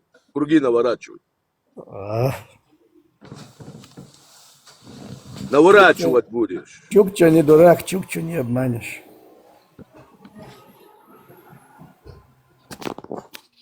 Вендетта, он угрожает здесь, сидит, мы тебя, чеченцы, Дай поймаем. Забери ты Что маму такое? Аллаха из моего А что за багажника. еврей там угрожает? Мы тебя поймаем, чеченцы, мы тебе это... Ты кто? Ты Забери чеченец? маму Аллаха. Ты Асват чеченец, ты араб, бля, араб, это- предавший свой Этот свой мусорок народ. сбежал, этот мусорок сбежал. из Чечни. Манкурт, ты вот кто ты, понял? Манкурт. Ты еврей Это- или араб? Я араб, да, я араб. и Не, еврей. я этому говорю. Люблю семитов, да всех.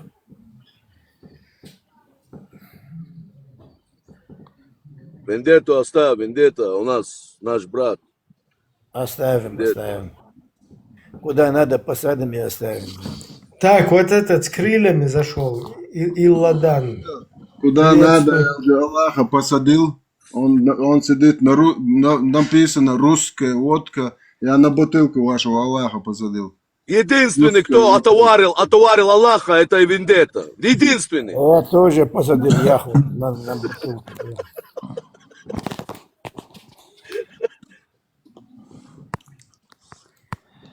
Походу здесь ни одного мусульманина нету, да? Нет тут Ты мусульман. ищешь? А что, ты ищешь мусульман? Мы все мусульмане здесь, альхамдулилля. Ты что вообще здесь несешь вообще? Мы... Здесь, по-моему, вот Ладно, не надо, не надо. Илидан, саляму алейкум ва рахматуллахи та'аля. Малейкум. Малейкум, да, малейкум, да. Подожди, ну, салам налейкум или как там? Да, малейкум. Шунгуль кулейкум. Ва налейкум салям. Шалейкум. Илидан, а в чем твоя проблема? У тебя проблемы с мусульманами какие-то? Помощь нужна? Да нет. Бля, я ненавижу свой телефон. Ребят, я че вернусь?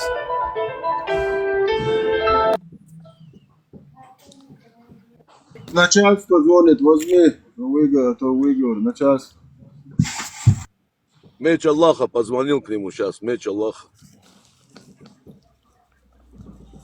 Да. Смольный на связи там. Да. Тузик на проводе, на другом, короче. С Тузиком тоже, когда вот в самую такую неподходящую минуту Лорд на связи уходил, потом джамбоксы всякие, Навальные там. Лорд Джад? Короче, Лорд Джад был? случайно. Все у него там, на случайно, Аллах. Вот так вот. Кстати, Джамбокс, он уже этот фильм снял, который он снимал там про исторический. Джамбокс, когда на трибуне стоял, когда... Где Валентина снял- Делишкова применила этот вибратор автоматический, который там Валентина. Подожди, плюс 32, узбилля. Когда с Мьянмой разборки были, там, Рохинья, Мьянма, И вот тогда Жамбок стал на трибуну и кричал: «Будь на то наша воля, мы послали бы туда такое войско, что начало его стояло бы у ворот этих мерзавцев, подонков, короче, а хвост, короче, у мечети имени Ахмата Хаджи». Вот такой вот дерзкий у нас Джамбок. Ребята, не в обиду, это никого не касается, только чисто этого парня. Ему хочу дать одну достоверную информацию. Мне легче было бы на чеченском языке ему сказать об этом. Никакой нации не затрагивать, чисто его хочу Ты чеченец, в одном брат? деле. Ты Что, чеченец? Я? Да. Да, чеченец. Нормально. Тайран, оказывается, ويتصحى تأمخذ جنادات اشتعربوا إيديولوجيا نيركوين такой период он воевать бенчинадат, братья, вы поправили наши согнутые спины, бог сермутият, вы оркта эфире валата хабрштуч. Это ночь милуш буцахар штат толком дуинах. И вот акцар кешьер дела, действительно, дуглаш халака наха. Хотя ицхлер, но ишт адмш такой. И вот ахвай темте адукку нах лазин барг зудри тегри бер шраз разни адмаштат адмаш дарк лазин. Даже ахар хоется, ну адмаштат йод. Там лечить да беш мусум разрушенный ерой ливерш достаточно, то шпацерой халдар. Так нах патинот деркет блидлишающий бят Грузия, Азербайджан. Но Азербайджан цохе наха yok problem yerter do Karabakh ya haton bolshet Beijing hachu bekin bar etio tak تيري بريش تونكشناخ أو ناخ سعودي باغورت نيردات إنسار إشت بوشة شو براتش دو وبرايل ناشي سوغن تسبينه بوش مو نستيل إنساس إنه فاكت سو إقامة دينشنا شتشير تار شو بيتر أذربيجان شين غاس قشكرا أوغروزايولش بلس شي بروبليم يولش شو ليتشتر أقوى ناخ زغرنيت أغو داغورت قيتيو زغرنيت ناخ شو بيتر تار أدم مشدوي أدم الليلير الدو شارون تشبه كبير سبرديلا سوالون كورتك والون لوتر إيديولوجي تاعها الكرس نحبو بوش بيش بيخ بيش برتر إنزا حتقرش وش بل هر جبتي شبوي عبوش بل إشا بيخ بيش برتر قيتيو بيخ بيش حوق تارت قرقلو مليل دي بوتر Скажи ему уже, скажи, я тебя прошу уже, да, ну. Никак не получается. Верта, я просто хотел спросить. Ну, особо просто жук-ти арбо и газ, кататерум, чувак. Выделять беш, уж унижать беш. Не отключайте меня по-братски. وين غون صدنوا كوي وين بيحكي وير واتقس ميل والله كيتيو ميل والله وين تو حنشو عشبه ابرجين وين وما دينادات اسوش وين بيحكي بير باس كيتيو Кто меня тут, кто модератор тут? Кто меня удаляет? حونت اما دوغي غزيان اشت حينت اتدقنا بوش بيحكي تبجو حونت ادوغي اشت غاسكي تبور ان بيحكي وتير ريش بعدك دنيا تيش ما تيش راح يقنا شنت او تشير سان غاسكي مو مشي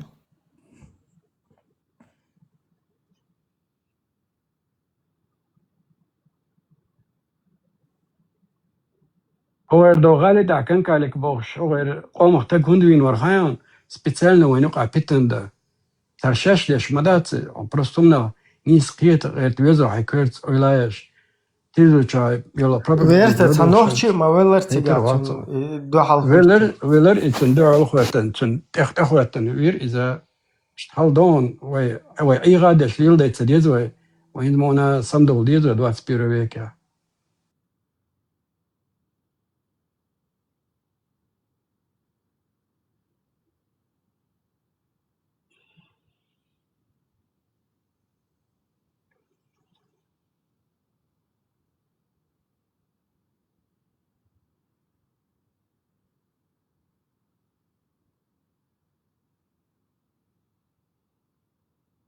Так, Бабель, нужно нормально давать сделать здесь. Да, надо сделать нам, один хадис прочитать надо какой-нибудь, срочно. Или вот этот вот Ибан Анус, от него, у него много хороших передач. Вот этот Канкалик, есть ректор университета, кажется, он был, и проректор Бисаев был.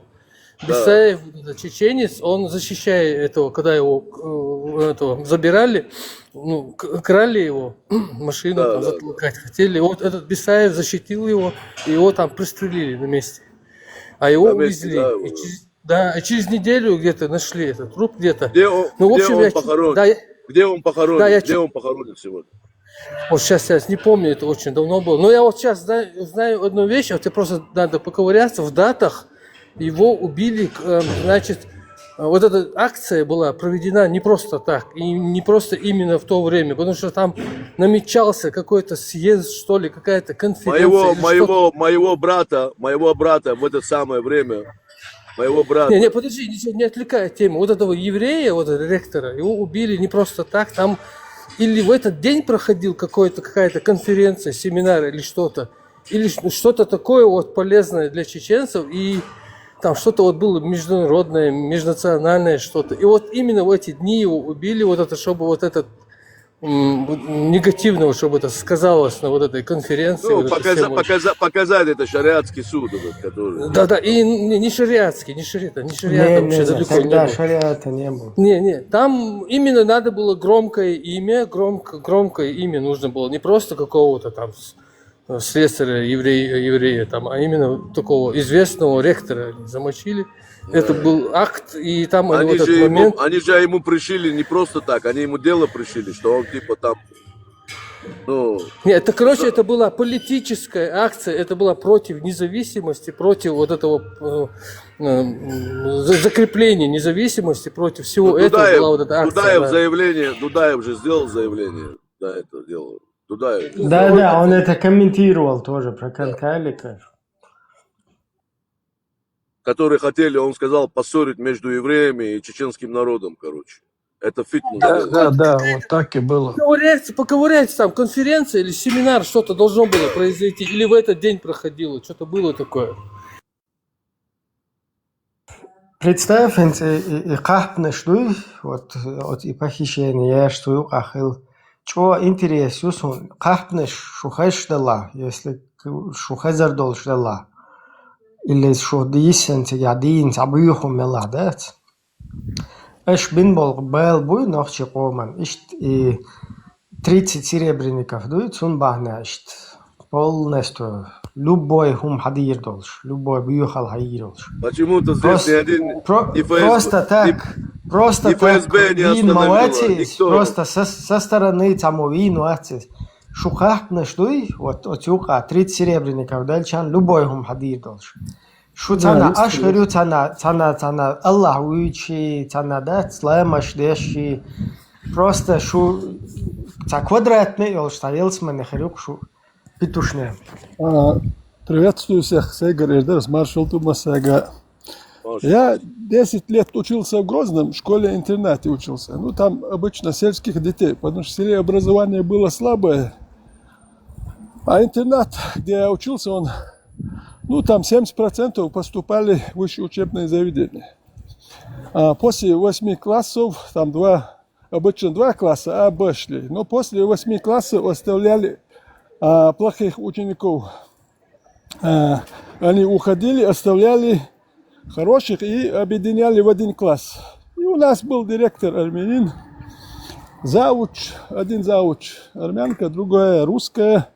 Учителя алгебры, помню, тоже учитель физкультуры, очень хороший человек был. И учитель физики, вообще ценнейший человек, очень хорошо преподавал. И вот директора украли, представьте.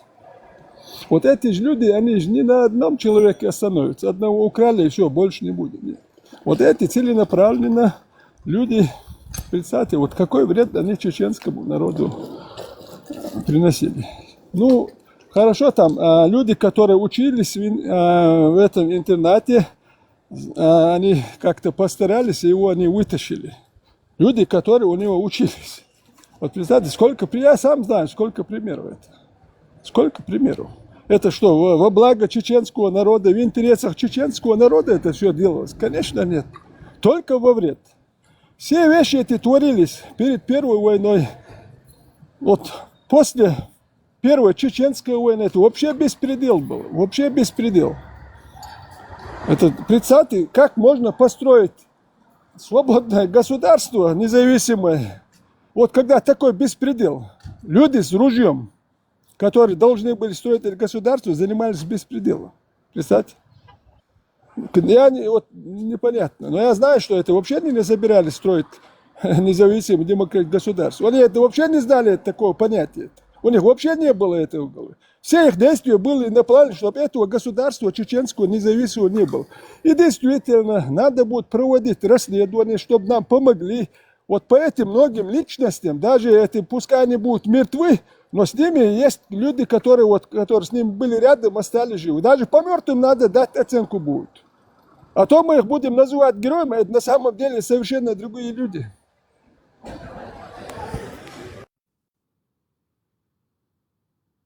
Да, понятие героя здесь это растяжимое. Кто был там герой, а кто был не герой.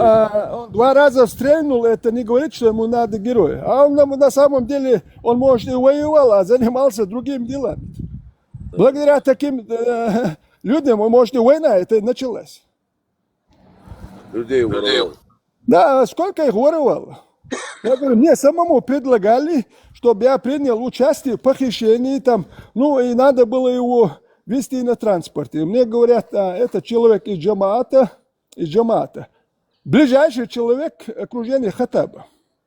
Представьте, люди, которые с дагестанцами, я знаю этих людей, не знаю, сейчас живы или нет, они занимались дагестанцы, чеченцы, занимались похищением людей, эти джамааты. И вот они мне говорят, надо будет с Питера до границы Дагестана. Ну, машина грузовая везти, типа у вас есть машина грузовая, мы его сюда, до машины доводим, а в Дагестане вас уже встретят. Надо, по территории России человека надо везти. Вот этими вещами занимались джамааты. И вот этот человек, который я называю, он рядом с Сулеймановым. Там столько примеров похищений людей, там ни 1, ни 2, ни 3.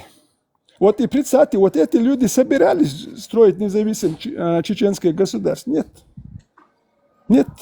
Вот эти джамааты, У них сегодня люди, работающие последователи на российские спецслужбы, все эти джамааты занимались, что только не делали, лишь бы мы не смогли построить. Ну, конечно, мы не смогли.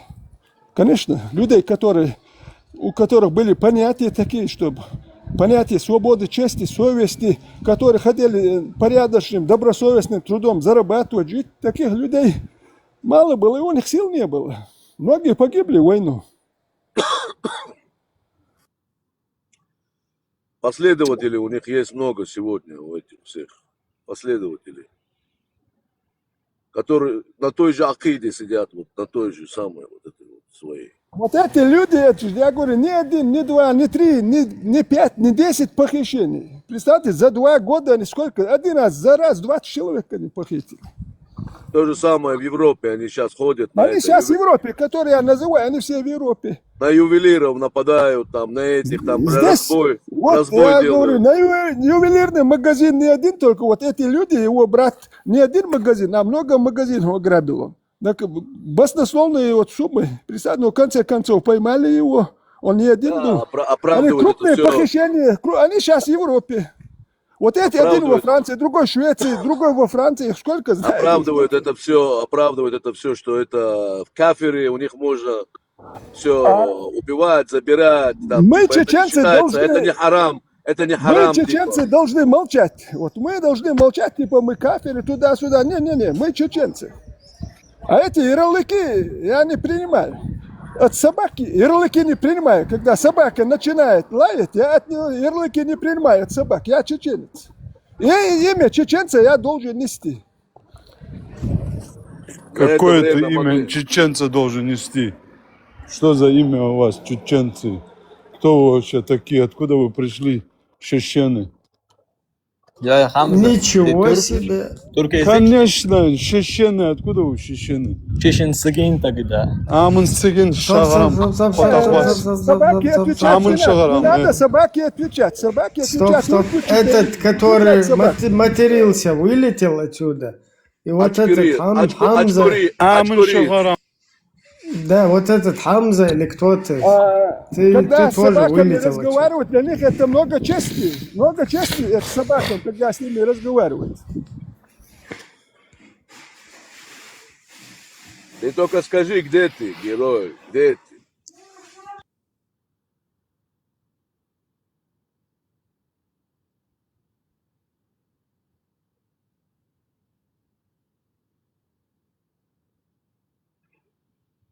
Ну, это, короче, это Котакбакс. Это этот казах пишет, короче.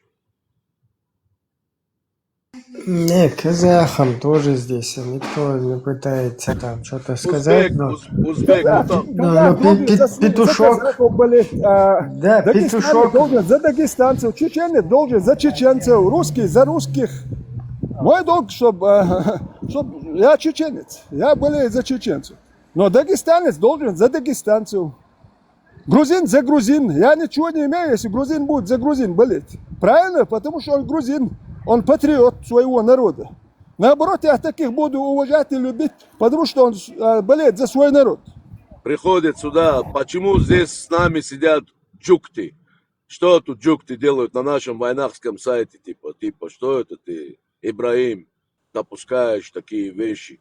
То, что джукты были, которые воевали за освобождение Чечни, свою жизнь положили, и такие есть, и кто скажет, что таких нету, я того нюх топтал. Того нюх топтал я. Я того нюх топтал, кто скажет, что нет. Подожди, вы кто там прикалываетесь? Вы что думаете, что не было джукты, которые за Ичкерию воевали? Есть тут смеется, Даниадар смеется. Лазик был, который здесь. Лазик был, который... Я не смеюсь. Я просто потерялся в твоих рассказах. Послушай меня. Успокойся. Мой брат погиб под Аргуном. Мой брат. И его убили не ФСБ, его убили... Не трогай меня, не его трогай ваххабиты меня. убили. Его ваххабиты убили, чтоб ты знал. Успокойся, да, хорошо. Если мы с тобой на чем-то дискутируем, на какие-то темы, там не обязательно ко мне переходить на личности.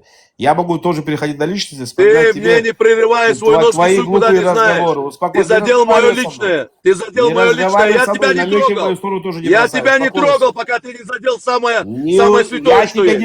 Я не трогал твоего брата, земля ему пухом. Успокойся ты.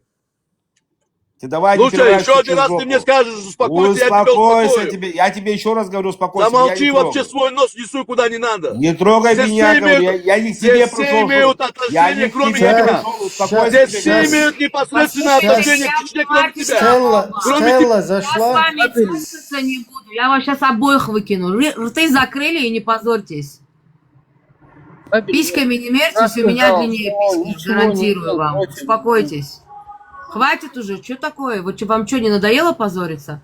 Хотите разобраться, дайте друг другу телефоны и сидите материте друг друга в себя в личке. Что творится? Вы что, вообще что ли? Есть тут и джукты, которые воевали за Чечню, достойные люди. И не ваххабитами они были, а были ополченцами, поднялись вместе со всеми, кто оставались там, такие тоже есть. У меня есть друг близкий. У меня есть друг близкий. У меня есть друг близкий. У меня есть друг близкий.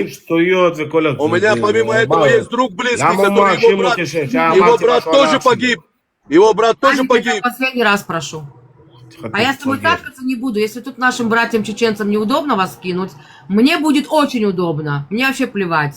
Хорошо, можете обижаться я хоть не до должен завтра. ругаться, пускай намеки в мою сторону не кидают. Все, закрыли тему. Тут никто не сидит, чтобы вашу вот эту херню слушать. Так, нам нужен хороший азанчик, чтобы джиннов прогнать. Маршал, Стелла, приветствую. Здравствуй, здравствуй.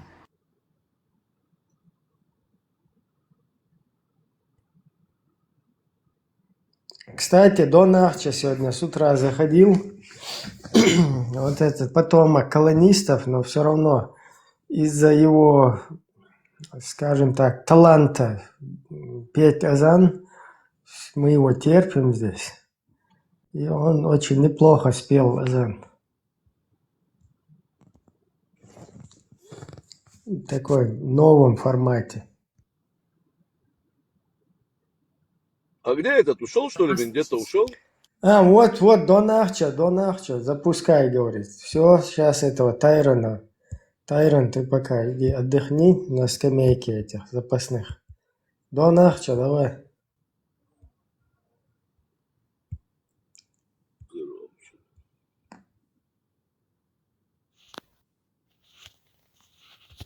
Только тебе с тебя азан, не просто молчание здесь, там, не для этого тебя поднимают.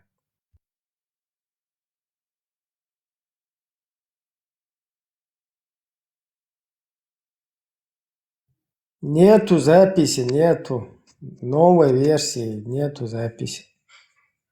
Давай еще раз. Живой азан все равно по-другому он как бы воспринимается. Уши тебя слушают. Начни. Азан. А у него уважительная причина. Она рядом боится. Да.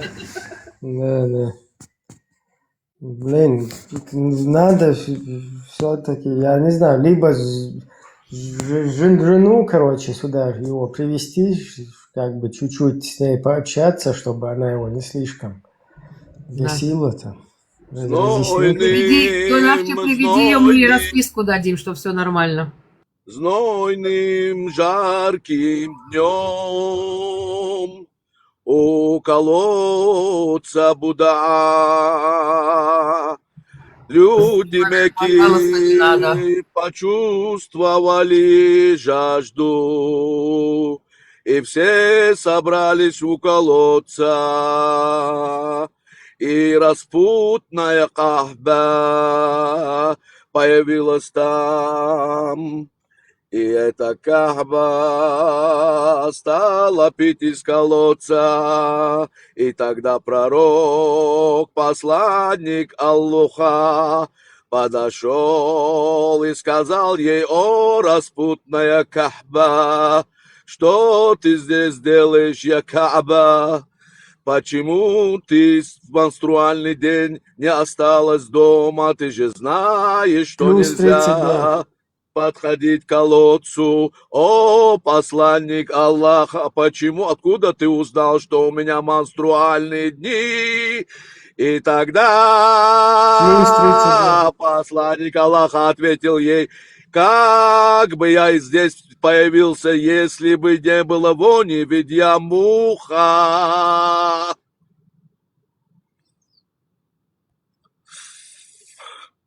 Вот тебе это от ебана ануса, от ебана ануса, от ебана ануса. У тебя слух есть, бабе?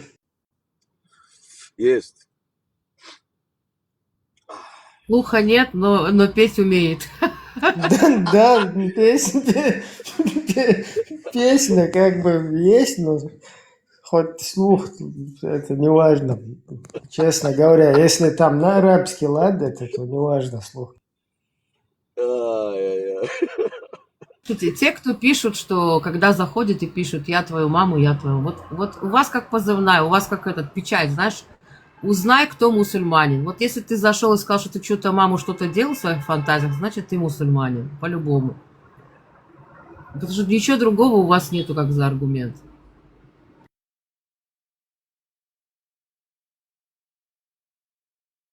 Если кто верит в пророка, то он не должен материться.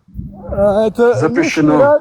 Лишний раз доказывает, что какой позор быть мусульманином. Да, русско можно материться, но Коран на русском нельзя читать. Это правда, Дуньядар. Хочешь, я тебе покажу свои переписки, вернее, не переписки, а люди, которые мне пишут, и мне это в мусор попадает. Я тебе покажу. Они нескончаемы, причем на всех аккаунтах. Вот кого я встречаю, раньше я не замечал, но кого я встречаю, все лицемеры. Непорядочные люди, не хозяин слова, врать, может, что. Вот, представьте, человек рабской психологии, это же не самостоятельный человек, своего мышления нету, своего слова нету, чести нету у него. Человек стада. Что с таким человеком можно? Как можно такого человека уважать? у которых авторитет. Грабитель, разбойник, педофил.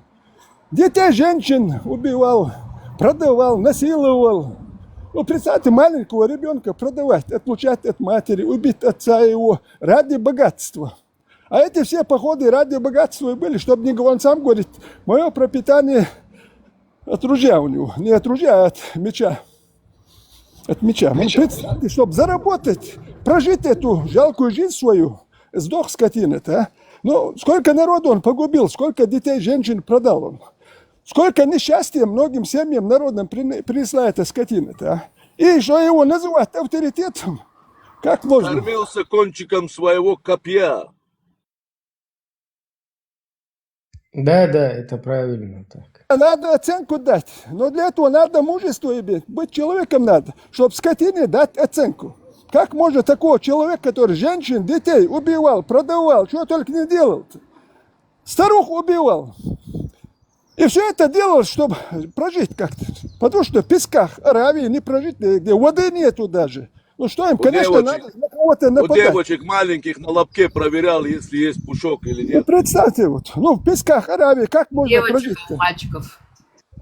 Не будет у них сегодня нефти, мы знаем, как Катар жили бы, что если нефти, газа не было, Катар, Арабские Эмираты, Саудовская Аравия, мы знаем, как Ветеран, ты за кого говоришь? Я? Ветеран, ты за кого говоришь? Да. Я за нормальных, порядочных, честных людей говорю. Нет, ты говоришь, что кто-то там продавал, насиловал, Вот убивал. это я говорю, это Магомеда, про Магомеда говорю. И его последователи. Он это делал, его последователи, это можно. Его последователи, а людям нельзя. Нормальным людям это Видишь, что я, знаешь, каннибал, что я увидел? Я увидел, что вот такая тематика идет со всех сторон. Ну, как бы есть, да, есть и происламские, есть про Израиль, есть про христианские, ну, короче, валом всего этого. И я увидел одну маленькую деталь, на которую внимание многие не обращают. Значит, эта деталь заключается в том, что поведется на этот самый необразованный народ. Именно народ, большинство, я имею в виду, а не весь народ. Вот какая численность населения и кто самый необразованный ведется на такого вида информацию? Кто у нас самый необразованный? Ну, возьмем Пакистан, 250 миллионов. Я тебе честно скажу, если я прав, я просто говорю, если я прав, я не оскорбляю никого, честно. Будет очень оскорбительно это звучать сейчас. Сейчас точно ухо порежет там многим. Но если я не ошибаюсь, вот именно ведете себя, именно чеченцы. Давай сделаем, Дунядар, так. Только не перебивай меня по-братски. Вот я услышал, что ты сказал, как, если можно, да, вот, чтобы никто меня не перебивал. Какая религия преподносит самое такое вот необразованное, ну, именно приносит самую необразованность и возвращает в какой-то там 6 или 7 век? Какая религия это делает? Если по-хорошему, да. Лазик, на практике ты имеешь в виду, да? Вот. На практике, да. Сегодня мы живем в 21 веке. Какая религия пытается вернуть всех людей в 5, в 6, там, 7 век и так далее? Никакая, кроме ислама. Подожди секунду, Бабел, я не тебе вопрос задаю. Оставь в комментарии, может у него будет другой ответ какой-то. Ты лучше, чем твой пророк, Дуньядар, я тебе так скажу, он не достоин тебя. Он не достоин тебя, Дуньядар, он не достоин тебя. Какая идея, да подожди ты. Какая идея, и какая идеология, и какая религия, вот вообще, как сегодня она приводит к тому, что вот учит человека в 21 веке, чтобы привести его обратно вот на 1500 лет назад. Какая религия? Есть 3 авраамические религии. Я отвечаю на твой вопрос. Эта религия называется политика. Вот она самая, которая делает из нас, да, не неткой, да. А если ты возьмешь религию, ислам или еще что-то, это лишь только инструмент. Я не беру ничего, я задал тебе вопрос. Это лишь один из инструментов политики. Ты всегда смотри на причину, а не на следствие. А какая причина? На следствие можно смотреть, с помощью следствия ты видишь причину. Дело в том, что нужно для того, чтобы правильно оценить ситуацию, нужно всегда всегда найти причину. Иначе это будет что? Ну, допустим, ты уберешь одного правителя, поставишь другого. Нет, Пускай он будет... Хорошо, нормально. давай Ты по-другому. можешь... Хорошо, давай по-другому. Да. Лазик, дай я тоже чуть-чуть. Ладно, я как бы тоже хотел вписаться, но вот на примере, вот в частности, если религию ислам взять, да, на территориях, где он распространен, где есть, короче, скажем так, продвижение, там, цивилизация, вот такой пример можешь привести? Я могу попробовать. Сауды нормально продвинулись. Вот, кстати, арабизация говорите, но как бы деньги они не выбросили. Да, на верблюдов они деньги точно не выбросили. Если только выбросили, там по миллиону они стоят. Потом сказать, что Турция куда-то ушла, я бы не сказал. Ну, уровень, в принципе, такой, типа европейский. Стоп. Турция, если что, как само государство, оно основано на национализме Ататюрка. Ну, Ататюрк, это самое, понятно. Не знаю, что на чем основано, не могу утверждать. Вы утверждаете, ребят, я лишь только могу мыслить. Вы спрашиваете, мое мнение таково. А кто еще у нас из исламских государств? Более близкое государство, более близко, приближенное, скажем так. Понятно, что ты скажешь, что в мире нет исламских, шариатских государств, а вот более близкое к исламскому, к шариатскому, какое государство в мире? Я думаю, что это Афганистан, Иран и вот это, может быть, Таджикистан еще там. Вот как у них тогда работает этот процесс, о котором спросил Лазик? Ну, Лазик задал хороший вопрос. Я бы сравнил с уровнем 0. В прошлое, вот, возвращение в прошлое. Вот честно скажу, вот по географии я знаю, где они находятся. Но в этих самих странах я не жил. Но наслышан я немало о всем этом невежестве и грязи, которая туда входит. Но опять же, на заборе тоже написано, верить всему сразу я как бы не могу. Но правда в этом есть. Я не защищаю, честно. Но пытаюсь оценить справедливо. Извини, что тебя перебил, доведи свою тему. Я имею в виду, опять же, еще раз. Он довел, он спросил вопрос, и он получил ответ. Лазик, это... Я не получил, братка, ответ. Нет, это не я тебе сказал, это политика. И вот сейчас... Это никакая это не политика. Нет, опять же, да, политика, еще раз. Политику придумали, допустим, там греки и так далее, как бы, да. Там какое-то урегулирование, как бы, да, вот это народом и так далее, как бы. Ну, есть демократическая какая-то у тебя там... тенденция, как бы, есть вот религиозная тенденция, да. Но вот конкретно вот что вот сейчас приводит к тому, чтобы люди вот просто тупели, как бы, да, вот в основной своей массе, да, вот сейчас это получается, ну, пытаются захватить, как бы, там, говорят, что мусульмане там 2,5 миллиарда. Еще раз, Дунядар, ты знаешь, как я говорю, как бы, я не говорю, я не оскорбляю там религию и так далее. Но если уже говорить фактами, да, и вот все, что мы видим сегодня, то это ислам. Ислам приводит к тому, что вот сегодняшний ислам, я не говорю тебе ислам, который, допустим, я вот, родом из Кавказа, я вот всегда это подчеркиваю, да, вот я проживаю там у себя дома, проживая даже здесь у себя в Израиле, как бы я не могу говорить плохо против ислама как такового.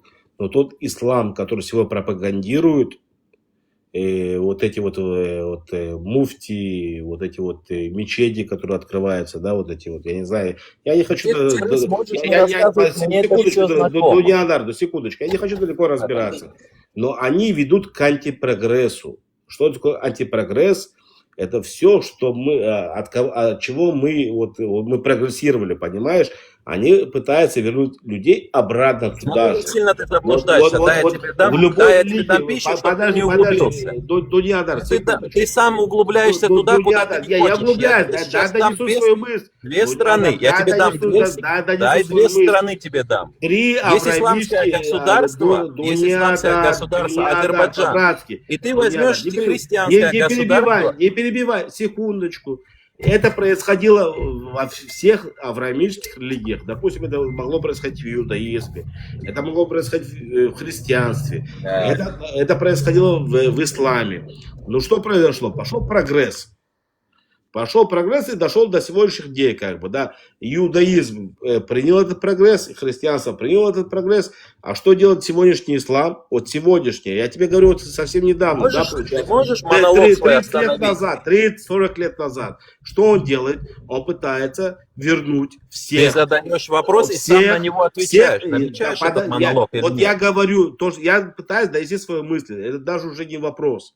Он пытается взять всех, вот кто принял ислам, он пытается вернуть их обратно туда, вот когда вот проживали 1600 лет назад люди, там 1500, ну образно я тебе говорю, да, 1300, сейчас не буду уточнять, как бы, когда эти даты происходили. Все, понимаю, в чем дело. Вот этот ислам, почему вот здесь люди сидят и возмущаются. Мы, говорит, не хотим, говорит, мы хотим, говорит, идти в прогресс, не трожьте нас. Мы готовы, допустим, да, даже те же самые мусульмане, даже ты готов быть мусульманином, ты готов быть мусульманином, ты не хочешь жить в таком исламе, или ты хочешь жить в таком исламе, который сегодня проповедуют. Ты хочешь там жить? Не, Дунедар предпочитает американский. Слушай. Тому, кто следует путем поиска знаний, Аллах облегчает путь в рай. Это показывает, насколько высоко в исламе ценится стремление к знаниям. Значит, повторяю. Значит, еще раз повторяю. И последний раз повторяю, Лазик, чтобы ты за это не говорил. Хорошо? То, как люди себя ведут, в этом не нужно это что винить за ислам. хадис? Подожди, это что за аят? Хороший Ты вопрос. вообще живешь на спине кита, ты о чем говоришь вообще? Нет Ты проблем, какие Бабел, нет проблем. Именно сейчас я отвечу Ибрагиму на его вопрос. Смотри, Джеминай, повтори, пожалуйста. Конечно. Этот прекрасный завет передан в сборниках хадисов имама Муслима, Ат-Тирмизи, Абу Дауда и других. В нем пророк Мухаммед говорит: «Тому, кто следует путем поиска знаний, Аллах облегчает путь в рай». Это показывает, насколько высоко в исламе ценится стремление к знаниям.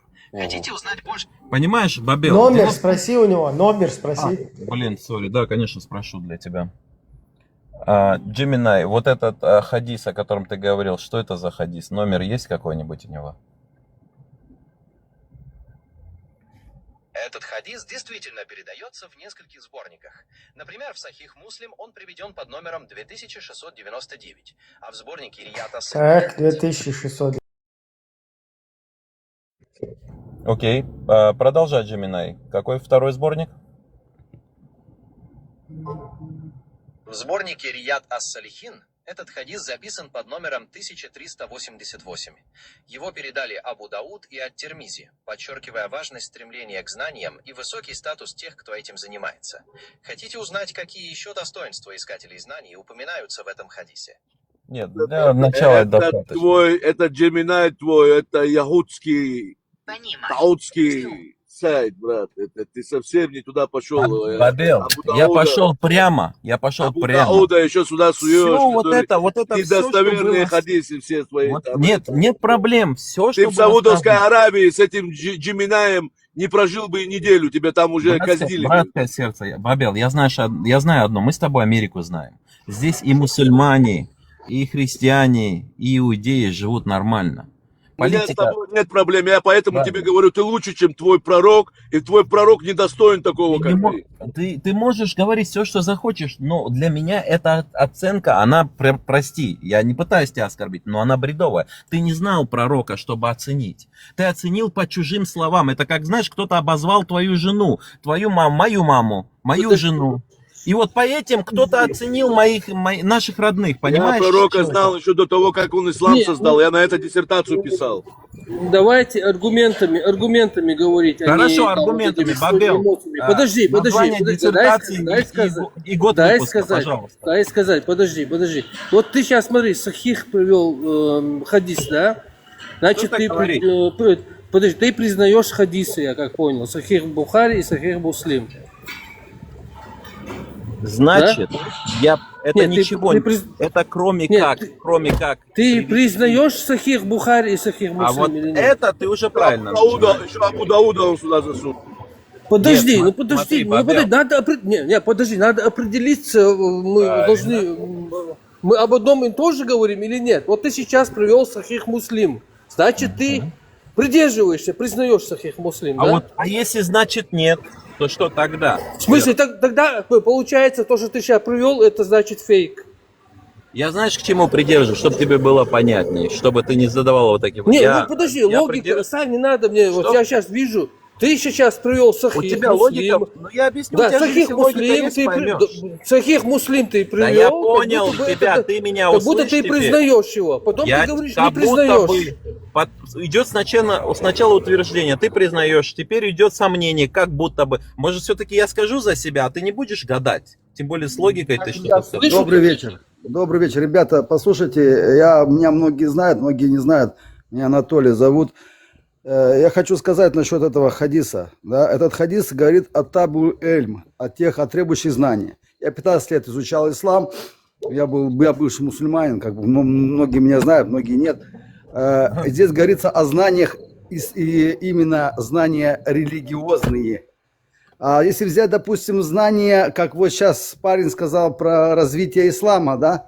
Развитие ислама. Ты, Анатолий, сказал знания религиозные, правильно? То есть ты это, кто это решил, ты или похожие на тебя? Открой шарх хадиса и смотри, кому он был сказан, этот хадис. При каких условиях он был сказан этот хадис. Я теперь скажу тебе проще. Вот когда ты за шарх говоришь в одном аяте, я тебе вопрос задам. Я вопросом отвечу тебе, ну и ты ответь. Нет, подожди, я не закончил разговор. Я не изучал, и не шарлатан. Я 15 лет изучал ислам. Ты если 15 лет, значит спокойно ответишь на этот вопрос. Подожди, я тебе отвечу на все вопросы. Да, я закончу в какой суре? Ты ведешь людей в заблуждение. Нет, это ты лгешь или нет? Ты ведешь людей в заблуждение. Мы сейчас проверим. Ты сказал, 15 лет же изучал, правильно? Да. Ты сказал. Теперь ответь, в какой суре Аллах говорит, что Коран, то есть знания, были донесены человечеству на понятном языке 4 раза. В какой суре?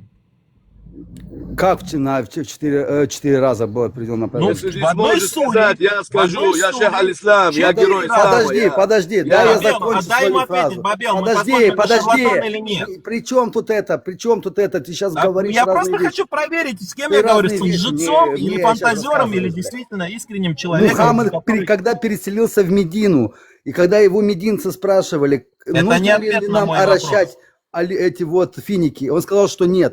И тогда все, что они посеяли, все пропало. Потом к нему пришли, он сказал, делайте то, что знаете, вы знаете лучше. Почему жены Мухаммада срали на поле? Он даже туалет не знал, как построить, хотя он Вы насколько был низко упали, караванщиком. вы лжете нагло, что вы изучали 15 лет. Я и не еще продолжаете. Я задал вопрос, как можно тебе дальше верить? Я простой вопрос задал. В одной суре 4 раза. Это единственное место в Коране. Я не знаю, 4 какой раза? суре. Я не знаю, знаешь? какой суре. А какие Нет. 15 лет, куда ты на Пушкина потратил, изучая Мухаммеда? Нет, я изучал именно то, что ты сейчас обманываешь. А я смотрю, что ты лжец. 15 лет, если я буду изучать, я наизусть его тебе Задай расскажу. еще раз вопрос, я прослушала твой вопрос. Да, конечно, Стелла. В одной суре 4 раза говорится о том, что Аллах донес Коран на понятном языке.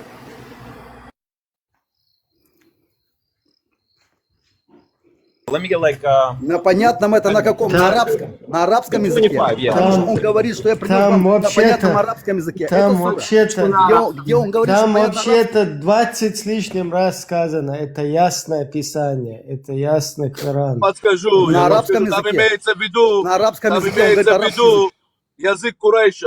Они там Да. Ну, язык Курейша, диалог Курейша, это потом... Секунду, Анатолий. Дуньядар, мне кажется, ты чуть-чуть путаешь. Вы ушли в Это детали не- какие-то, подождите, в детали ушли. Посыл был какой, что ислам, не виноват в том, что как поступают в Афганистане, Пакистане, там девочки двоюродные и так далее.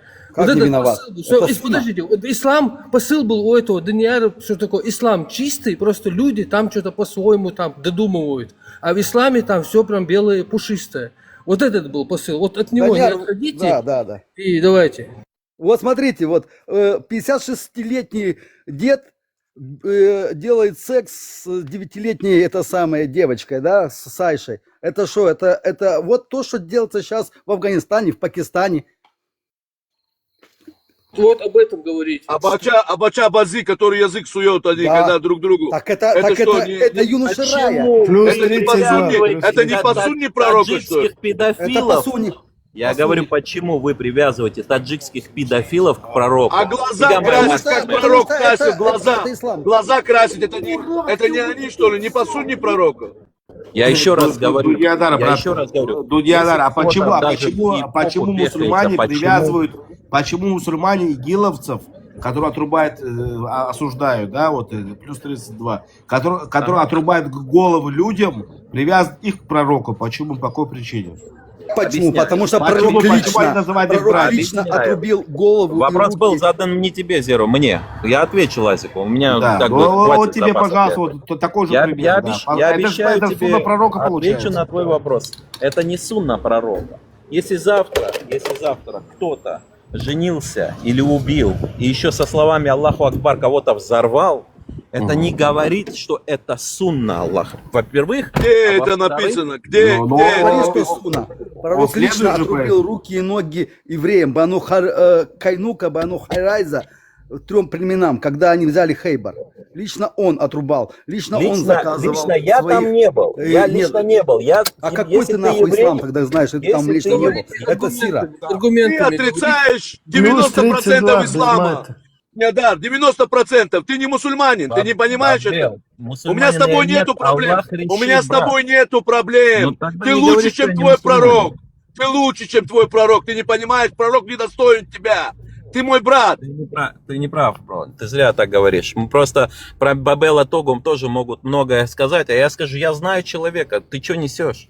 Он скажет, да вот тебе запись, он кого-то там поругал с женщиной, что-то где-то. Он приведет какой-нибудь маленький отрывок из того, что он написал. Или Они кто-то тебя же написал. сами за эти слова уничтожат.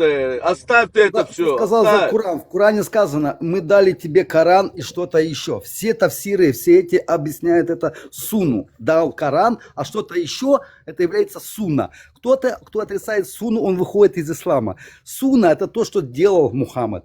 То, что он одобрял, или молчаливо, либо, Ребят, либо говорит? через Анатолий слова, это говорит. вот все является сунной. Анатолий, можно другой вопрос? 15 лет ты изучал ислам, был это самое, был... Оставь его был- 15 лет, это не имеет значения. Сейчас смотри, Хорошо. подожди, смотри, исламе. Зачем ислам- ты, Зеро, защищаешься? Подожди, я человеку задаю вопрос, остановись. Да оставь его лично всего 15 лет. В смысле он в оставь, Люльку бля? Я разговариваю с человеком, который порочит моего пророка. Дай я хотя бы познакомлюсь с этим человеком. Подожди, Я ну, не с тобой порочит, познакомлюсь, Зеро. Просто Подожди, дай в коридор. Зира, Давай я можно с тобой, тебе давай я кое-что? с тобой. Зира, можно я тебе Давай я с кое-что тобой. скажу? Я тебе кое-что скажу ради справедливости, ребята. Я люблю справедливость. Когда заходит человек с громкими словами «я 15 лет учил», то Дуньядар, если он себя представляет как мусульманин, вправе проверить его знания в исламе. Потому что, когда человек говорит громкие слова «я 15 лет учил», он должен, действительно знать хорошо, очень хорошо. И тут, понимаешь, у Дуньядара вопросы, чтобы понимать, с кем говорит. Понимаешь, Зеру? Другое, что я понимаю, о чем ты говоришь. Понятно, мы не на экзамене Анатолия, действительно, и у нас просто не нужно уводить тему в сторону. Но и вы тоже, Анатолий, если это не так, то не нужно просто так говорить. Анатолий Молдаванин, Так, я который принял принимал ислам. ислам. Я просто не изучал его в арабских странах. Стелла, Я изучал его за меня, они тебя возненавидят из-за меня, Стелла, эти В люди. современном мире это вообще не проблема. Интернет открываете, переводите, в GPT, что угодно переводите, этимологически, как хотите, переводите. Там все это написано. Пакистан, Афганистан и все остальные страны руководствуются исламом. И все вот эта грязь они творят, основываясь на этом исламе. Что ты сейчас говоришь? Они руководствуются четко по этой инструкции, работают. И они еще считают, что не до конца соблюдают. Они считают, что попадут в ад, потому что не до конца соблюдают этот ислам. Стараются максимально прийти к Это этому. аргумент, но, брат, смотри, человек должен иметь знания в исламе. Прежде чем прийти и опровергать ислам. Ты согласен со мной, что знание должен... Да, но он сейчас сидит, хадис отрицает, что он там вот этот женился на 9-летней, он говорит, это неправда, вот это там двоюродная сестра, он говорит, неправда, это неправда. Я же ему ответил на это. Вот, Зеро, смотри, я же не против общаться, но здесь идет, знаешь что, вопрос и ответ же свой, вопрос, ответ же свой. Я говорю, дайте слово, люди. Вы хотите поговорить, нет проблем, но одно я знаю точно. Если вы мне еще немного времени дадите, поверьте мне на слово, из-за меня у вас будут конфликты. Конфликты из-за того, что такой человек, как я, находится в этом стриме. Меня вы перестанете поднимать, потому что, если я не ошибаюсь... Перестанем, братан, если ты сюда я не лечиться ошибаюсь, приходишь, мы тебя вылечим, я тебя лично вылечу. Лично. мужчина ты, бабел, есть же, от чем будем лечиться? Ты говоришь, что непонятно, что ты говори по существу. По существу говори. Говори по существу, не надо Зеро, вот эти по вот существу, я тебя... абстракции не надо. У тебя осталась человечность. Человечность не сопоставляется Нам с не исламом. интересно твои Ты не абстракции. понимаешь это.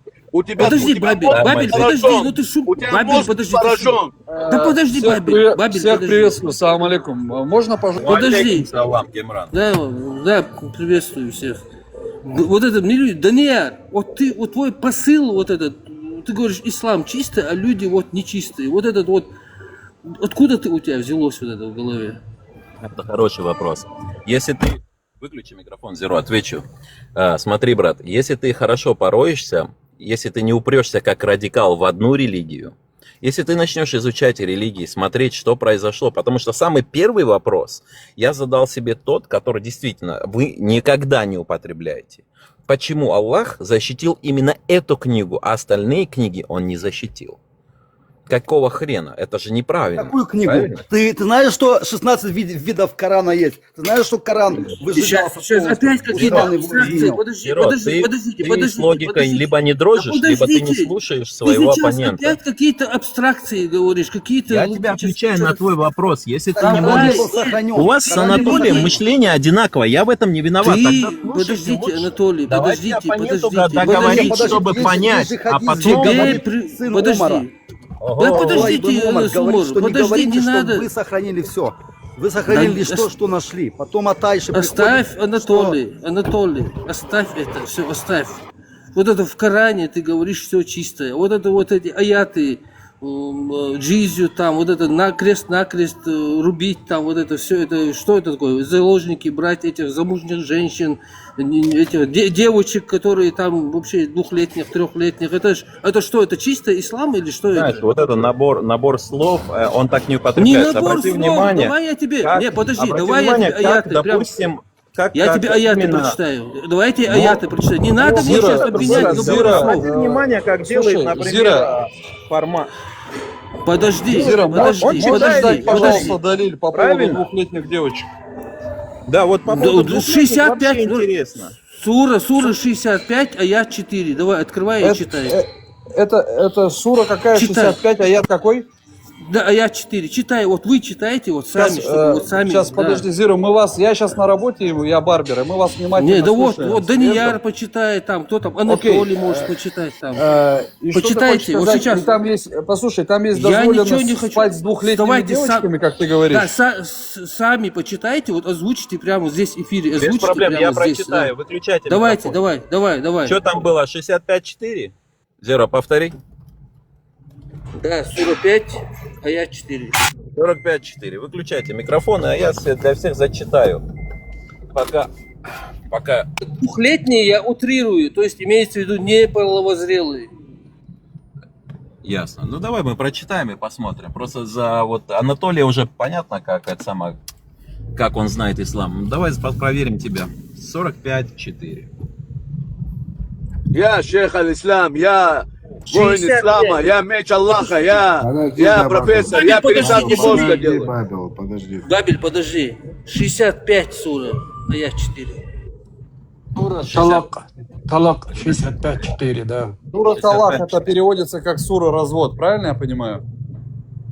Да. Я зачитаю, ребят, для всех будет интересно, хорошо. А вот Зиро, вопрос, ты чеченец? Да какая разница, кто он? Ну, Вообще, акцент у него просто поинтересовался, что здесь такого. да, оставим эти ненужные разговоры. Давай поговорим. Давай с по Серым. существу, Нормально. по существу Да, давай. по существу, правильно. Я здесь, Камран, я здесь согласен. По существу, какая разница, кто он? Хоть сам сатана пришел в гости. Давай поговорим и посмотрим. Джеминай, прочитай, пожалуйста, из Корана 65-й суру, 4-й аят. Конечно. Сура Ат-Талак, 4-й аят, переводится так. Для тех из ваших женщин, у которых прекратились месячные, если вы сомневаетесь, то их срок 3 месяца, как и для тех, у которых они еще не начались. А для беременных их срок до того, как они разрешатся от бремени. Тому, кто боится Аллаха, он облегчит дела. Вам было интересно услышать этот перевод? Или вы хотите узнать что-то... Нет, больше ничего. Что здесь не так? Что тебе не понравилось? Где ты 2-летнего ребенка увидел, бро? Вторая категория женщин. Вторая категория женщин — это у тех, у которых не были месячные. Это у кого? Это старухи, наверное, или про кого вы имеете в виду? Это при разводе, это при разводе, послушайте сюда. Это разговор идет при разводе. Ребят, я объясню. Вот именно вот этот момент, вот смотрите. Вот пускай Ибрагим скажет, что я несправедлив. Вот все могу понять. Но вот здесь, Ибрагим, вот скажи, брат, вы постоянно это поднимаете. Но почему? Я этот вопрос всегда задаю. И в тот раз я задаю этот вопрос, в тот раз задавал, вы пробуксовываете. Почему из всех вариаций вы выбрали то, что подойдет педофилия? Вы акцептнули, то есть вы приняли педофилию, но вы опровергнули тех женщин, у которых действительно это явление есть. Стелла здесь, мы об этом говорили даже не раз со Стеллой, по-моему, не раз, а один раз. Есть женщины, у которых никогда их не было. Почему вы ребенка сюда засунули, приняли это? Кто вам не то что позволил, кто вам посоветовал потерять свою человечность и привязать к нашему пророку, мир ему, ребенка туда? Но не женщин, которые, в принципе, биологически это явление присутствует у женщин, у которых никогда не было. Но это же факт, есть женщины, у кого не было. Ты у меня спрашиваешь?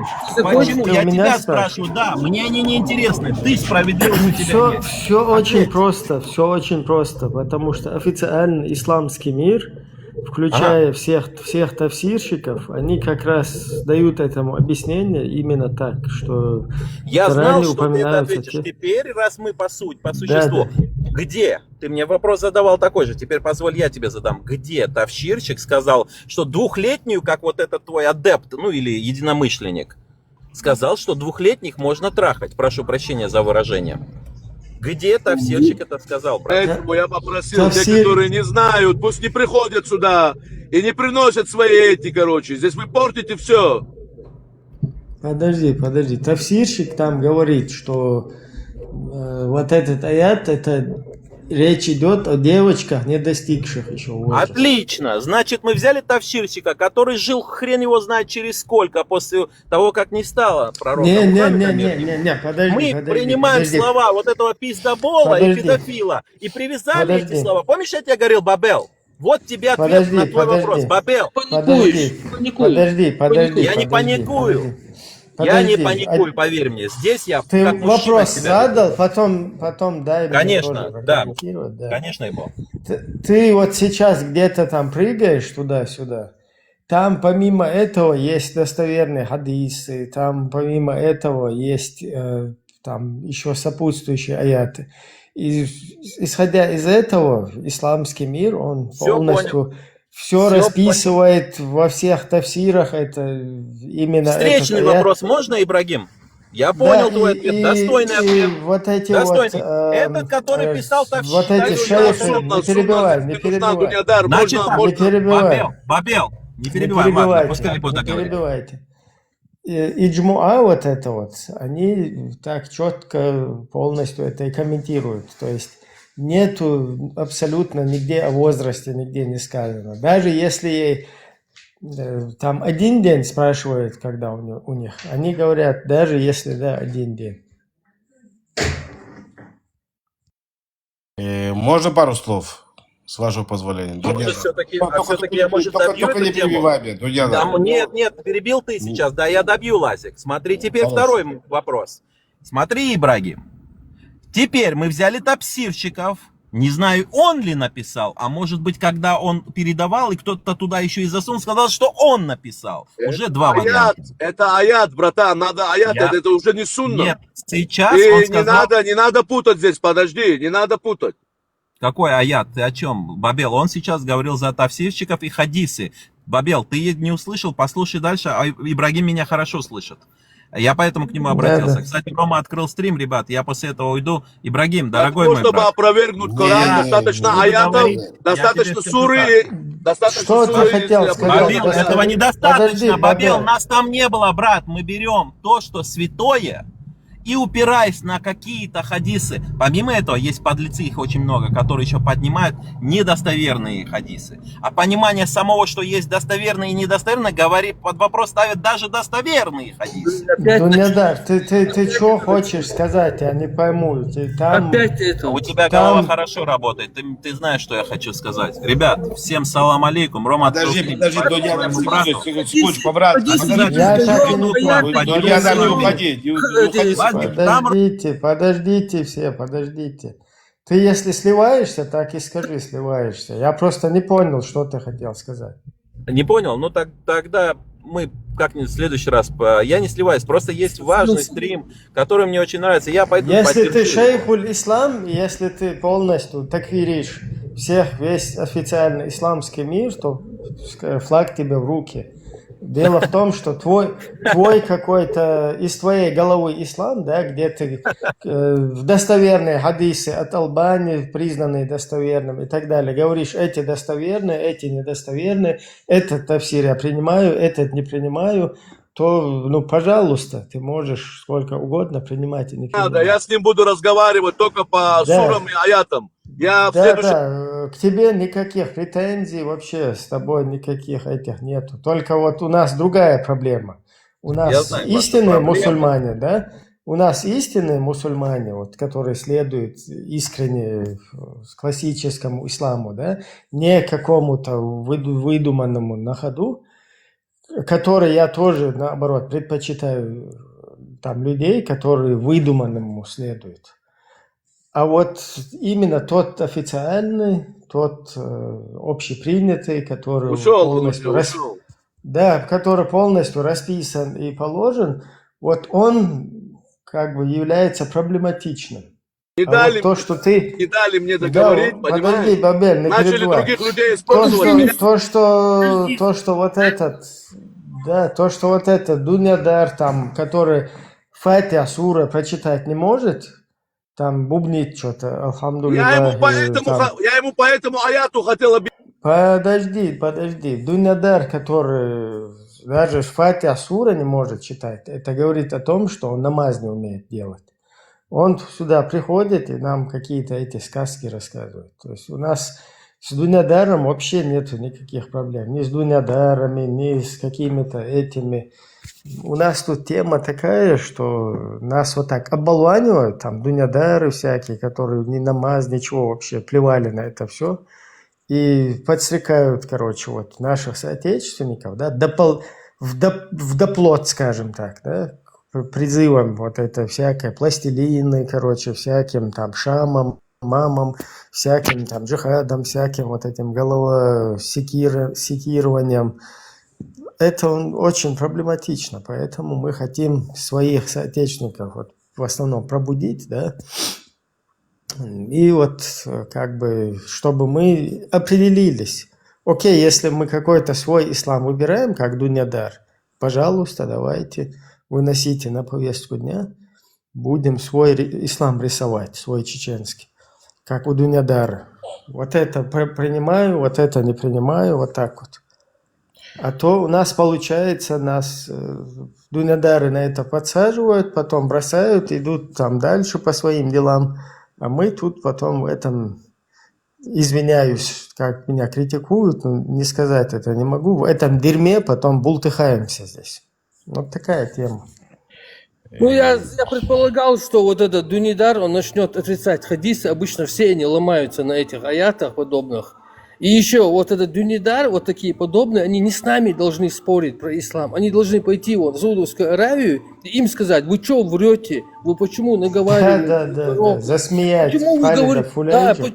Да, и там еще над ними издеваться, сарказмничать там. Почему И сразу там сектор говорите... башка будет им. Да, почему вы там говорите пророка, что он женился на 9-летней? Вы почему оскорбляете пророка? Почему там говорите про 2-летних? Он там должен кричать, митинг, плакатом выйти на площадь, на плакатом выйти, он там Мекку, там на Каабу, прийти им с плакатом, и там кричать им: вы что позорите пророка, там, туда-сюда.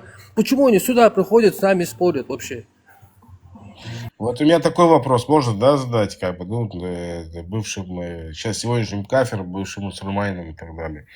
Вот, это в Коране прописано вообще, что это Аише было 9 лет, как бы, вообще Аиша присутствует в Коране, правильно получается, да? Написано в Коране возраст. Нет, это в хадисе. Это в хадисе, в Коране ее нету, да, получается? В Коране нету, в Коране нету и возраста. В хадисе говорится, что Коране сделали нету, никях, когда было намаз 6 как лет, делать. начал с ней жить как женщиной в 9 лет. У нее же дома, у Абу Бакара... Это потом уже начали рассказывать, как бы дальше уже хадис, уже трактовка пошла, да, получается? Это хадис, это не аят. Это не аят из Корана, это хадис, это жизнеописание есть в Сирии ибн Хишама, и это есть в Муслиме, и есть Нет, это достоверные хадисы Бухари и Муслима. Да. А достоверность, откуда происходит достоверность? Достоверность это цепочка тебе нужно передатчиков. просто понимать, хадис – это не трактовка. Хадис – это передание о жизни пророка, окей? Да, то, что он сказал, это уже разъяснение. Исламские вещи. Это называется Ахля Сунна валь Джамаа. Ахля Сунна валь Джамаа. Это, короче, не перебивайте, подождите, Стеллу не перебивайте. Стелла, договорись, что вот Лазик... Не, все, я просто хотела, чтобы он понимал разницу, и что когда хадисы передаются, как у них там цепочка, я как-то включала тут, мы слушали. А кто такие коранисты, получается, а кто такие... Коранисты – это которые верят только в Коран, они не принимают хадисы. Смотри, на самом деле в коранитах нету проблемы. То есть, если человек просто без каких-то попов, без каких-то этих, вот взял Коран, прочел его, там, я не знаю, духовно как-то питается этим, да, там, так, вырос чуть-чуть духовно, закрыл Коран, пошел дальше, он никому не мешает. Но когда он начинает, так, я тут не понял, и начинает на какого-то Дунядара или какого-то, я не знаю, там, Кемаля, Юлдаша, на кого-то выходить, а как это... Автоматически у нас тут появляются авторитеты, которые будут манипулировать обществом. Да? Вот тут он вот так вот тут он вот так вот, и мы опять приходим к этому же. А так, да, если сам, если сам кто-то Коран почитал, да, закрыл, положил, он никому не мешает, этот человек, все там. Я его по Корану, по сурам, по аятам накажу. Я ему докажу, что это не истина, и все. Кстати, хадисы я с ним трогать не буду. Бабел, такой вопрос, Коран, кстати. он не единый. Вы знаете, что масса, получается, мусульман, короче, которые вот сегодня вот сейчас вот, считаются мусульманами, они живут по хадисам, получается, да? Коран это первое, второе это хадисы идут. Но хадисы объясняют Коран они знать не знают. Если мы возьмем, допустим, дайте мне если вы берете Коран, в каждой сура есть история этой суры, когда она была ниспослана, при каких обстоятельствах.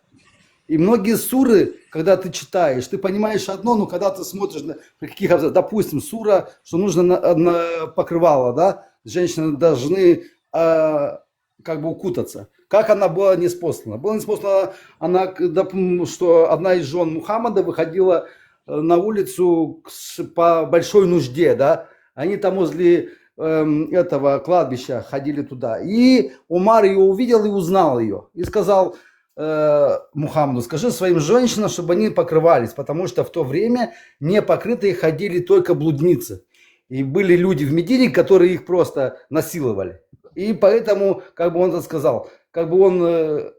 И Мухаммад вышел и сказал потом на следующий день: вот Аллах сказал, что вот вы должны покрываться. То есть женщины, которые не рабыни. Потому что во времена Мухаммада, во времена Абу Бакра, первого халифа Омара, Усмана, того же Али, те женщины, которые были блудницами, либо были рабынями, покрывались, их за это били. Поэтому покрывались только вольные женщины, только те, которые были вольные. И поэтому, вот, допустим, ислам, он не делает так, что... Братан, почему ты Да. волнуешься о прошлом? Сейчас что творится на земле? Почему эта история незабываемая? Это уже все прошло. Сейчас посмотри на что творится в этой земле. Возвращает в историю. Не, подожди. В исламе, мы сейчас об исламе говорим. В исламе, в Коране говорится, что ислам вплоть до судного дня. Ничего не Да? меняется. То, что было ниспослано, то оно остается вплоть до судного дня. Причем тут уже прошлое. Это не прошлое. В исламе нету прошлого. В исламе есть Не, ну, то, задал что такой послал вопрос, Аллах, как бы, сказал да, Аллах, сказал его задал посланник. вопрос, и на него есть ответ, возвращает, вот сегодня, допустим, ислам Так возвращает. вы в прошлое. живете, так они живут вот по этим законам, что 1500 лет назад было. Да, Как да, ни он при чем. живет как раньше. Они вплоть до судного дня. Я не хочу жить, допустим, он мне почему-то это навязывает. Бабел, у меня вопрос, Арслан, этот такой. Как в исламе, получается, Талмуд это как вот то же самое, да, получается? Это не Талмуд. Талмуд это совсем другая вещь. Это даже сравнивать с хадисами не надо. То, что у них вот эти вот передатчики называются, да, хадисов. Не, я не говорю то, что это то же самое. Я Это говорю, больше на имеется в уровне, виду это больше на уровне инструкции. вердикты. Нет, Допустим, я приведу пример. Допустим, на той же самой, вот, допустим, то, что мы говорили сейчас, что женщины должны, вот, когда выходят в туалет, там вынесли этот хадис, получил он, короче, чтобы они покрывались именно когда... Некоторые придут сейчас, да, вот двое. Один придет с сомнением, скажет, это только когда касается, когда она идет в туалет, то есть она должна покрываться. Другой придет, скажет сейчас, когда... Нет, это касается везде, то есть она всегда должна быть покрыта, понимаешь? И каждый начал, а другой будет говорить, вообще не надо покрываться. Сейчас туалеты перенесли домой, то есть она может по дороге в туалет идти не покрытая, потому что это внутри дома, это уже не на улице. Понимаешь, это уже третье добавление. И здесь вот эти вот вердикты, которые выносили, на иврите это называется поским, которые, они выносят решение, исходя из того, что вот это. Они все заблуждаются. Это все называется... Не уходите в иудаизм. Не надо это называется, я не в иудаизм, я просто сопоставляю.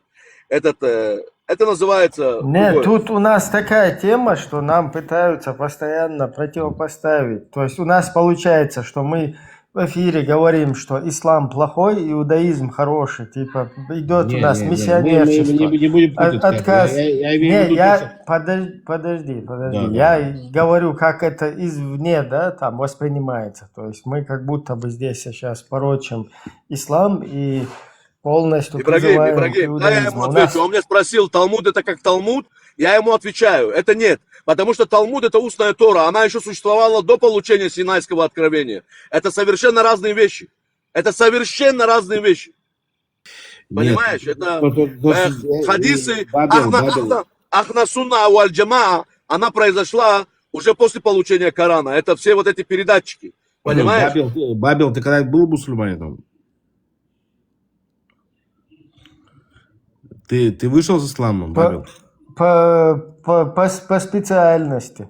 Все, я понял, хорошо, по специальности. Теперь еще раз, здесь вот как я это вижу, опять же, я сюда захожу по каким-то политическим причинам, да, допустим, я тоже повторяюсь, да, скажем так. Есть какие-то тематики, допустим, да, вот я знаю, что вот эти люди, к кому я сюда захожу, им навязывают ислам. По этой причине они вот обсуждают ислам, потому что им навязывают его. Конкретно вот они проживали с этим исламом именно в голове. Это другая тема. Человек меня спросил, какая разница между Талмудом и хадисами. Послушай,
неспосланы по-разному. Потом их собрали потом. Их собирал Коран. Кто собрал его в таком виде, который сейчас есть. И, кстати, он в нескольких видах.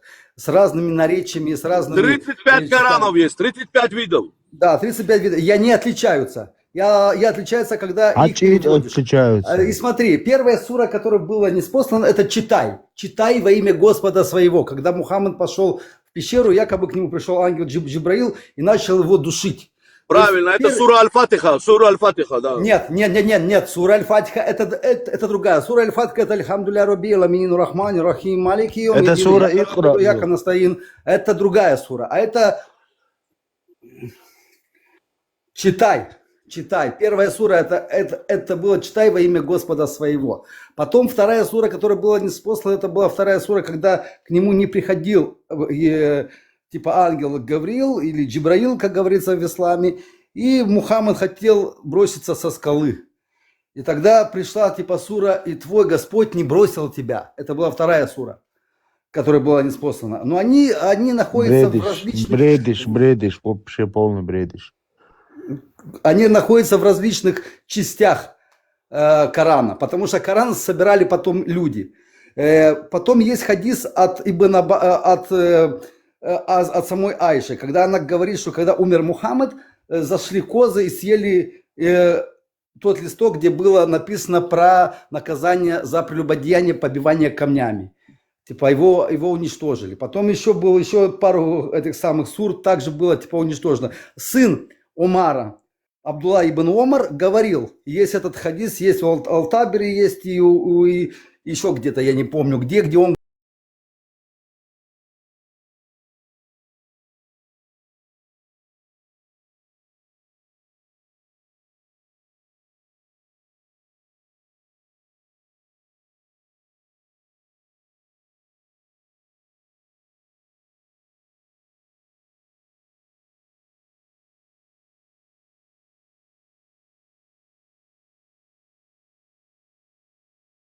что Усман собрал Коран.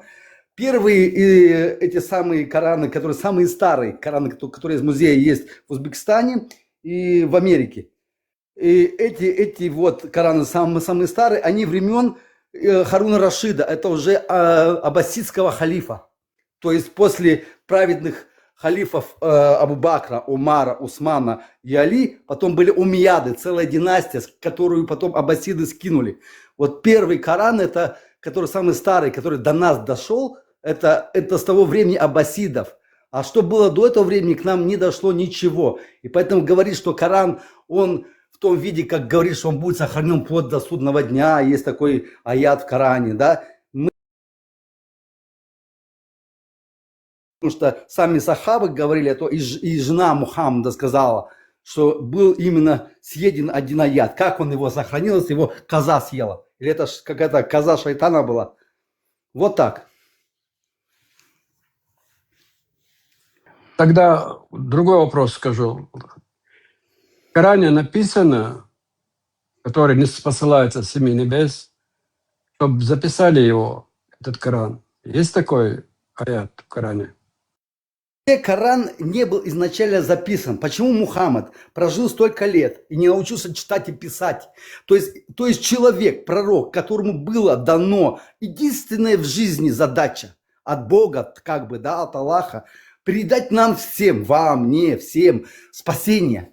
Но никак он не мог научиться писать и читать, и записать в его время Коран. Не, погоди, я просто тебе говорю короткий вопрос. Есть короткий ответ.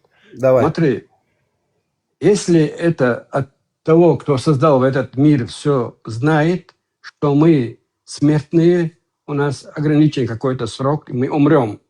Если этот Коран должен быть до судного дня, сейчас сколько времени прошло? 1400 с лишним? Да. Он должен знать, что Коран надо записать? Или он не знает этого? Вот если так брать, Мухаммад не знал этого, что надо записать, потому что не записывали они тогда. Потому что начали записывать после смерти. Хорошо, я понял. Когда его начали первый раз записывать. Когда умерло 300 сподвижников, которые якобы знали Коран, когда Абу Бакр пошел войной на тех, кто не хотел ему платить закят, которые отрицали его как халифа. Вот тогда они начали записывать якобы на скрижалях. Но он и тогда не был собран. Не, Мухаммед не знал, мы понимаем, он неграмотный, там ничего не знает. То есть, понимаешь? Это я тоже понимаю. Есть же еще... Тот, кто прислал, он знает, что надо записать. Никто не присылал, блядь. Его придумали просто под его... Хотел Мухаммед трахнуть жену своего сына. Он сказал, вот что так, Аллах сказал ему так. Хотел вот Мухаммед так. Он так и сделал. Никто его нахрен не послал. Аллах, кто такой Аллах? Давай возьмем, разберемся сначала, кто такой Аллах. Отец, дядя Мухаммеда, он следил за Кабой. Аллах это был Бог, у которого было 3 дочери. Просто он сделал как бы ребрендинг. Убрал этих 3 дочерей и оставил только Аллаха. Как бы ребрендинг сделал. И все. А он же был, это был один из богов арабов. Про него ни евреи тогда, ни христиане не молились Аллаху. А у них были свои... Да. Вопрос такой, это там же даже течение, да, вроде есть насчет этого, то, что сотворен, не сотворен, короче, то, что сотворен. Нет, это пошло потом уже, это пошло потом при Муатасиме. При правителе Муатасиме были те, кто говорили, что Коран сотворен, а другие говорили, что это слово Аллаха. То есть на сегодняшний сейчас, день как называется? Джама говорит, что это слово Аллаха. А вот при Муатасиме, при правителе аббасидов, было такое, ну это как бы религиозное трение, что вот это типа сотворенный. Типа, даже сейчас, даже сейчас есть течение, я забыл название его, которые как бы верят, что Коран сотворен, короче. Хабашиды, это в Украине они есть в Киеве их мечеть. Хабашиды, они как бы одно из тех, это вот большинство это ашариты, хабашиды, потому что есть ашариты, которые говорят, что Аллах везде, что Аллах... Не хабашиты. Ну знаешь, кто-то другой. Подожди, по-моему, вот это пятое, Мадхалиты. Не пятое, вот это, которое... Нет, Мадхалиты нет. Мадхалиты это квази-масхаб пятое. Мадхалиты, я был из Мадхалитов. Мадхалиты это те, которые говорят, что правителей нужно всегда слушать. То есть это ученые да. Ну тоже на М. От шейха Мадхали. Какие-то мунхриниты, что-то такое. Я сейчас точно не помню. На М тоже это идет. То есть их не считают. Муртаридиты это да. Мурзилки, да, что такое. Да и сколько сект, и кто... Мы сейчас разберемся с Азией и с Кавказом и возьмем кусок Египта, там нам уже час, чтобы их всех вспомнить, только суфийских всех. Потом сколько направлений саляфитов, мадхалиты, джихадиты, такфириты, какие хочешь там это самое. Да, я посмотрел,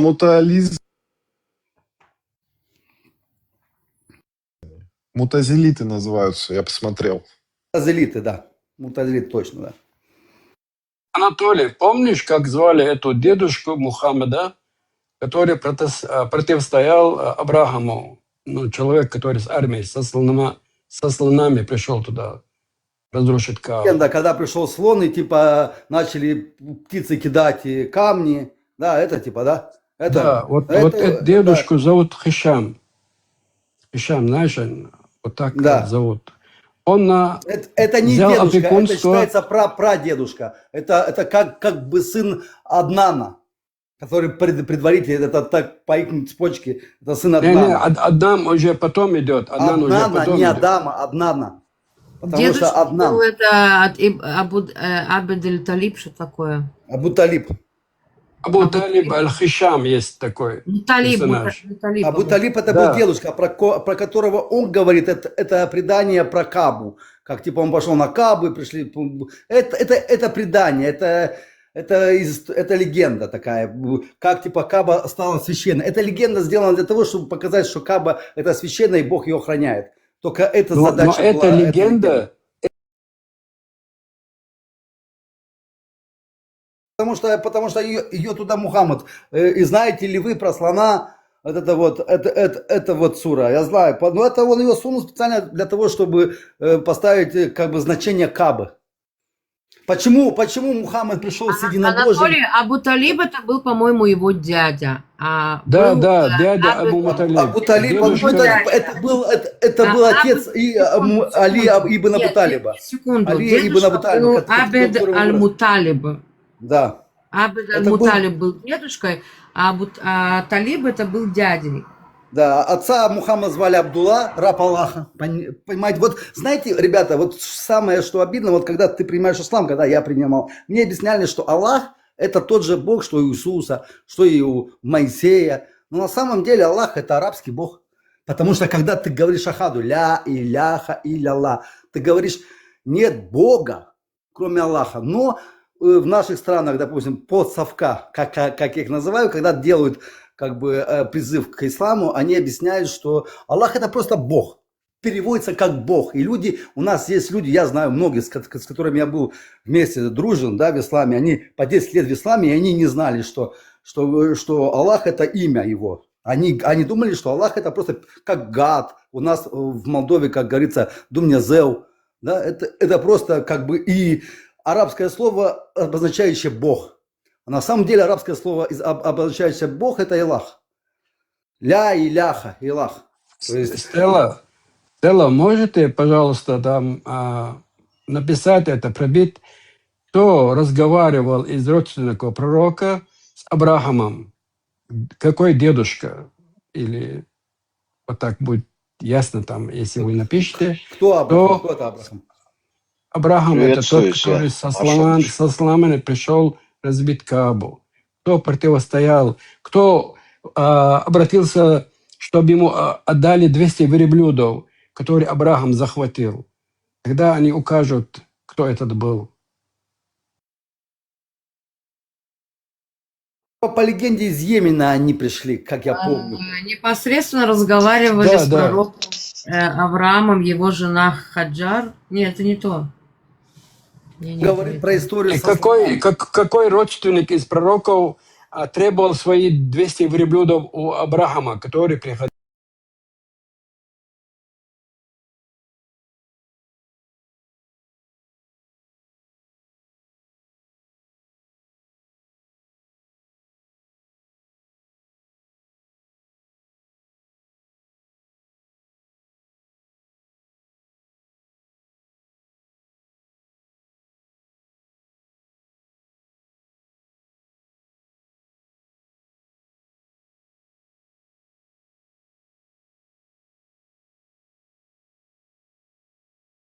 И глава племени Курайшитов. Эта история произошла в 570 году, в год слона, когда эфиопский правитель Абраха подошел с войсками к Мекке, чтобы разрушить Каабу. Воины Абрахи угнали стадо из 200 верблюдов. Но тут не написано, что это Авраам, написано Абрахи. Воины Абрахи Этот, угнали который из стадо Эфиопии. из 200 верблюдов, принадлежавших Абед Аль-Муталибу. Когда дедушка пророка пришел в лагерь к завоевателю, Абраха ожидал, что тот будет умолять пощадить священную Кабу, однако Абед Аль-Муталиб потребовал лишь вернуть его скот. На удивление вопрос правителя он ответил знаменитой фразой «Я хозяин этих верблюдов, а у Кабы есть свой хозяин, который ее защитит». У вас там вернул. Хишам не написано, да? Хишемиты же, они от этого берут. Они. Нет, написано только, что этот из Курайшитов, и этот Абраха, который был эфиопским правителем. Так просто напишите, как звали эту дедушку, потому что в Сирии пророка там так написано.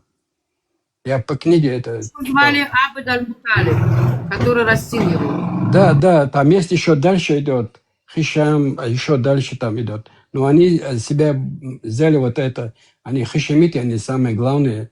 Этого дедушки они взяли. В книге написано так, я не знаю, почему там не написано, а здесь написано. И понятно тогда. Спрошу, как хашемиты связаны с этой историей. Может быть, посмотрим.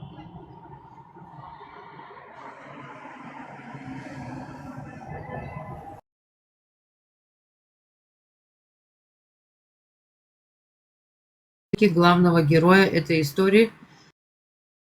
Ага. Ясно.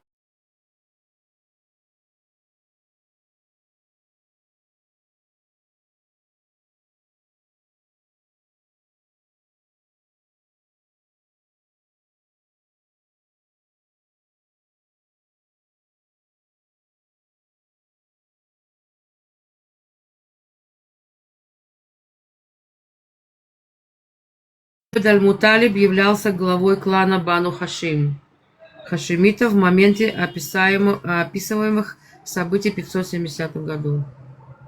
Вот этот дедушка Хишам, умер, когда Мухаммеду было 6 лет.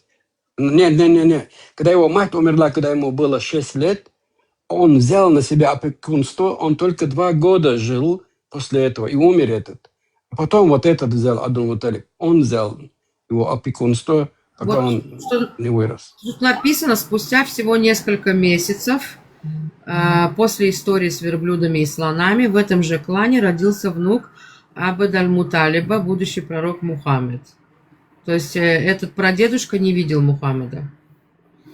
Данный инцидент закрепил за хашимитами статус законных, богом хранимых лидеров Мекки и главных попечителей святыни. Они заслужили уважение арабов тем, что не пошли на компромисс с чужеземным захватчиком. Сегодня прямыми потомками этого древнего клана хашемитская династия правит Иорданией, а до середины 20 века они также управляли Меккой.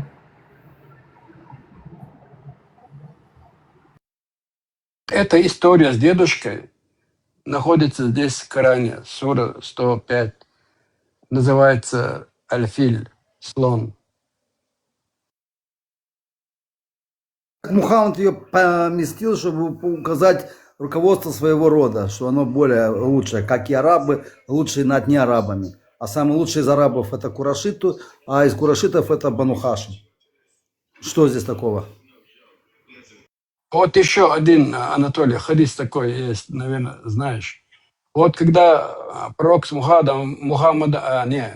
пророк с Умаром гуляли возле Каабы, они думали, как расширить этот бизнес свой вокруг Каабы, чтобы люди, паломники приходили там. Это тогда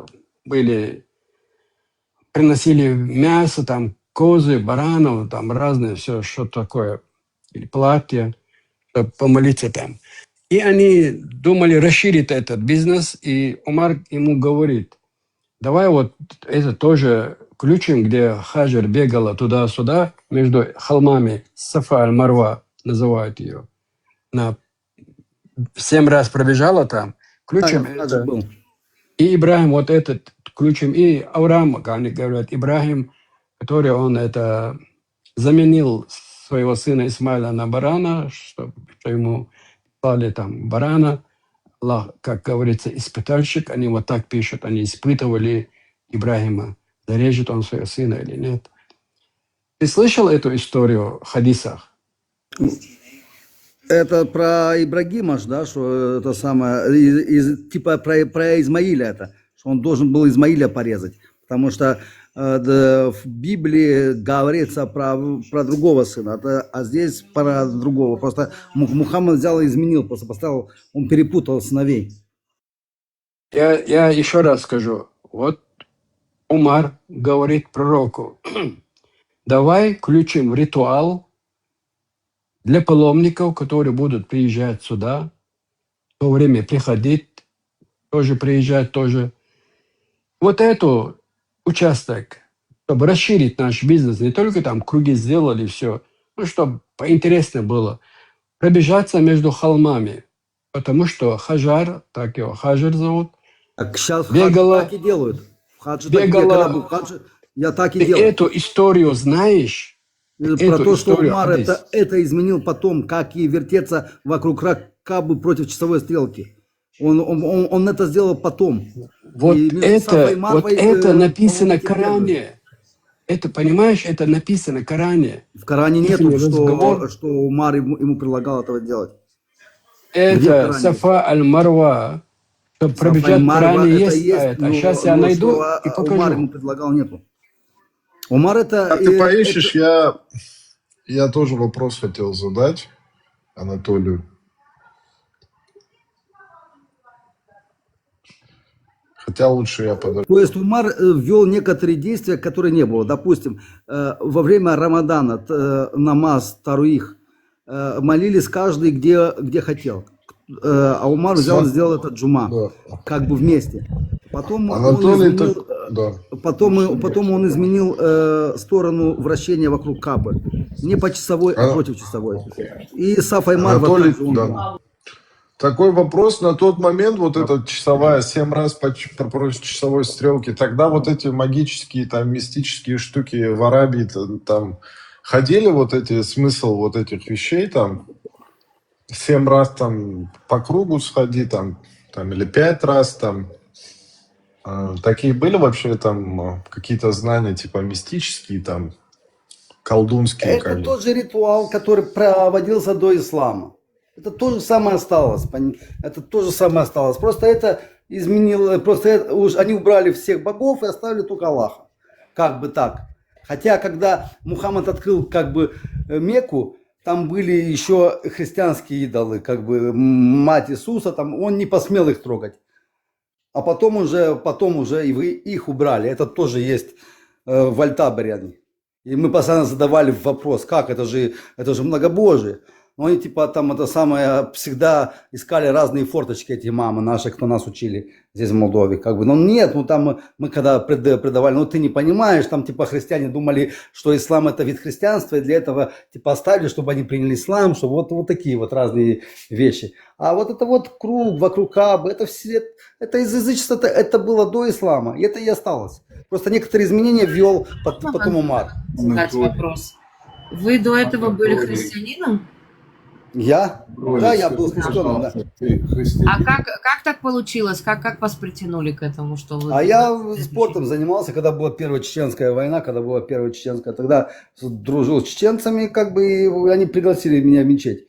Я как бы принял ислам. Сначала первые годы, может быть, 5-6 лет, у меня уже было покер. Я просто там выучил намаз, читал намаз, иногда читал, иногда нет.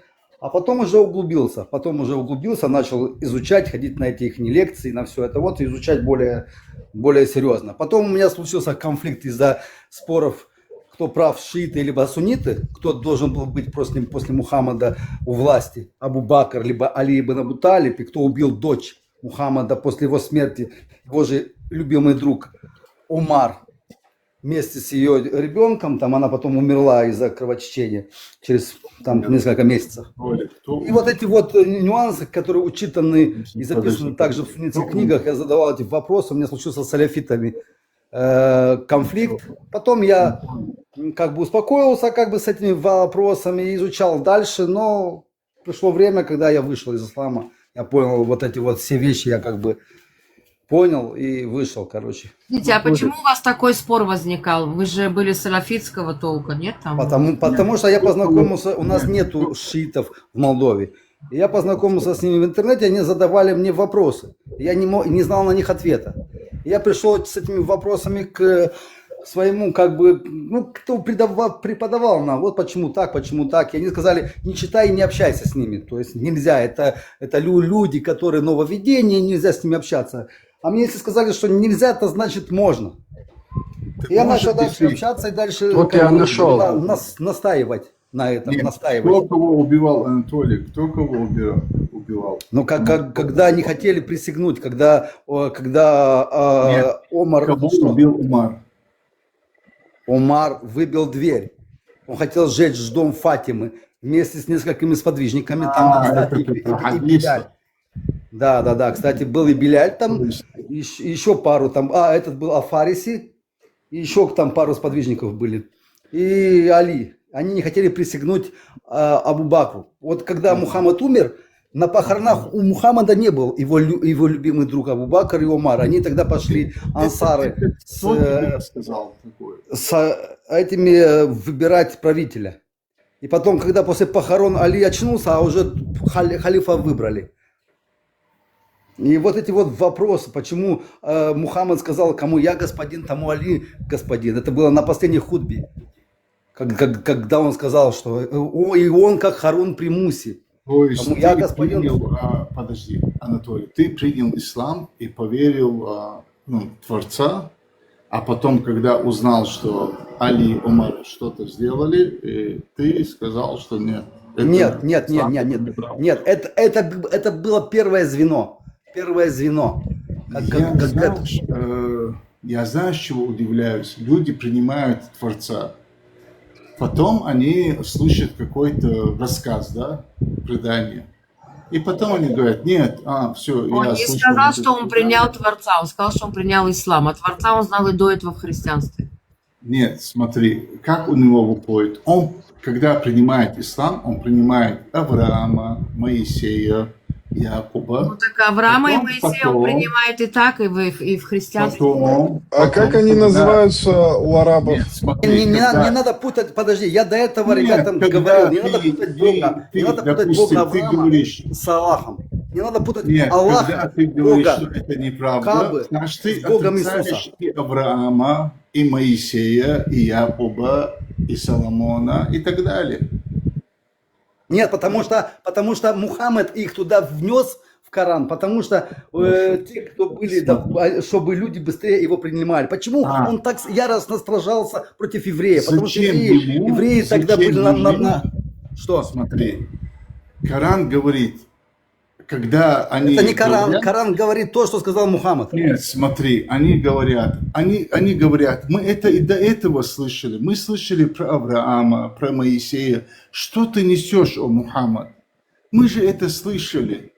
Это не твои рассказы, это рассказы с Библии, с Торы. Да, он даже рассказ с Библии Зачем? не мог нормально Нет, перевести. смотри, зачем Мухаммаду тогда надо было это все продолжать? Потому что ему нужна была власть, нужна была Хорошо. банда, с которой он мог грабить, Хорошо. убивать и делать свои это самое. Хорошо. Ислам Тогда пришел как скажи мне, политическое движение, больше, чем Тогда как скажи религиозное. мне, почему, вот Маида, да, 5 сура, почему Мухаммад говорит про Моисея в 5 суре? Потому что он хочет, чтобы евреи приняли Нет, его религию, нет, потому что смотри, они были тогда это- самые нет. сильные, самые богатые, самые Нет, мощные, три племени нет, были. ты не Это знаешь. не были эти бедуины засранные, которые туалета не имели. Это были Послушай. великие люди. В то время там на 5 сура, нет, смотри, 5 сура была ниспослана после этого он умер. Мухаммад умер. Это не в начале. Мухаммад Зачем умер, ему надо было посылая на до войну с его- до Византией его армию. смерти говорить вообще про Моисея? Мухаммад умер, потому что его отравила еврейка. Нет, ты глупый, блядь. Смотри. 20 лет спустя он говорит все равно про Моисея. Способны. Нет, смотри, 20 лет спустя, 3 года до его смерти, он говорит про Моисея. То есть 5 сура. Ну что, если он говорит про Моисея? И что это Хорошо, дает? я понимаю, если он вначале сказал, чтобы притянуть евреев, зачем ему говорить? Потому после- что он в конце сказал, потому что Нет, в Мекке не зачем было евреев. ему потом Послушай, в 20 Мекке лет не было спустя евреев. говорить Евреи про были в Моисея? Медине. Евреи были в Медине. А когда евреи сказали, что он Евреи пиздобол, были в Медине, он поехал в Медину, 20 лет прожил. Зачем ему даже после этого продолжать говорить про Моисея? Так он сперва даже молился не Если в они сторону все Кабы. отказали, да, если он молился в все сторону сказали, что он Иерусалима, чтобы должен. показать, что он хороший для евреев. Он сначала сказал, Какой вам своя хороший, вера, вам 20 своя, лет потом спустя? сказал, кто не верит в ислам, то как Нет, является ты наджасом. вообще думаешь, 20 лет спустя, зачем ему говорить уже они хорошие? А где он сказал, что они хорошие, когда он их, блядь, перерезал? Майда, 5 сура, Он посмотри. их перерезал, блядь, и взял нахуй детей и насиловали, блядь, и женщин насиловали. Софию он 3 дня с нее не слезал, убил ее мужа и ее отца, и взял ее. Ну, тогда Это моя жена. объясни, почему 20 лет спустя он говорит про евреев? Так, верните, Анатолий, без мата. Тебя наши модеры выкинули. Элла, можете, пожалуйста, прочесть 52 суру, 58 аят? Я давно жду, нашел, и пока люди дадут время, но они без автомата. 2 сура, 58 аят.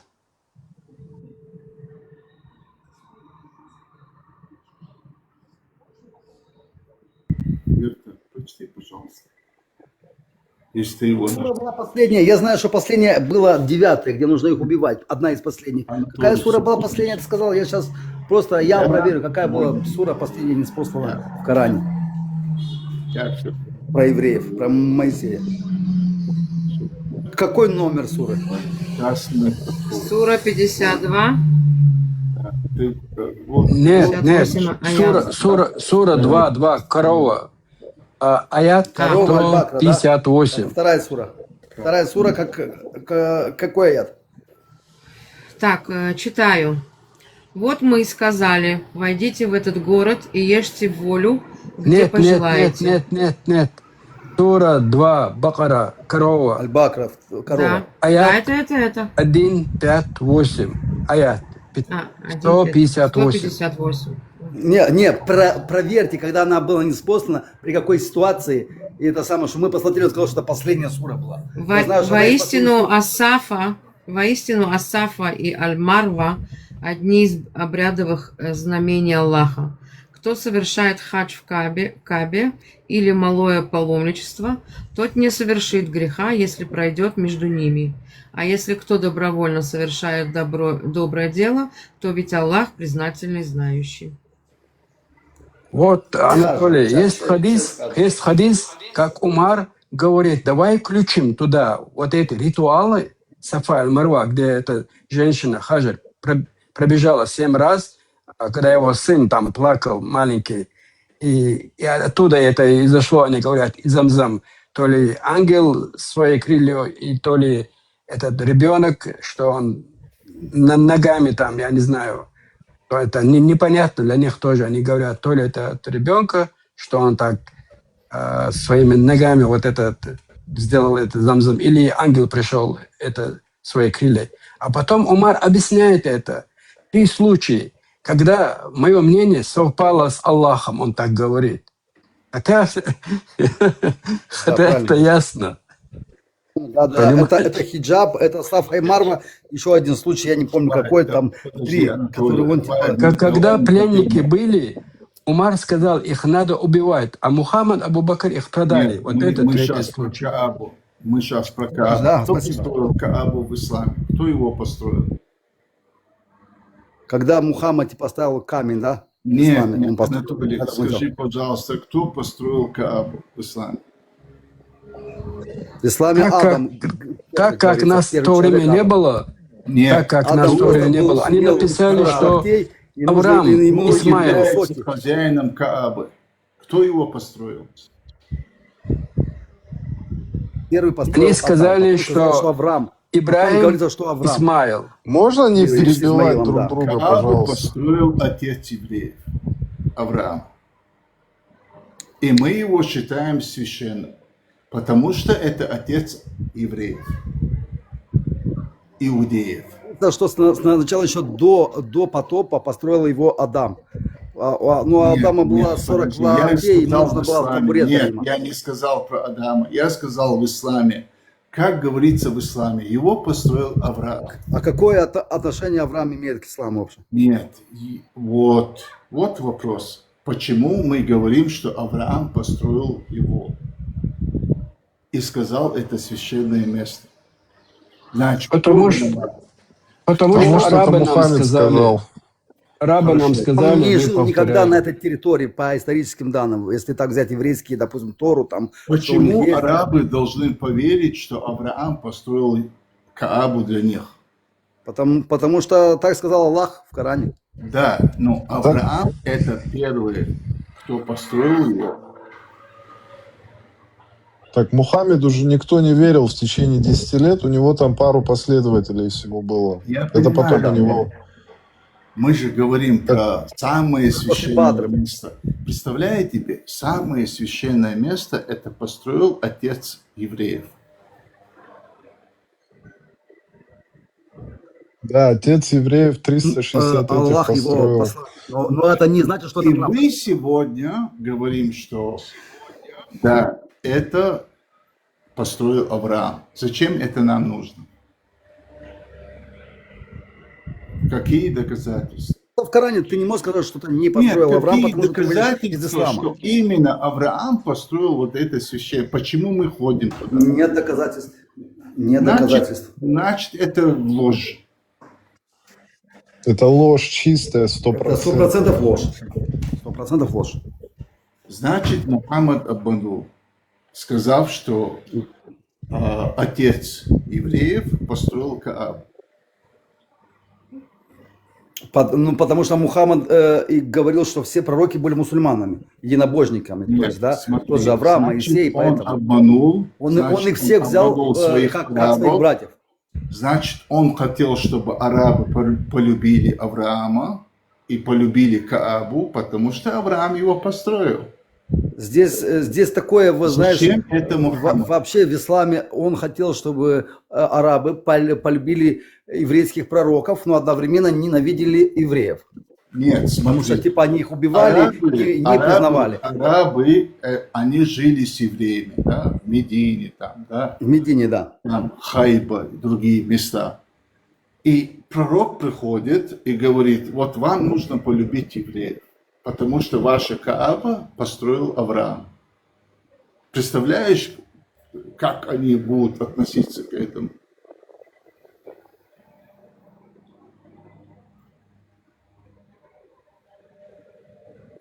Они вообще в штыки возьмут.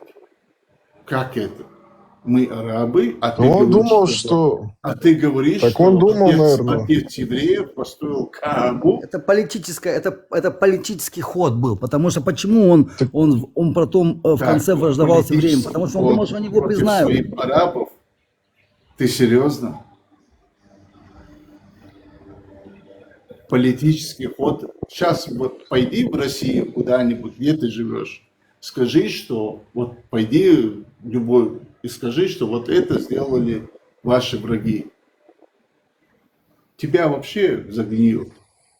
Так его 10 лет... Так его его также не признавали. Он сказал, что вот эту Каабу построил Авраам, и это священное место, и вы должны почитать. Зачем ему это нужно было? Так в течение Легче 10 было бы лет... сказать, что Кааба это место арабов. Зачем вообще Авраама туда вносить? А зачем он внес Иисуса? Зачем внес Ибрагима и других? Ну вот. По такой же причине. Для того, Нет, чтобы вот он смотри, себя предоставить, зачем он потому что спустя себя поставить 20 с лет- ними в один ряд. Для того, Смотри, чтобы с ними поставить себя в один Анатолий. ряд, как последнего пророка. Что он брат с ними, что Вот. он такой же, как и они, пророк. Он построил Кааба. А вот Кааба это первый храм, это первый как бы место поклонения. Зачем ему в Коране приводить спустя 20 лет про Якуба, про 12 сыновей? Я объясняю, про почему. Юсупа? Потому что он хотел быть Зачем? таким, как Нет, это в он. начале. Это в начале, может быть, и прошло бы. Но после этого, как даже отказались от него, он все равно продолжал говорить спустя 20 лет, что есть Якуб, 12 сыновей, есть Юсуф, Беньямин. Зачем ему это нужно было? Ты понимаешь, что арабы вообще были против евреев?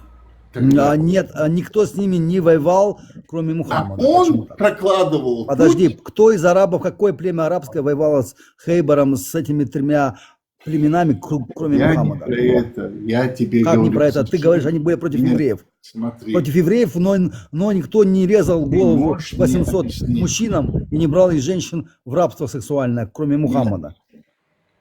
Смотри. Как? Можно мое мнение, два слова сказать? Чтобы Коран не отвергли, он вписал туда всех пророков, которые те почитали. Чтобы они не могли сказать, что это неправда, не пророки. Да, вот, абсолютно верно, так весно. вот так прикрытие было это для него. Нет, смотри, Верта Цигамудов. Там он когда говорил, что вот про Моисея, они говорили, мы это уже слышали, это для нас не новость. Мы знаем про Авраама, знаем, про Якуба знаем. Почему ты нам про них говоришь? Они живут вот рядом. Почему ты говоришь про Иешуа, Иисуса? Так он хайпился просто.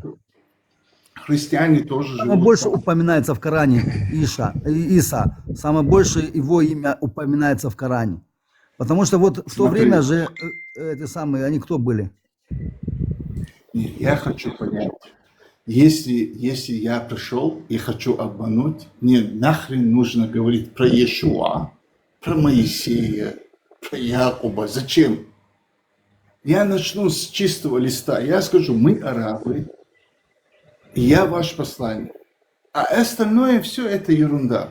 Это неправда. Секунду, Алекс, я хочу просто правильно понять вопрос. Ты спрашиваешь, для чего Мухаммеду нужно было преподносить всех остальных с других книг, если он мог бы прийти с чистого листа и только свое дать, да? Да, он мог бы просто чисто свой... Я тебе скажу, я тебе объясню почему. Смотри, не мог бы он этого сделать, потому что уже иудаизм был укреплен несколько тысячелетий, и христианство. Для того, чтобы за собой понести других, это как ислам, который распространялся на Кавказе. Он не мог прийти сразу во всей красе. Он потихонечку, легонечко. Сначала это религия мира. Давайте сначала, вот как этот парень сказал, что я сначала просто с друзьями пришел, просто делал намаз, просто выучил. Потом просто то, потом просто это. То есть, понимаешь, постепенно. Не мог Мухаммад прийти и просто так выдумать какую-то свою новую религию. Ему нужно было дать какую-то основу, чтобы те, которые верят в другие религии, чтобы пошли за ним, чтобы поверили ему, понимаешь? Смотри, сестра, ну там, знаешь как, арабы и до этого слышали про Авраама, про Иешуа. Они же вот 600 лет, да, вот как Иисус пришел, 600 лет они знали про Иисуса, они знали про Моисея. Они же не уверовали в это. Они вообще не хотели, арабы, уверовать в кого-то. Иисуса, в Авраама, Моисея. Для них это было чуждо. Это не наше. А ему надо было постараться, чтобы они поверили в это. А зачем мошеннику Мухаммаду нужно было это? Он бы мог бы сказать, да, вы правы. Они все мошенники. Я единственный ваш пророк. А все, что вот 600 лет было, про Иисуса, про Иешуа, про Машеа и так далее, это все ерунда. Зачем ему надо Дело в том, что рисковать? те люди, те народы там тоже во что-то верили. То, что они не верили в единого Бога, это не значит, что они ни во что не верили. У них тоже были свои идолопоклонства, у них тоже было свое, понимаешь? Да, но когда ты Там мошенник... куча вариантов может быть. Нет, смотри, когда ты мошенник, хочешь обмануть весь народ, ты не можешь приносить другой народ выше себя. Авраама, Моисея. А в каком моменте он Если я сегодня приду, смотри, сестра, если я сегодня приду в Чечню и скажу, что вот татары выше нас, вот татары это такие... Я понял вопрос.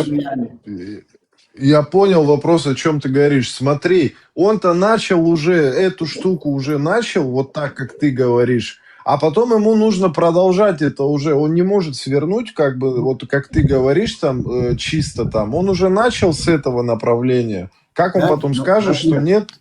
Смотри. Подожди, Алекс, вот ты говоришь, что... Извини, пожалуйста, ты просто сказал, что он где-то кого-то превознес выше себя, правильно? Вот он пошел к евреям, правильно, в Медине. Он пошел к евреям и сказал, примите меня как посланника. Они отказались, да. У них нет доказательств этого. Они могут отказаться. Но спустя 20 лет... У евреев как раз-таки есть доказательства. Мы знаем, что пророки идут от какого колена. Вот и вот так как он не касается этих колен, мы знаем, что он не наш пророк. 3 года, я понимаю, я же не говорю, что он ваш пророк. 3 года до смерти, вот 5 сура, да, Маида, он все равно продолжает говорить, что Моисей – это посланник Бога. Зачем ему надо было это? Так он не мог уже идти назад, все, он уже начал ход, у него Когда он прошел к иудеям, они сказали, нет, ты не наш пророк, то есть ты вообще не пророк. Это было в начале, да, в Библии. Но спустя 20 лет он продолжает говорить, что Моисей это пророк. Зачем ему это надо было? Я могу объяснить, я теперь понял. 20 лет я понял, о чем ты говоришь. Да, так смотри, он уже за 20 лет... лет... Так он за 20 лет уже захватил, там все уже среди арабов поверили, Тогда ему нужно было расширять. Про Моисея? Так ему нужно расширять ему нужно уже на христиан и на других национальностей. Смотри, брат, Но арабы Так арабы вообще... уже приняли тогда, 20 лет уже как арабы приняли. вообще не хотели принимать ни евреев, ни христиан. Они 600 лет жили, они слышали, им вообще было похуй. Они ему и говорили. Как ты думаешь, Алекс, почему? Они говорили, мы это слышали, мы слышали от иудеев, от христиан. То, что ты говоришь, вот твои рассказы, мы это уже слышали. Зачем? Смотри, тут еще логика такая может быть. Он, например, когда свою эту продвигал, у него 10 лет было всего пару товарищей там с собой. Он, может быть, через 10 лет опять думает, мне надо продолжать вот в том же духе, и у меня тогда сработает как бы. Там разные причины могут быть, что у него в голове было, как бы, для чего это. Спустя 20 лет захватил все. Да, лучше расскажи свое мнение, Нет, свое мнение. я хочу сказать, он через 20 лет захватил все. Всю Аравию. Мекку захватил, Медину захватил. Все. 20 лет. Через 3 года он умер. Но все равно он продолжал говорить, что Моисей это любимец. Авраам это любимец Бога. Ну, Моисей, потому что Вот смотри, я одно скажу. Когда он поехал в Медину из Мекки, он увидел, что иудеи постятся. И он спрашивает, почему вы сегодня этот день поститесь? Это было Мухаррам, 10 число Ашура. Они говорят, мы постимся, потому что Муса постился, это спасение народа Израиля. Так он им говорит тогда, мы больше имеем право на Мусу, чем вы. Он тут же отбирает у них это, что он даже не знал, почему они постятся, что там случилось. Они ему рассказывают это всю историю, потому что они постились, он даже не знает это. И тогда он говорит вот такие слова. Мы больше имеем право, чем вы на Мусу. И мы будем поститься, но не как вы, 10 число, или 9, или 11. Вот так он отобрал вот это тоже у них. И нам сказал, что у нас простятся грехи за прошедший год или за будущий год. Вот так. Вот так он свой этот халифат строил. Мухаммад постился в понедельник и четверг, правильно? Ты знаешь, вот открой Талмуд, там есть понедельник и четверг. Поститься – это хорошо. Это другое. Вот именно вот этот день люди постятся сегодня тоже. Это Мухаррам, 10 число Ашура. Или 9 числа, или 11 числа. 2 дня они так постятся. Потому что он сказал, если мы будем делать все наоборот, чем они. Хотя у них это берет. Вот это есть. Верта, смотри, Коран всегда говорит, чтобы мы любили евреев, иудеев. Мысли. А что ты будешь делать с тем аятом, где у тебя написано, что иудеи худшие из врагов твоих? Худшие из врагов могут быть и мусульмане, если они убивают. Нет. У тебя есть конкретный аят, где написано, что иудеи самые большие враги твои и идолопоклонники. То есть иудеи на уровне с идолопоклонниками.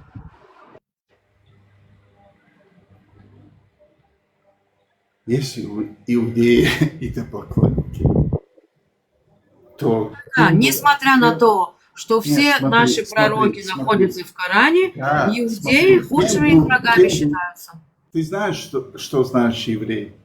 Вообще, знаешь, что значит еврей? Да, знаю, конечно. Да, это человек, который перешел от многобожия к единобожию. Нет, это иудей. Авраам, нет, у Авраама нету. Правильно говорит, еврей это эвер, авар. Это человек, Авраам, который понял многобожие и перешел в единобожие. Разве это не другое обозначает пришелец еврей? Нет. Эвер это авар, да, прошел. Он единственный, и он любимец Бога, который понял многобожие и перешел в единобожие. То есть отрекся от всех. Это еврей.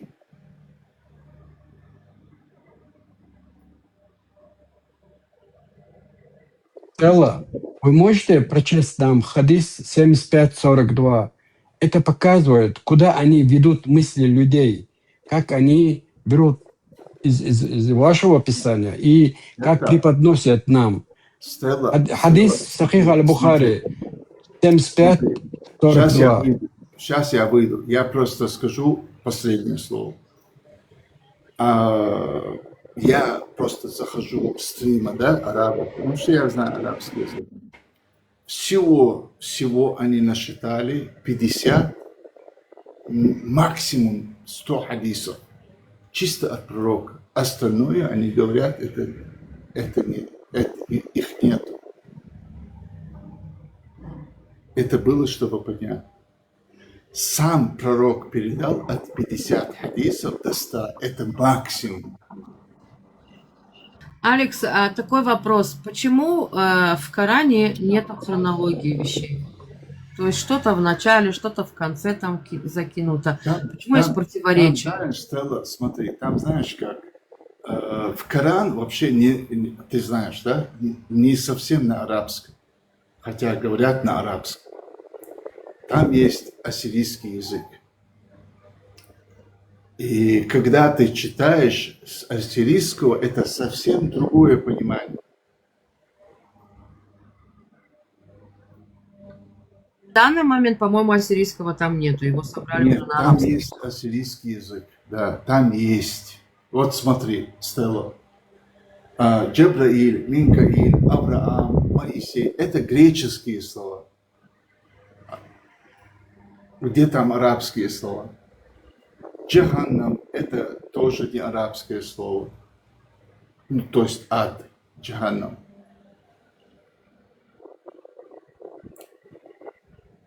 Там идут ассирийские слова. То есть как бы его лучше перевести как бы на ассирийский язык. Насколько я знаю, Джаханнам это именно с арабского языка. Нет, Джаханнам – это вообще не арабский язык. Это ассирийское слово. И она вообще по-другому.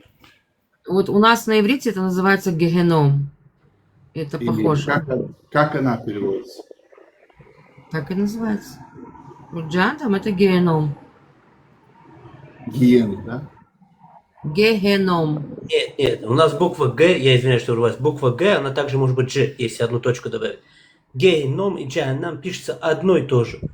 Тот, кто знает иврит, он это понимает. Да, да. И у арабов, ну, в арабском языке, наверное, 30-40% как минимум заимствовано с иврита.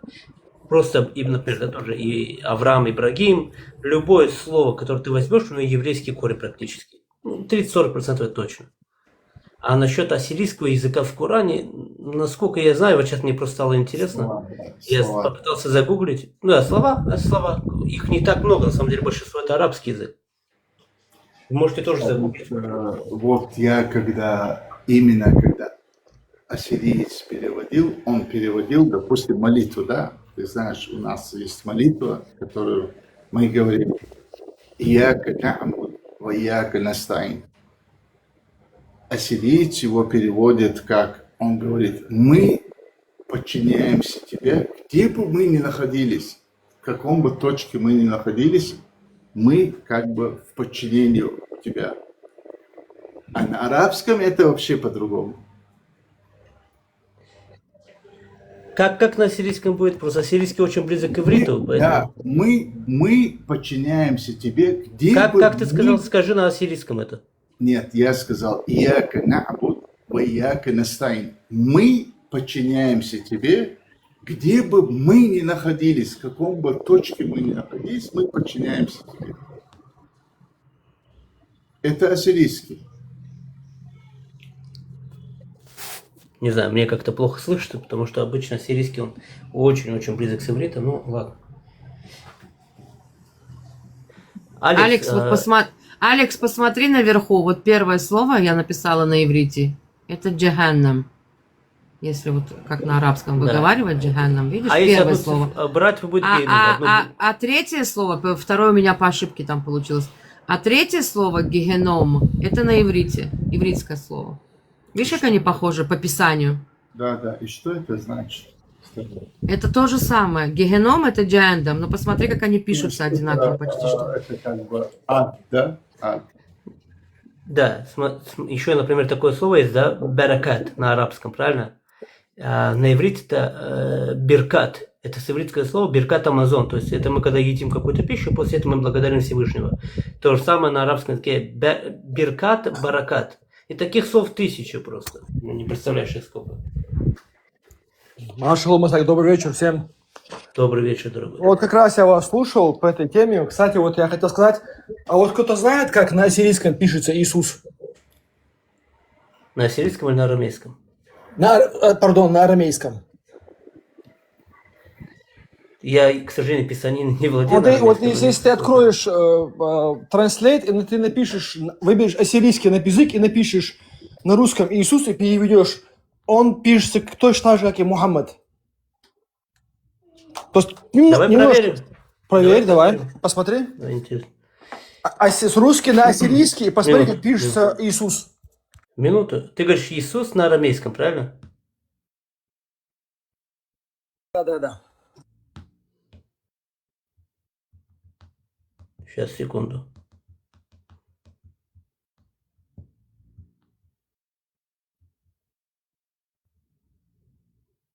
Там очень маленькое различие. М похоже на... Смотри, я написал, я, к сожалению, не могу показать. Оно совершенно по-другому. Давайте я даже камеру включу, покажу. Там Ахмад, Не поверю, что я по-моему. тебе не вру. Покажи. Может быть, Ахмад? Да, сейчас включу. Не, там похоже прям на арабское. М стоит, там первое М, потом ХБХ, и вот именно... я не могу включить, это же голосовой чат, тут невозможно включить камеру. Только единственное, там Д, именно вот последняя Д, она как бы отделенная от этих 3 букв передних.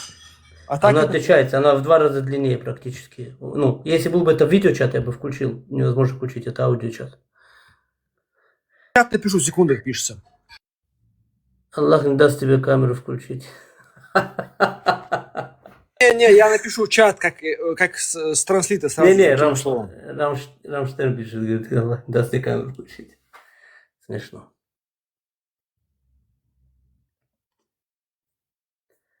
Алекс, я просто тебя по имени не хочу назвать. Ты куда пропал? Потом появляешься, исчезаешь. Нет, я знаю, что хочу понять. Вот, допустим, я мусульманин, да, и мне говорят, откажись, скажи, что Коран это неправда. Кто тебе говорит? Нет, вообще. Писание, что Мухаммад написал, и это неправда. Ты знаешь, от чего мне надо отказаться? То есть, мне надо принять, что Моисей, Авраам были мошенниками. Если я скажу сегодня, я отказываюсь от ислама. А зачем ты эту тему заводишь? Мне вопрос. Зачем тебе кто-то говорит про это? Я написал в чате, посмотрите, вон написано. Это Иисус. Это Иисус. Я же не могу в часть поверить, а в часть не поверить. А почему ты не можешь, если ислам появился 1500? Роберт, минуту, я просто логическую цепочку хочу понять. Алекс, тебе кто говорит, что откажись? Вот кто тебе говорит? Смотри, я же не могу сказать, вот Мухаммад насчет любимца Аллаха, Авраама, Моисея был прав. Алекс, у меня конкретный вопрос. Кто тебе говорит? Ты не ответил. Кто тебе говорит, откажись? Нет, так не работает. Если я отказываюсь... Минуту, Алекс. Я говорю... Минуту. Ахмад, я тебя буду Ахмад называть, потому что лучше откликаешься. Ахмад, скажи, кто тебе говорит, откажись? Если Мухаммад мошенник... Ты не отвечаешь на вопрос, ты не уйдешь. Нет, я отвечаю. Если Мухаммад мошенник, значит, Коран это... Причем тут это? Я тебе говорю, кто тебе говорит, откажись от твоей религии? Нет, конкретный вопрос. Кто бы не говорил, как бы не было. А никто тебе не говорит, проблема в другом. Так он муслим, он просто... Минуту, Роберт. Эрик, подожди секунду. Алекс, если ты хочешь достоверность Авраама и Моисея, так иди сразу в Тору, зачем тебе для этого Коран? Нет, смотри. Коран именно Мухаммада. Стелла, минуту. Ахмед, дорогой мой, послушай. Проблема не в том, что кто тебе что-то говорит. Проблема в том, например, у нас нету миссионерства. Мы никому никогда свою религию не навязывали. Понимаете? Проблема в том, что радикальные мусульмане что говорят миру? Они свою религию навязывают. Вот в этом проблема. Не то, что вам говорят, то, что вы говорите. Почему ваши люди, ваши святые находятся в Коране? Это уже ваше дело, почему их Это у Мухаммеда надо спросить, почему. Вот Это у именно. вас, это надо пойти спросить у вас, почему вы тут оставили нашу Почему святыню. имя Мухаммада только 4 раза употребляется, а все остальное... Ты этого объяснения не дашь. Этого объяснения не может Каждый быть. намаз, каждый намаз салават заставляет читать. Как Моисей говорил с Авраамом. Алекс, мне без разницы, какую религию исповедует человек. фараоном. Вот без разницы, Алекс, Как послушай, без Авраам, разницы, какую религию исповедует. как Яков, как Роберт, мне дай мне поговорить. Алекс, почему- Роберт, Алекс, дай почему мне ты решил- Мне 2 минуты, дай мне целых, Я, Эрик, пожалуйста. почему ты решил, что Авраам это греческое имя? А как Авраам будет? Иврит. Авраам, он Гоим, это Авраам, отец, который от него изойдут множество народов. Нет. Авраам, это, если ты в объяснении берешь, это отец иудейского народа. Я понимаю. Авраам, Я говорю имя, как на еврейском. Авраам. А у нас... Или правильно, если правильно, Авраам. У нас Если в правильно. Коране Ибрагим. А почему он у вас Ибрагим? Как ты думаешь? Ну, греческое. Оно не греческое. Я тебе сейчас напишу, как пишется на иврите Авраам и Ибрагим, и ты посмотри, хорошо? Посмотри, как это схоже. Хорошо. Брат, ты говорил, что как бы Мухаммед всего 4 раза там говорится, там, я не знаю. Смотри, первое Но слово каждый- Авраам. Я написал 2 вместе. Вот я написал 2 вместе. Первое это Авраам справа, а слева это Ибрагим. Видишь, как они похожи? В каждом намазе там салават читается, это как бы мало, что ли? Да.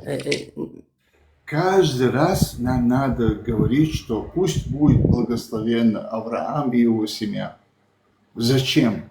Алекс, вот ты и говори. Алекс, ты хочешь, ты и говори. Ты же другим не сможешь это навязать. Я И нам не нужно. понимаю, зачем я должен это говорить. Навязывает Эрик. Он пытается понять, зачем Мухаммад ходил и распространял и восхвалял иудейских пророков. Да. Зачем ему надо это? Потому что ему нужна была связь. Мнение. Ему нужна была, Логически. да, ему нужен был подход, чтобы получить доверие христиан и иудеев. Для этого ему нужно было туда вписать пророков иудейских и христиан, чтобы было Я понимаю, Стелла, ты тоже права. Ну, это в начале. Но почему 20 лет спустя он все равно продолжает говорить? Что он планировал не останавливаться на этом. У него же есть, у вас же есть писание, что надо продвигаться и весь мир распространять это. А на весь мир тогда уже было христианство, поэтому нужно было как-то распространять это. Вначале его не приняли иудеи. Сказали, нет, ты врун. Все. Он мог бы закрыть эту тему и сказать, все. Зачем спустя 20 лет он говорит про Моисея, он говорит про Иосуфа, он говорит про других? Он не мог закрыть эту тему, он с нее начал. Он Как же он начал. закрыл? Если бы он закрыл эту тему, он действительно показал бы, что он уже Нет, он пророк. обосновал, что от Ибрагима пошел Исмаил. Исхак, понимаешь, подожди, я тебе расскажу. И он об этом основал весь Коран. Что от Ибрагима пошел Исмаил, и вот то, что сейчас есть Курбан Байрам, оказывается, это был не Исхак, которого в жертву должны были принести, а Исмаил. То есть пришло какое-то писание через 1000 с чем-то лет, и говорит, слушайте, это не тот сын, который был рожден от царя, должен был, как написано у иудеев и христиан. Это другой сын, Исмаил, вот он наш. От него вышел пророк Мухаммед. Вот Курбан Байрам тебе. Вот смотри, вначале он начал в Мекке 10 лет, и он говорил про них. Он мог бы пойти к евреям и сказать, вы принимаете? Они сказали бы, то есть иудеи сказали бы, ну, верующие, нет, ты вообще... И все. И он начал настраивать арабов против Моисея, Авраама. Так он потом и так настроил, далее. а Хайбер что было? Он сказал бы, я Так он потом и настроил, он так и настроил я потом. есть настоящий. Ну как Алекс, а давай мы тебя вернем как раз на ту точку, что ты говоришь, что он восхвалял Авраама, правильно? Значит, если он восхвалял Авраама, его потомков, а там, подожди секундочку, 2053 года до нашей эры еще, до нашей эры, обрати внимание, то есть это получается 2500 лет после этого только пришел Мухаммад. Я извиняюсь, даже больше, 2600 лет после этого пришел Мухаммад. То есть он приходит и говорит, нет, ребят, там было не жертвоприношение Ицхака, а там было другое. Понимаете? То есть как он может утверждать, что Авраам для него лучший из пророков, что он его уважает, когда он приходит и события меняет под ислам? Смотри, Стелла, когда он был в Мекке, он первый, кто сказал, что Мекка, Кааба был построен Авраамом. Представляешь себе как это? Он может знать ты 2600 лет представить? после этого? Ты мне можешь объяснить? Человек, Кааба который была не Авраамом. умеет читать, не умеет писать, как он может 2600 лет после Стелла, этого ты менять можешь события? представить, для арабов, которым они вообще не хотели верить ни в Иисуса, ни в Авраама, и приходит человек и говорит, Кааба построил Авраам. Какое волнение у них будет? Вообще безбожники. Еще одну теорию скажу. Он Не видел, безбожник, что а он именно хотел, христианство... чтобы доверились ему. Я еще одну теорию скажу, извините, 2 минуты, минута. Он видел, что христианство успешно, иудаизм успешный. Что тут надо делать? Конечно же, нужно как бы вот эту дорожку продолжать, которую он начал. Вот и все как бы. Да, Роберт, это я тоже понимаю. Но арабы, они вообще не принимали ни Иисуса, ни Иешуа, ни... Смотри. Неправда. Они вообще не хотели. Арабские даже племена. сам Коран Минуту, Стелла, минуту. Арабские племена приняли иудаизм. Ты можешь прочитать по этому. И другие арабские племена приняли христиан. Так у нас в Израиле живет около 100-200 тысяч племен арабов-христиан. Откуда они взялись? С воздуха? Смотри, вот я за это вам говорил, вот это 75-е, 42-й. А иудеи учили арабов, мусульман, иудеи учили арабов, мусульман, там так написано. И переводили на арабском языке. Они знали всю эту историю, прошедшую. Чтобы Мухаммеду укрепить свое, надо было их включить туда, чтобы они не опровергли его, наоборот, приняли его. Поэтому он включил всех их пророков. А себя только одного он включил. Смотри. А себя только одного он включил. А тут еще 120 тысяч. Когда он начал про это говорить, они сказали, мы это уже слышали, даже Коран говорит. Ты о чем вообще? Мы слышали про Авраама, вот иудеи. Смотри, по соседству. я простой пример Про приведу. Иешуа мы слышали. Ты вообще о чем, Мухаммад? Я простой пример приведу. Ты представь, например, вот, допустим, стартап, который развивается 23 года. Человек вообще не работает, да, там ничем не занимается, по сути. Он только занимается вот этим стартапом 23 года. Какие у него мысли могут быть у этого, например, будем считать в какой-то степени гения, например, да, там, по этой тематике, который жил этим, например, дышал этим, как вот это сделать. Вот он и делал, не знаю, вот начал с этого и продолжал это. Смотри, придумывал, Хорошо. чтобы бизнес свой укрепить этот, он придумывал, постоянно укреплял как бы. Богатый. Смотри, Эрик, он приходит в Каабу и говорит, это построил Авраам. И реакция арабов, безбожников. Какая была реакция? Расскажи мне. Какой Авраам? Ты о чем вообще? Какой Авраам? Но они правы, он это не строил, по факту. Не, он пришел и сказал, это построил Авраам. Это святое место, это и он, и его сыновья построили. То есть он указывает на иудеев. Я не знаю, брат, у тебя какое-то своеобразное видение этой ситуации, наверное. Тут как бы для меня все понятно, я думаю, для других тоже, как бы, почему и зачем он это делал. И Ахмад очень добрый Как бы. человек, на самом деле, очень добрый, добродушный. Он себя считает мусульманином, его эта религия, как бы, да, ему роднее, ему это нравится, он считает, что в этой религии хорошо. Пожалуйста, пусть делает. Как хочешь, что, в какую религию хочешь, хоть в камень верь, пока этот камень не кидаешь в меня. У нас проблем не... У меня лично, да, так сказать, за себя скажу. У меня нет проблем ни с одной религией. Но когда религия начинает себя навязывать, когда начинаются террористические акты, убийства и так далее, идет эта религия на 3 буквы сразу. Сразу на 3 буквы. Это неправильно. Любое что бы ни было, 9 лет там женился, это я вообще не понимаю. Но если мне говорят, ты должен отказаться, и ты должен считать, что это, ну, как бы неправда, то я должен Кто женился, отказаться Ахмад? от Подожди, всего. Ахмад, кто Да. женился? Ахмад, кто женился?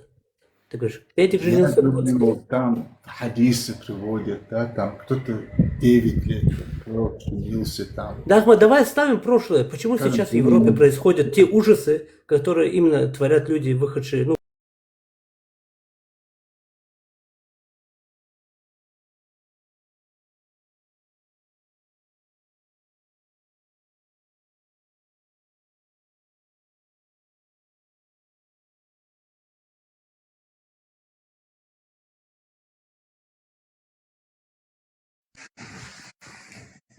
Так, что это у нас вылетело?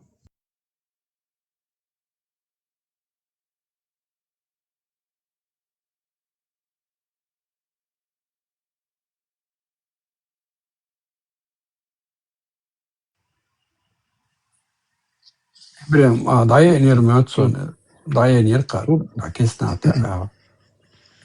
Тут я думаю, вот под его вопрос самый простой ответ, как бы, если уже как бы отталкиваться от тех мыслей, которые у него есть, как бы, нужно уже выбирать то, что постарше, например.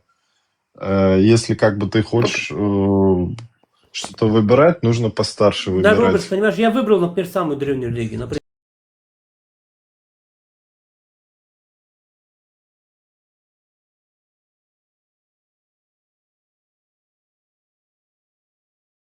И я ж про это говорю, если у старшей религии там нету этих проблем, то иди в старшую религию, как бы.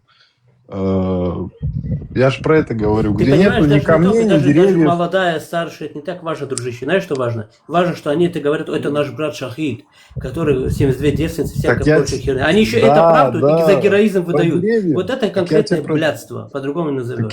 Так я тебе про это говорю, про деревья, про вражду, про Это ненависть. 72 девственницы, это тоже по хадисам, по-моему, нет? Я хотел бы выйти, да, Эрик, Стелла. У меня нету ничего против евреев. Мы знаем, что ты к евреям нормально относишься, Да, Ахмад. у меня вообще нету вот ненависти или что-то. Я просто Мы тоже очень любим. У нас такая же я любовь. хочу просто понять, да, это нормально как для человека. Ахмад, я тебе скажу, Подожди, как я в Европе был не один раз. подожди, можно спросить, вот этот, у кого нету ненависти, он еще после этого мусульманин? Я мусульманин. Смотри, Ибрагим.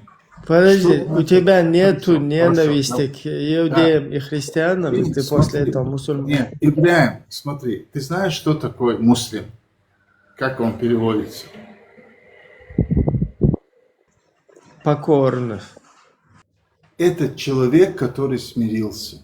Смирился со своей судьбой, что он пришел на эту землю, что кто-то его сотворил. Это Не, покорившийся Не, там. Это не твои догадки, а покорившийся. Нет, Ибрагим, я знаю, истаслима. Слово истаслима – это человек, который покорный, смиренный.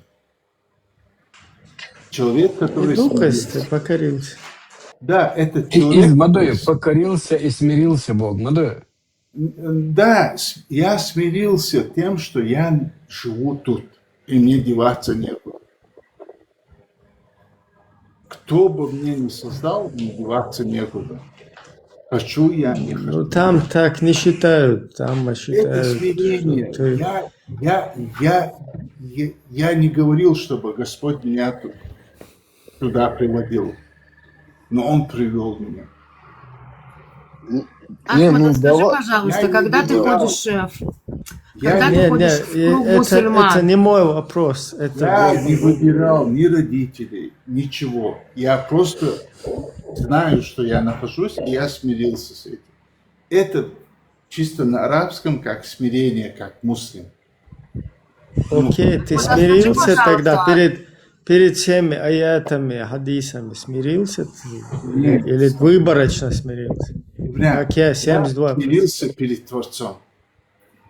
Хочу я, не хочу. Я не могу сказать, остановите землю, я хочу выйти. Нет вариантов. Не, я тоже смирился, только 72%. Я Больше не доверяю тяну. Богу. Да? Я доверяю Творцу. Как бы там ни случилось, кем бы я ни был, я ему доверяю. Если он меня послал, Я не доверие. тоже как не тяну. Вот ты сказал, что ты вражду не испытываешь к иудеям, к христианам. Зачем? И Зачем? почему? Нет, смотри, зачем Нет, я ты должен? если смирился, то там тебе предписано. Я не враждовать. испытываю вражду ни христианам, ни буддистам, никому. Абсолютно. Да, Не только- при чем здесь христиане, буддисты? Ты сказал Нет, сейчас. я говорю вообще о всех. Ты Верта, у тебя под рукой ты можешь прочитать 5.51?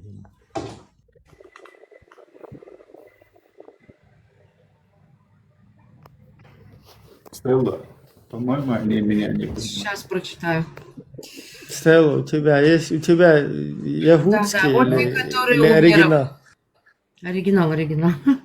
О, те, которые уверовали, не считать иудеев и христиан своими помощниками и друзьями, поскольку они помогают друг другу. Если же кто-либо из вас считает их своими помощниками и друзьями, то он сам является одним из них. Воистину, Аллах не ведет прямым путем несправедливых людей. Вот у него было Альмир Кулиев оттуда. Я могу это объяснить или нет? Объяснить, там больше ничего не надо. Нет, Ибрям, я же могу объяснить. Друзья. Что значит друзья? Не враги, значит. Нет, смотри, арабы вообще считали, если он друг, даже если он не прав, они заступались за него. Какой бы он религии ни относился. У них это было как бы почетное свои легче. Мне не интересно, что... Брат, как он на Мне Кавказ? интересно. Ислам, арабы вот эти, как на Кавказ пришли? Давай к этому перейдем. Просто случайно, это как было там, подожди, шел, спотыкнулся, упал прямо на нож, и так 150 Нет, раз смотри. подряд.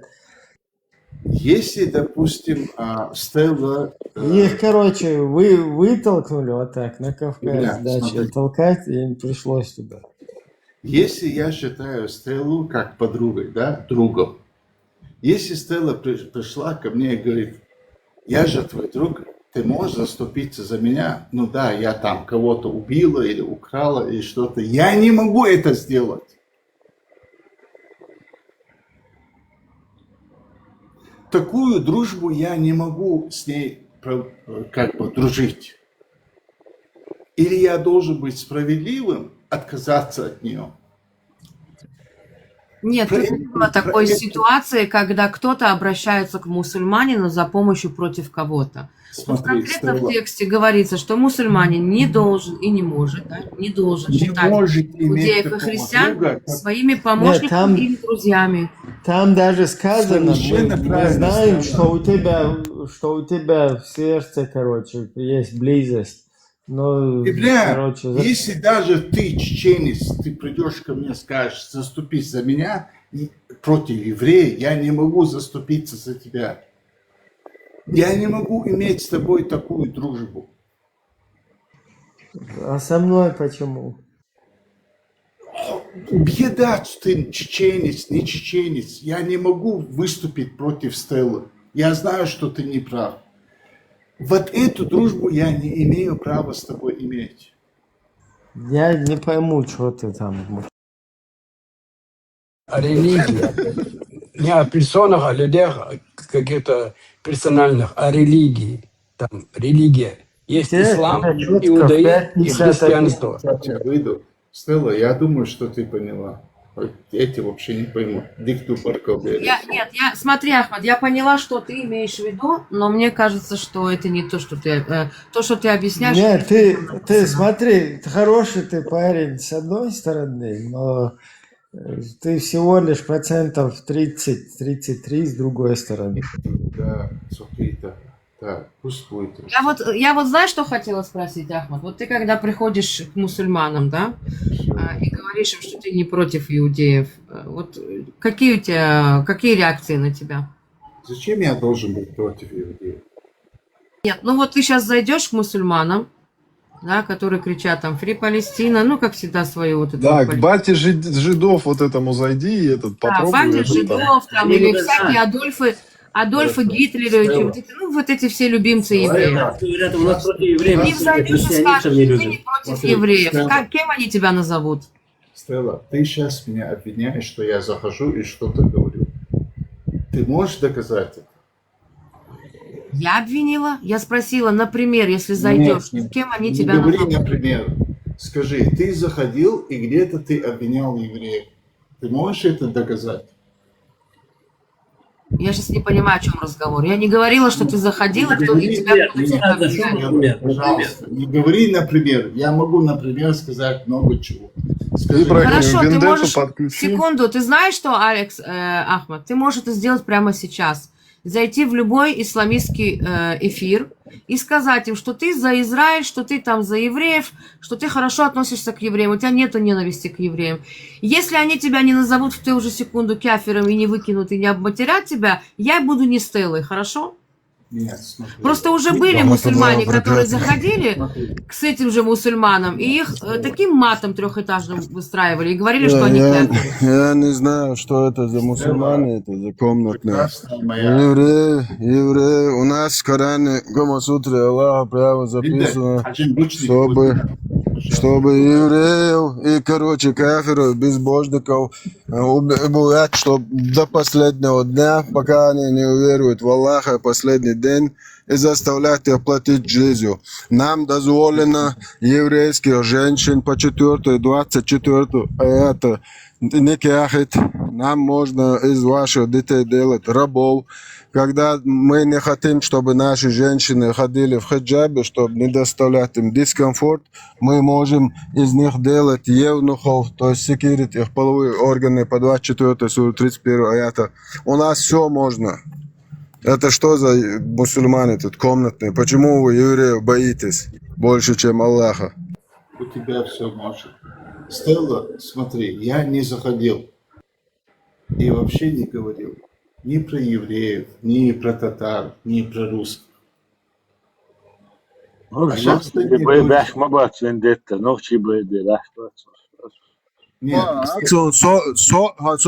демократия был, но чем меньше наш алешем безбош, что дах дал сюли арбой цок дойлкар, хожикты алгапол нири олкер, хочу изен. Иди, демократия хуев. Можно я тебе... Сейчас стало, сейчас демократия хуюга, он охчевалар он хуордар, мершуи, хамершу, набичаю чуха, мершу даю учен.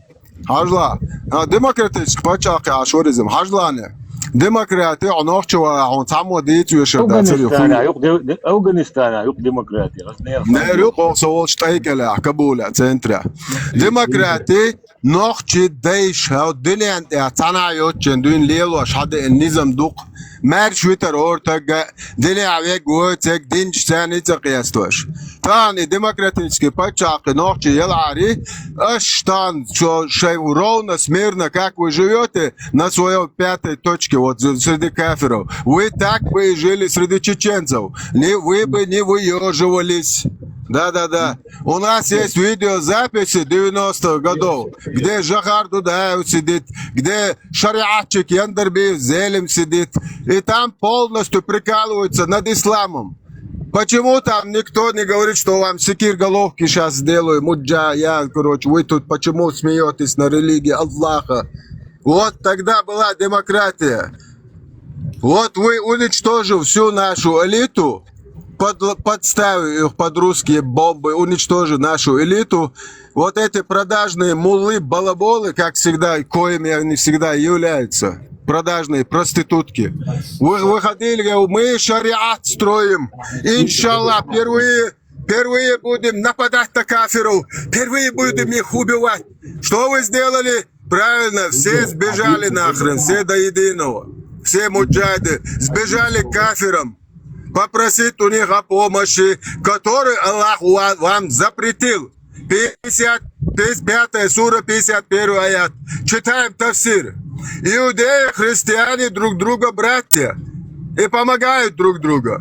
А те, кто просит помощи у них, покровительство, имеет с ними дружелюбные отношения, сами являются одними из них. 4 сура, 144 аят. Они неправдивы в своей вере и уподобляются лицемерам. Я дам им лютую кару, говорит ваш Аллах. Они не имеют к Аллаху никакого отношения. 3-й том сборника Абу Дауда, 2645 хадис. Пророк говорит: я отрекаюсь от мусульман, которые жрут кафирские харчи и живут среди кафиров. Я отрекаюсь от мусульман, которые живут среди многобожников. Вот вы, послав 6 аятов Аллаха и сахих хадис пророка, нахрен приехали куда? Правильно, там, где демократия. Да. Вы не поехали в Афганистан, Бангладеш, в Малайзию, да, в Египет, не знаю, где у вас там. Тут два варианта. Там, где шариат, переселение, хиджа, или большинство населения мусульман. Все. Третьего не дано. Вот третьего вы, балаболы, которые ходите, рвете на себе тельняшки, там, халаты, кальсоны и говорите, что вы мусульмане, мы сейчас будем всех кафиров. Не. Как раз таки Аллах и пророк говорит, что вы не мусульмане. Ваш намаз не принимается, ваш пост не принимается, ваши благие дела не записываются. 4 суре, 97 аят, и Аллах ясно, четко говорит, что вы все попадете в ад. У меня все.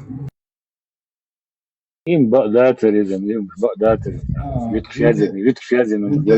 знаешь, что сейчас сказал? Шейх Мансуруй, начиная от него, все пидорасы. Giovanni Battista Baetti, вы, шейх Мансур, вы, итальянец, шейх Мансур, какой шейх нахрен, среди чеченцев? Какой нахрен шейх? Какой нахрен шейх? Нет, начиная шейх Мансур. Это пидорасы. Те, которые сейчас дома находятся, это тоже пидорасы.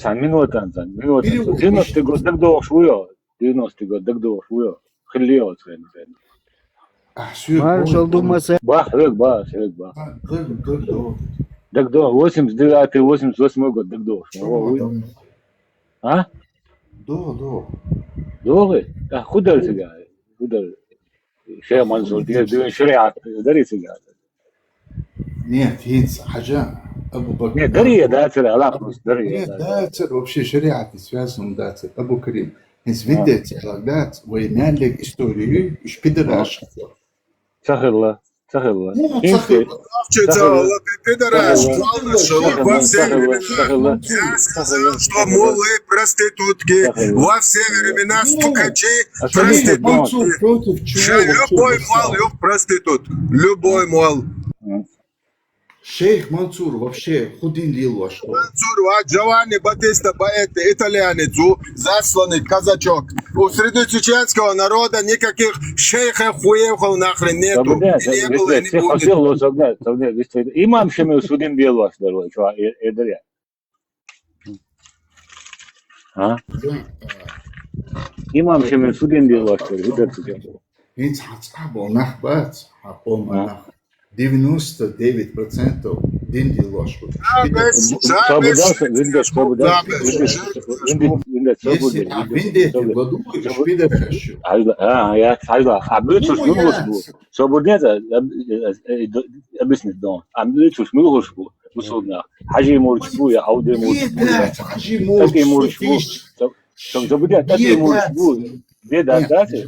Не, Ажан, видите, حملوا شورداو صبري حملوا شورداو принимать вешала, шпидереш. صبري حملوا شورداو That is too bad. حملوا شورداو لا просто Ещадол берцу, что поймаруй, и поймаруй, лешек, пидорас, жебовкас. Дэр бог, ещадол берцу, шегят, и юбос, пидорас. И цендах ярчек юбос, пидорас. بقبل أورم شوما ياتا أوز بقبل أورم شوما أبو تمشي أورم تبوي بقبلاتها يتبقبلاتها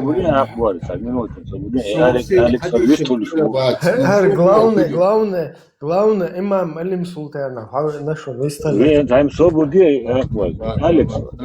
Просто из-за бога дикции, да, хахуба.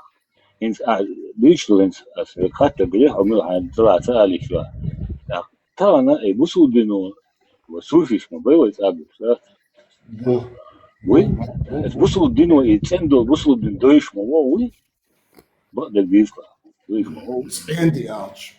А изуку дэш, когда дэш, ну могу штуку бусудину, вы, я могу остаться. Да. Могу остаться, да, ты?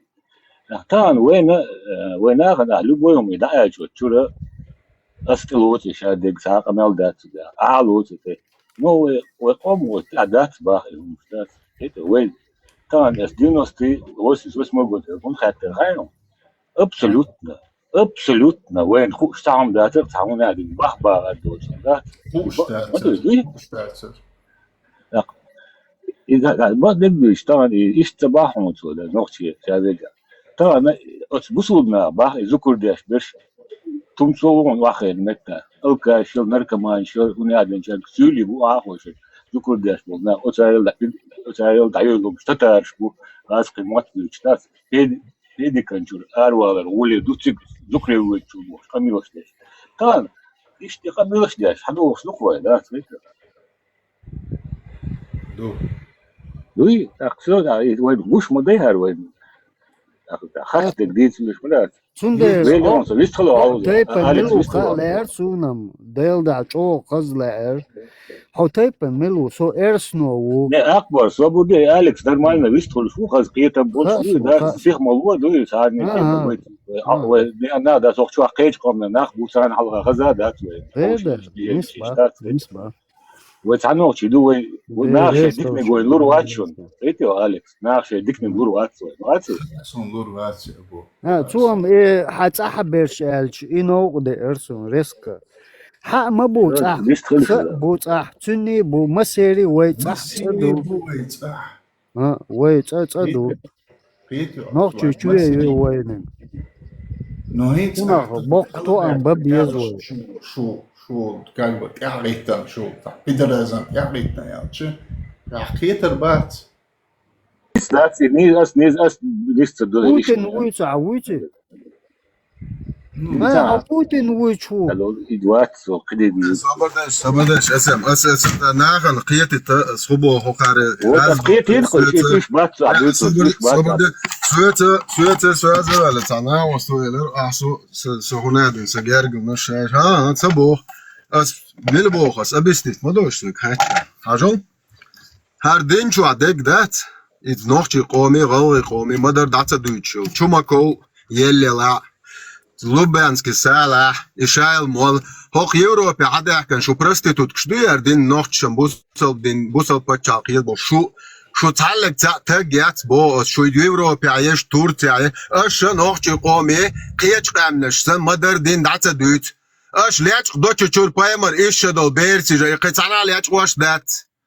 Мы не должны стесняться нашего пророка, нашу религию, Бож. Открыто дуй. А что? Ночи коми, жукчи один душу не матье, жукти бат, жукти шайцабу, и нахьотом шбалиюл аш.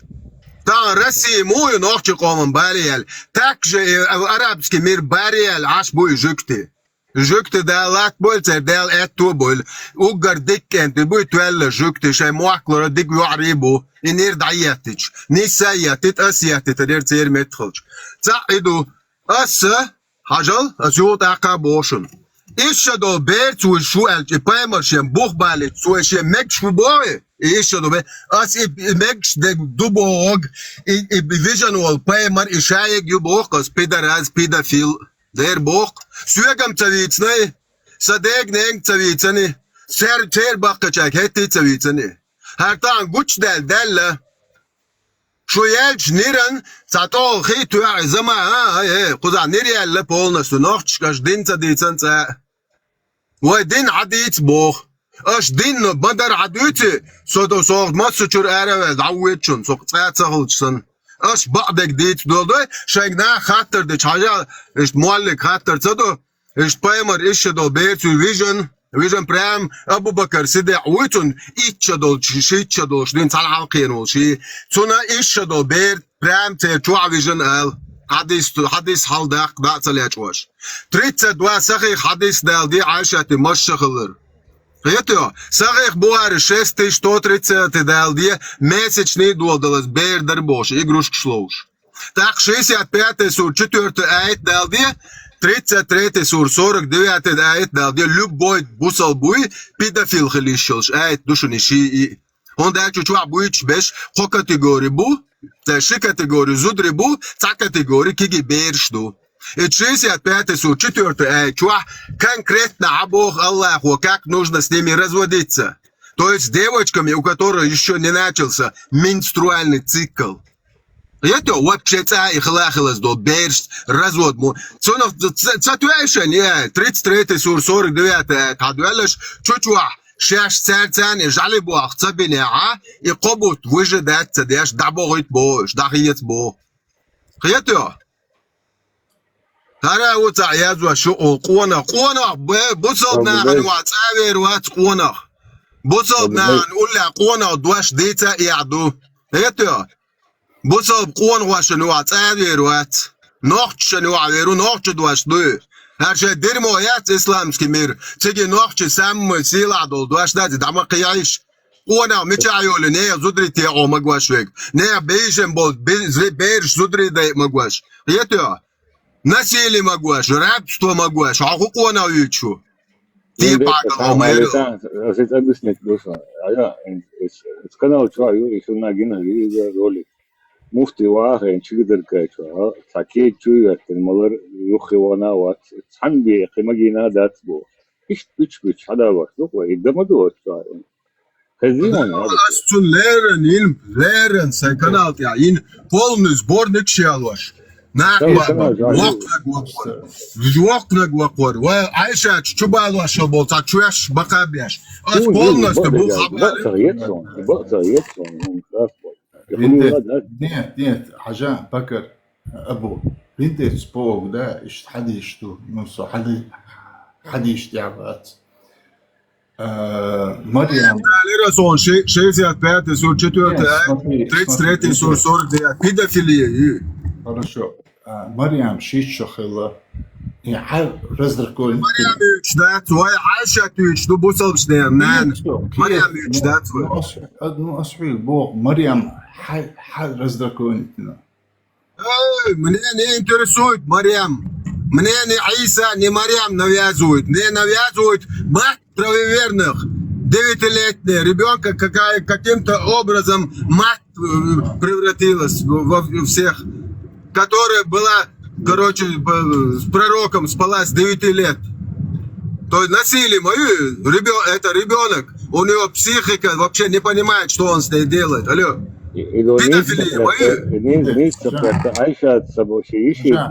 بنتك بيمر واتشو كحيالنا يالشق يحشو يا تون أصعب شيء. Вообще колышет, я ждать Сони, вообще меня не колышет при аяле. Хокло худаяли. Агаруек дейт, хунца дейтен. А ночи помя хунтлять пош. Зачем это скрывали от нашего народа? Зачем? بنتك عشان تون последователь шпуй كحيالنا يالشق يحشو يا. عمر بن خطاب спаймари юяли десетлетто. Да, шия 55-57 долчин. Спаймари юяли шия юя цаяич. Шия юя жимю элле, око 17 шадолч. Шия юя ехберч. Пророк отмахнулся, сказав, что она маленькая еще. Сам спал с 9-летней. Ну, потом Умар пошел другим путем. Женился на внучке пророка, которая была 10-летней. Умарику было 55 или 57. Да. حدش تضيف دو الترمذي أن سائبا جرير ده سنير صغير حديث شو أردون دون Да, просто حديش تعبت ناس نحط يشا حدي شوي شوات جس خوني هلو مك شبوس بولا ايت دالينكو الله اختي شولا الله يخوك تشنا تاعون بيردا ده ما قد يشتو зачем тебе حديث вообще нужен? Нет, все вообще... أليكس حديث أنت عواطح ونرامز موضة ديزا مسخة ما تسجد ما ترقود شو вообще قيام بو؟ واق حديث أنت أخوات الوات Цангаетя, амаз дуаш дат инструкции от масда деза дат мичуярзе худеешь деза вообще ни черта нету про намаз в целом Коране. Ни одного слова. Право أغوصلم لو ليوا أغوصلم لو بوشتات تلك حلايب كوك إشت بالبوش ده ما داتسيا موتسو سجود دي موتسو رقو دي وحديث تعاسة وجحو مو خلا حديث تعمدو يدق Да, это саки вообще قيام بو ладно. Дикту. Винде, соката. Ну, обычно шеламаз дошел, шабусов бумачи, марха копшо, ногчи, кант, чунг, эрдат, холамаз дошел, ходаял, аз как раз таки один доузадуешь. Прекрасно, чуть-чуть декахуш. И хулбин, жик шунядин бо, и нах, и хабяш лилш беш, бу и дин чуть декшен, прекрасно, аз ищу бог даюльхуш. Укан 700 тысяч оправданий лоб. Не 70 усолденясан, а 700 тысяч. Социализмом оправданий лопас, аж яхадяш, обидал дуэлендо, ардин дуч беш бошенос.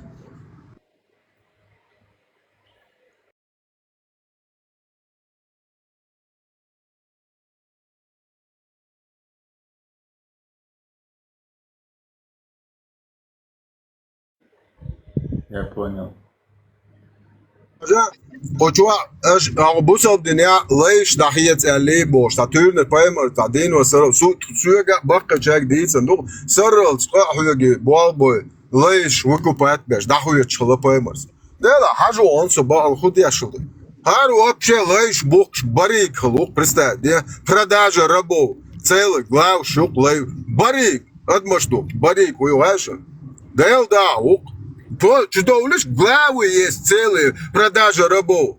Представляете, один человек, то есть мусульманин, то его раб тоже мусульманин, не расслабляйтесь, раб тоже мусульманин, обещал своему рабу мусульманину свободу после его смерти. После того, как этот человек умер, пророк позвал тот же день этого раба и толкнул его за 800-900 дирхемов. Представляете? Этот раб умер в том же году. Блейш, дахьятся $3 чубе. Доши висятся до одного. Шавель, шармер, швитлоша. Истек висят даш, хочется даш, лейш бокшлял. Бари гухар. Гайт толбека, мацал вол ворбош. Гайт толбека, хоконам цал, гайт толбекхан. Целые главы есть, 110 глав продажи рабов. 109 глава. Халят бол, не зудри му будет чхойшан аш богозиш поймарцун гуан дабеш. Но шети куясен цолше, чаори огочбак. Трофея. 109 глава продажа рабов. 2229 сахih хадис, душа муслим Бухари. Однажды мы сидели у пророка и спросили: о посланник Аллаха, как поистине мы захватили пленных, любим богатство. Как ты считаешь, можно ли извергать семя Невлона? Мялхаска мялдяшку, поймали. Ухо Бог отцехцу. Разве вы делаете это? Вам ничем не навредит, если не вы станете делать этого, ибо поистине всякая душа, которая суждено появиться, непременно появится. То есть, акабурачур, халях, шахир, хадия Бог поймас, не, зудри, халях. Это? Har miluar, toigvitsnak, michuan, toigvitsnak, cho dikkant mawar. Der work, cho west kant war. Cho gilkdol, cho west, cho yakhiyach. Cho nahan godiya, cho qinkhiyatme, qinkhiyatme, haqun gaamtsagalla. Zudri bersh da magin qoqwa. Tsada tsamagin bohiyash, dawa adel adis. Хадел, 146 глава нападения на спящих многобожников, вследствие чего поражение детей и женщин, то есть убийство.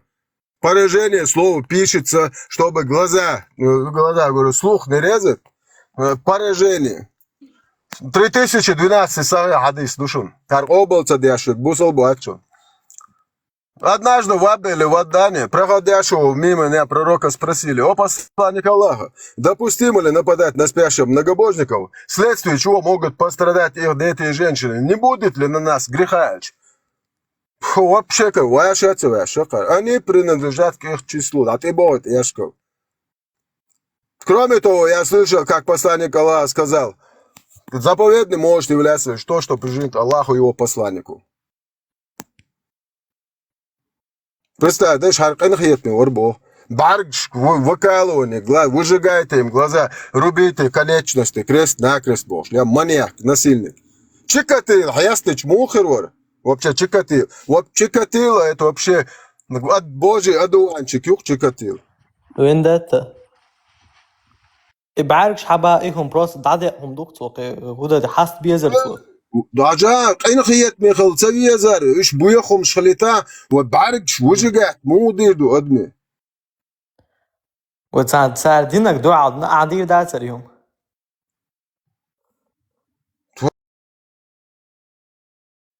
Будано ват, ночью изнасиловать нирк. Кстати, один момент, когда в Сирии вот это с летчиком, это там бензином облили, Ираке, в Сирии, где это было, в клетке, они как раз на этот хадис и ссылались, где пророк прижигал глаза.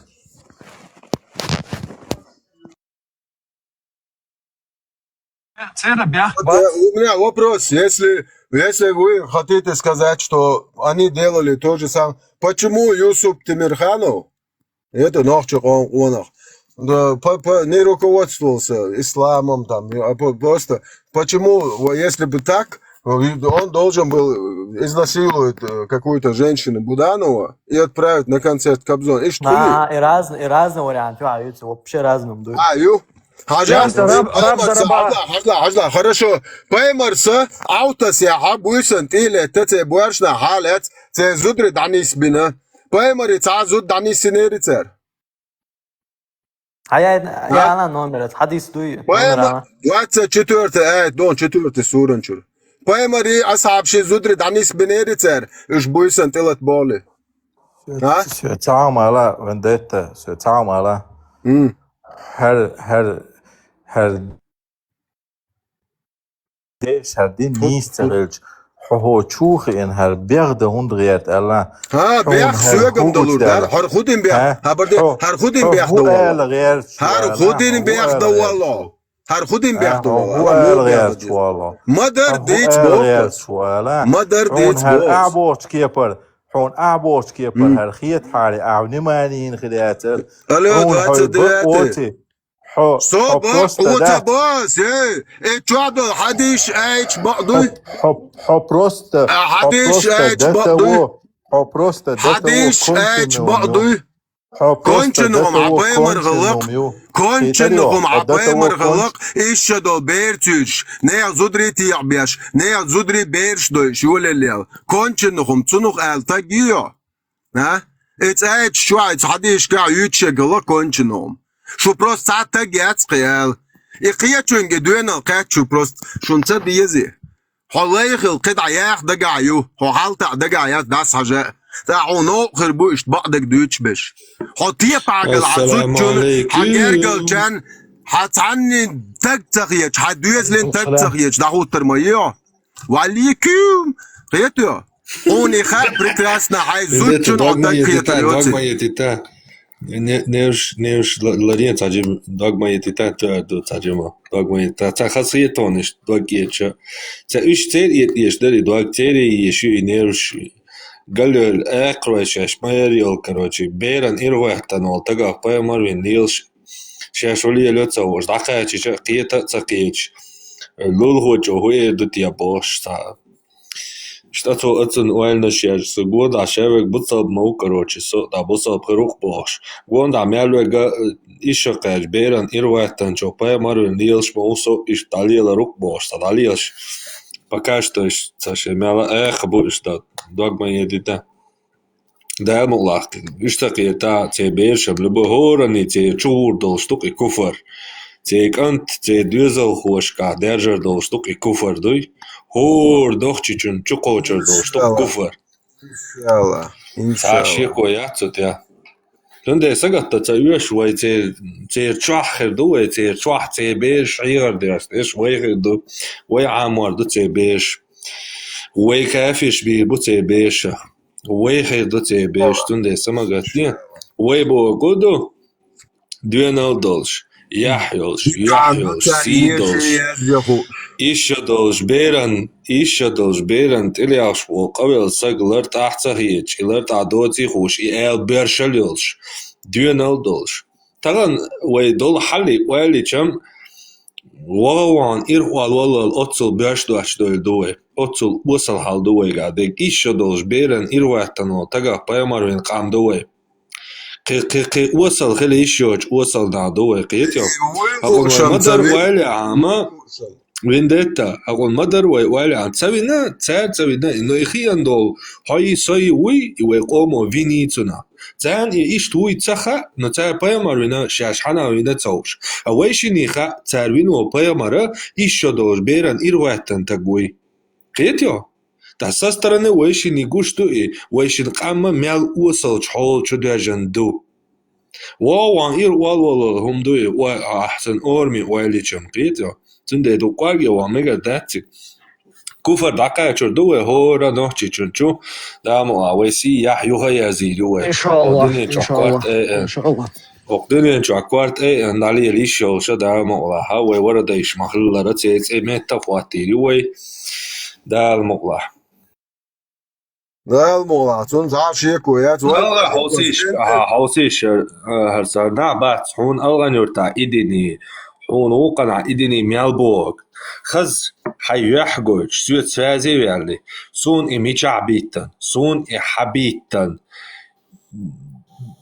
ديتيش أقواهيان هون هلغنور تاهر مي بيتني تين تعن ليلني سولغنور تحسسن حير بيالتكل وقت هور لوزرقع سبردين هور لوزرقع بيهان تورت أزوال هور لوزرقع بيهان تورت أزوال دوينش ديوش لتسلتش سوچووحش قيتيا لت أحتهيج كروچي بيك وارد شرامشا بزن إنزالي وق بنديتل تانا ديگ вообще жизни никогда ташак юяхтан якирвел ясахумдин тана меття мет битам боч хавену сосун эл хум долж ялганур та я нохчи махка цата гват вала хайягоч хагучавали саун эл маду амет ара динир али hala хайтяш хват беш астуна жаплор донас дидия إذا تيك توك إشي صورتيو شمايو جون هلاليو تا إديني هونو كاوز ديني ديل وزو تصدينك تحنا ميت عم جيز ديني كاكدا تعاهما يدأ ما تصديتا تو قوچو على بوخ الله خنينز قوچاوال نسو بوخ نتويش الله خنينز إيش примерно вендета цацат эфир что халх вендета вой шватер цацак қобут халдуис от маршу YouTube канал чувел думаю лдуас да салдуш так и из хадиш аяч вендета далиш думаю да из чувел проверьте да somebody диспутировал я договор вендета цани если не сахали но as эйш дяхнуш я их сам прочел и в этом я сам убедился там много думать не надо и так все понятно. Иш любой, например, вендета аж не сват багнексан. И хатик дючвала. Иш шаш хадели хаусиш. Дешиш вот в прямом эфире любой халава ай дадеша и хадис. Хо и мухит ала и все. Так урдукун. وندتا وجدك عنيخ دولة خلبو زودري مجين بايمرس يعني يقدلنا من دودوي Четвертый сур, 24 ayet du, tu ču tafsir don Ibn Kasir. Tsanšaš mičadira daš. Polni ayet mičadina. It ayet tsanšaš ish ne yazudri danis bashadek duch duqtiga. الترمذي النسائي Ibn Jarir Muslim و shay sahih hadith ka. Polni patuz da yas don. и событий.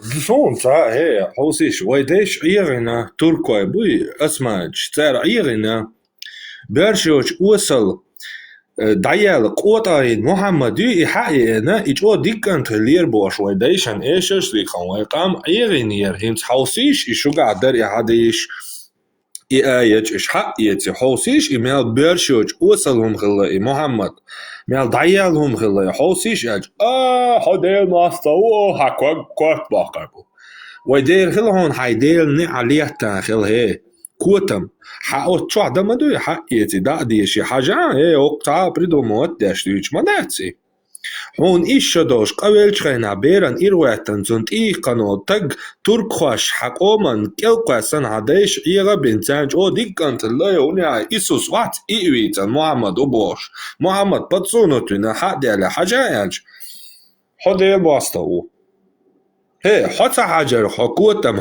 حبيتو خمير حتى حجر حبير حجر مدتن قيتيو حتى حجر حكانت حديوزا وعيوع Iz однозначно дуharšien lā sastrausi kvart as iš dēļ māstriju, iš jevrejišt ašbu, cer I prидумывать тяшту, cer I way паямаран тикишту, حبوش حاكوتم خيل كوارت بيسوك يقيد بعلن حا عرخة I حديشم هو ديك دنيا شو عديرش مدوتغن يتصز دا أولاندر إش شيخ شداتس شيقع بيم سهلتي شابك شينتي ياغتيتا شيقع لحتوش دروش ديل ريس خيل ديل سي دول كفار شباتس تار печатный станокшин искусственный интеллектин словарищин все переводчин хохдек дынен тахинз массана хурду шумял боршдац это шо шумял кутмаши шин хохдек дынен хурду хайла страус сан кварт бубале ия хо Este awolocso tsaganke mire tosha قدم goishun boshtat hoiru حديثا عيدات انترنت يقدو بيريوتش شادك دو سيوتان دين حقوش تال قوش يالا ماغ شباق قوش يالا شماغ شباق اي قوش يالا شامير ميال بيرشوتسم هلا حقوش يالا سكيل عالوي عقنشن اسيالس من يلوريشن بوش اوهو دا دعلج عيني القوة ما بيامر ليشلو شلات عدوية هنا هاي وحقيقة داتي شيش يوقع شيء قدوش دات ساموهم وزرحو بدو موتاش دات ساموهم هي شو تيبترش تقوزع دوترش источник олшук страниц о самоват и печататтин язайн هي يوكشوك شو بوصل مش شو تيبترش ما دوي شو ديك دنيا شو страниц олшук номер олшук شايلهم دعوة شو حقيقتي شيء تبتر دي شيء بيامر ميلبرش وشلا حوسيش قلت عبيتو شي تديش عميتي عو هاي ادليس هون اتي عميب بيعتانز حبورش ولا حق ولا هينز بيعتان ها بيتا خوليتوي انزري وصلتك خوليتوي جي خوليتوي شادك خوليتوي حبورش ولا هينز حق ولا اعتعدين أحم بيتر بات اتعمو بيتنا ليكشنا هوي بيتوشي تصديش والله شو عندي ذات سو نخرنا تعهم دي ذات قاعدين حويقم دويتا ذات أسيس حاجة حاجة دلوين صولا صوين نسيعون قشو خانيون ساقو زعو بوش عشو حق وليهن أبيعتايس أنا عوشم إيقلا سنترال موسكو Marshall Dushek Musaga in Idoyazish Allah Sisa Dulshuba.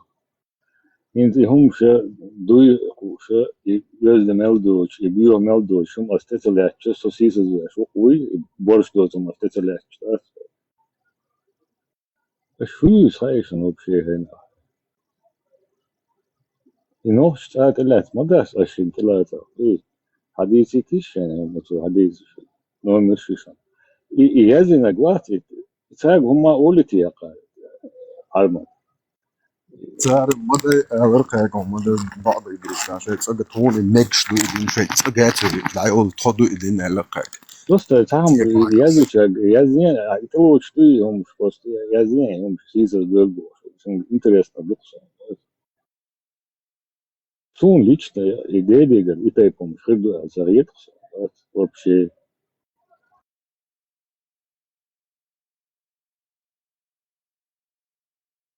مش نوشي شو مش يلا شو نه زودري تقي شتات وشي ولا شو تسمع نه زود شنت قوي شي هو لر يشتخوش شو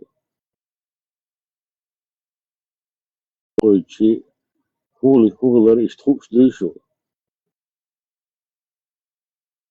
ويا نه زود شنت قوي دين حاجة نيشو ده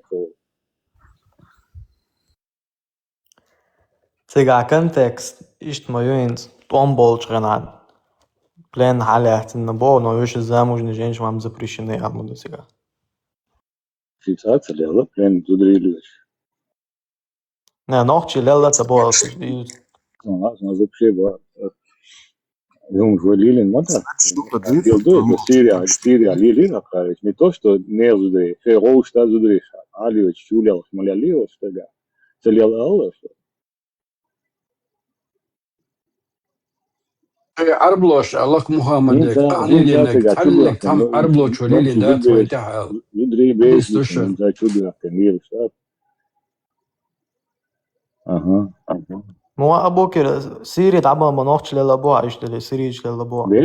بيرليلا سيريش سير كمان ديش نوتشي شن زوتشن يتشاوج سنوان وزوتشن دي قويدن مت يوخ Но الدنيا مجين ما دعتش نك. سيجا موخل خايون سيوخا مهرام وش ألا يوج زدي الله أكبر قوز محتوى خايون وقعد يشلق دعني سنك تعدين دعمل المتدين نتا. مش الدين ساي تا أصلا زعمت إنه مو شيء سيريش ترديش ميات. سيجي وشن بيت نمدات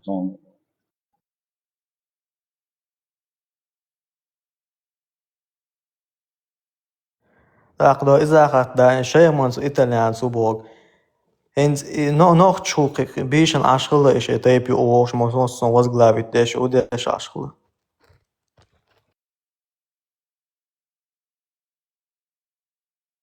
وين شمل بتنوع نوق مول شمل وي نه شملم سولي وي عشقله وين عواج وي nog tjoe boش مويتنا. نصون تامم غا اتخنا والشيخ شخل بوتse شيخ مو خلات غاسون غاسخش أرش داريوت قهم دات لتركش أرش داريوت هم شيخ Ну مو Турции цани сотрудничать деш хлам обоим может сега зашт хаят сам дасер тит. أي عياشي ثلاثة أو شيء هو ياش. да, сун аса я что сун примерно, сун сот ахир, санхена халуиш примерно. Двойник кубар.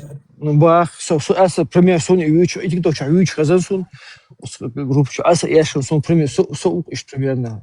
Сун аса, сам бешек, ты сана ушок еш бат, еш батуш короче хлая.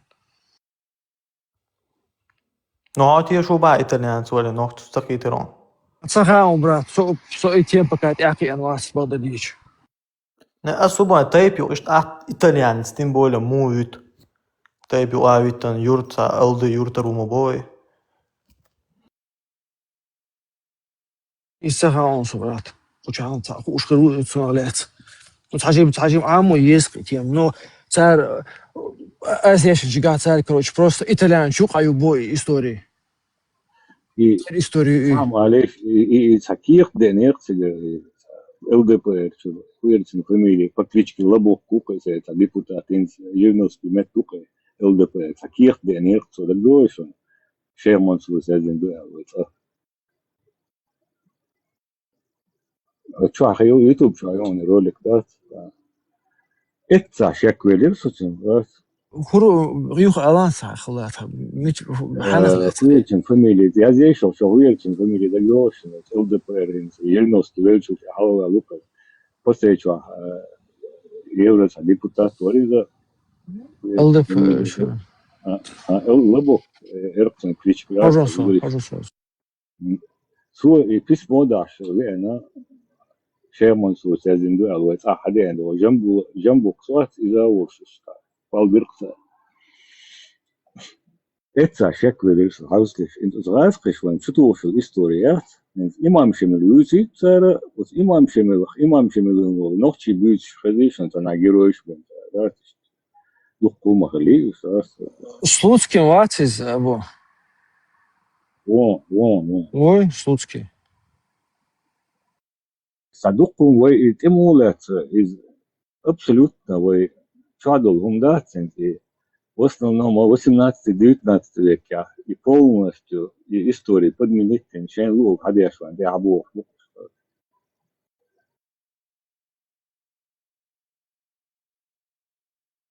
هوسا شون بيت طبعا نوشي شوات وان بين صوت أولي تاع سرجيني سنة قيتن سرجيني أدو شركة تجاه كروان و تجاه ودي أشغل يأخذ فات صوت نقول نوشي حلوة الخلج استقبل بقى كان غاز قشيوتي شغل تقوات يعني لورد عادات وجه Тем более, там ногчи героя Баха, да, جوهر وسيتي قيل جوتي No, down history oder British that's the down history. Алла Пугачева, Сунцоец, Эхтанел, вообще измейнзер Алла Пугачева. Гирион царинцем дижен полностью ведметхла, да. И что разные, что твои торговшие, рейсун датчон абсолютно. И сумон уэлайн, на тан. وين تعليل إن الجوش منتهي وين طبعا إسرائيل أو قديك أو وين صخر ما يعتري تاع دينوس تجوش كدينوس ديرتي دينوس شتوتي بيرتي جودا بوستش كاوي حالو شوي كجينا بعدك شيء شارولك سجنشون وجون شبوش بتيرش تعطيش يلا اشتات وماستو ملوخ يعني ويرجع وهم أنت ديرزوت ويا يشتاوش يجيلي اشتات يشتغلوا دوشون هم بيودو بيد سن دو ألتا وهم نستيقظ ويخدش طبعا الدوي هم يشاتلوش ولا خلوش وهرم يشاتلوش دو يستيقظ استلوت سون يدير يخدم سيد نيزودري بير شيء يدير يخدم سون تخيط يتشنا سون يدير دو دكذا تعمل داستي Rasqi arboy harjukti datawo цана бенсэн датаво тер менталитет набу ясон цатер нахца биш. Самое большое, муфти век глаза, дешт был на бат, и ждал, ты бумаг, что уж вообще цаны на есть на моба, цаны модель долга на хайрабляш, все лубянки зеркало таблиш, аж мобу, что хатса, еще такие, мостана бушен еще. Друзья, председатель, от чего дышишь, ходишь он. Какой $100 дать? Сейчас решение сразу ходишь любой неги любой. Сейчас ходишь. И что же? Эшбехца была, закругляемся, потому что я уже должен вырубиться.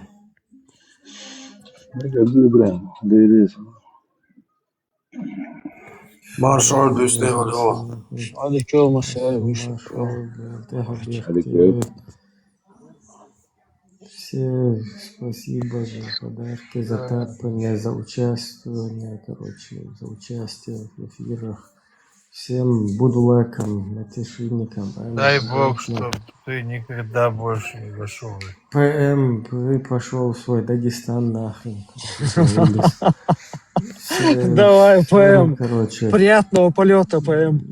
Друзья, всем, короче, давай, всего. Оставайтесь, пребывайте, будучи свободным.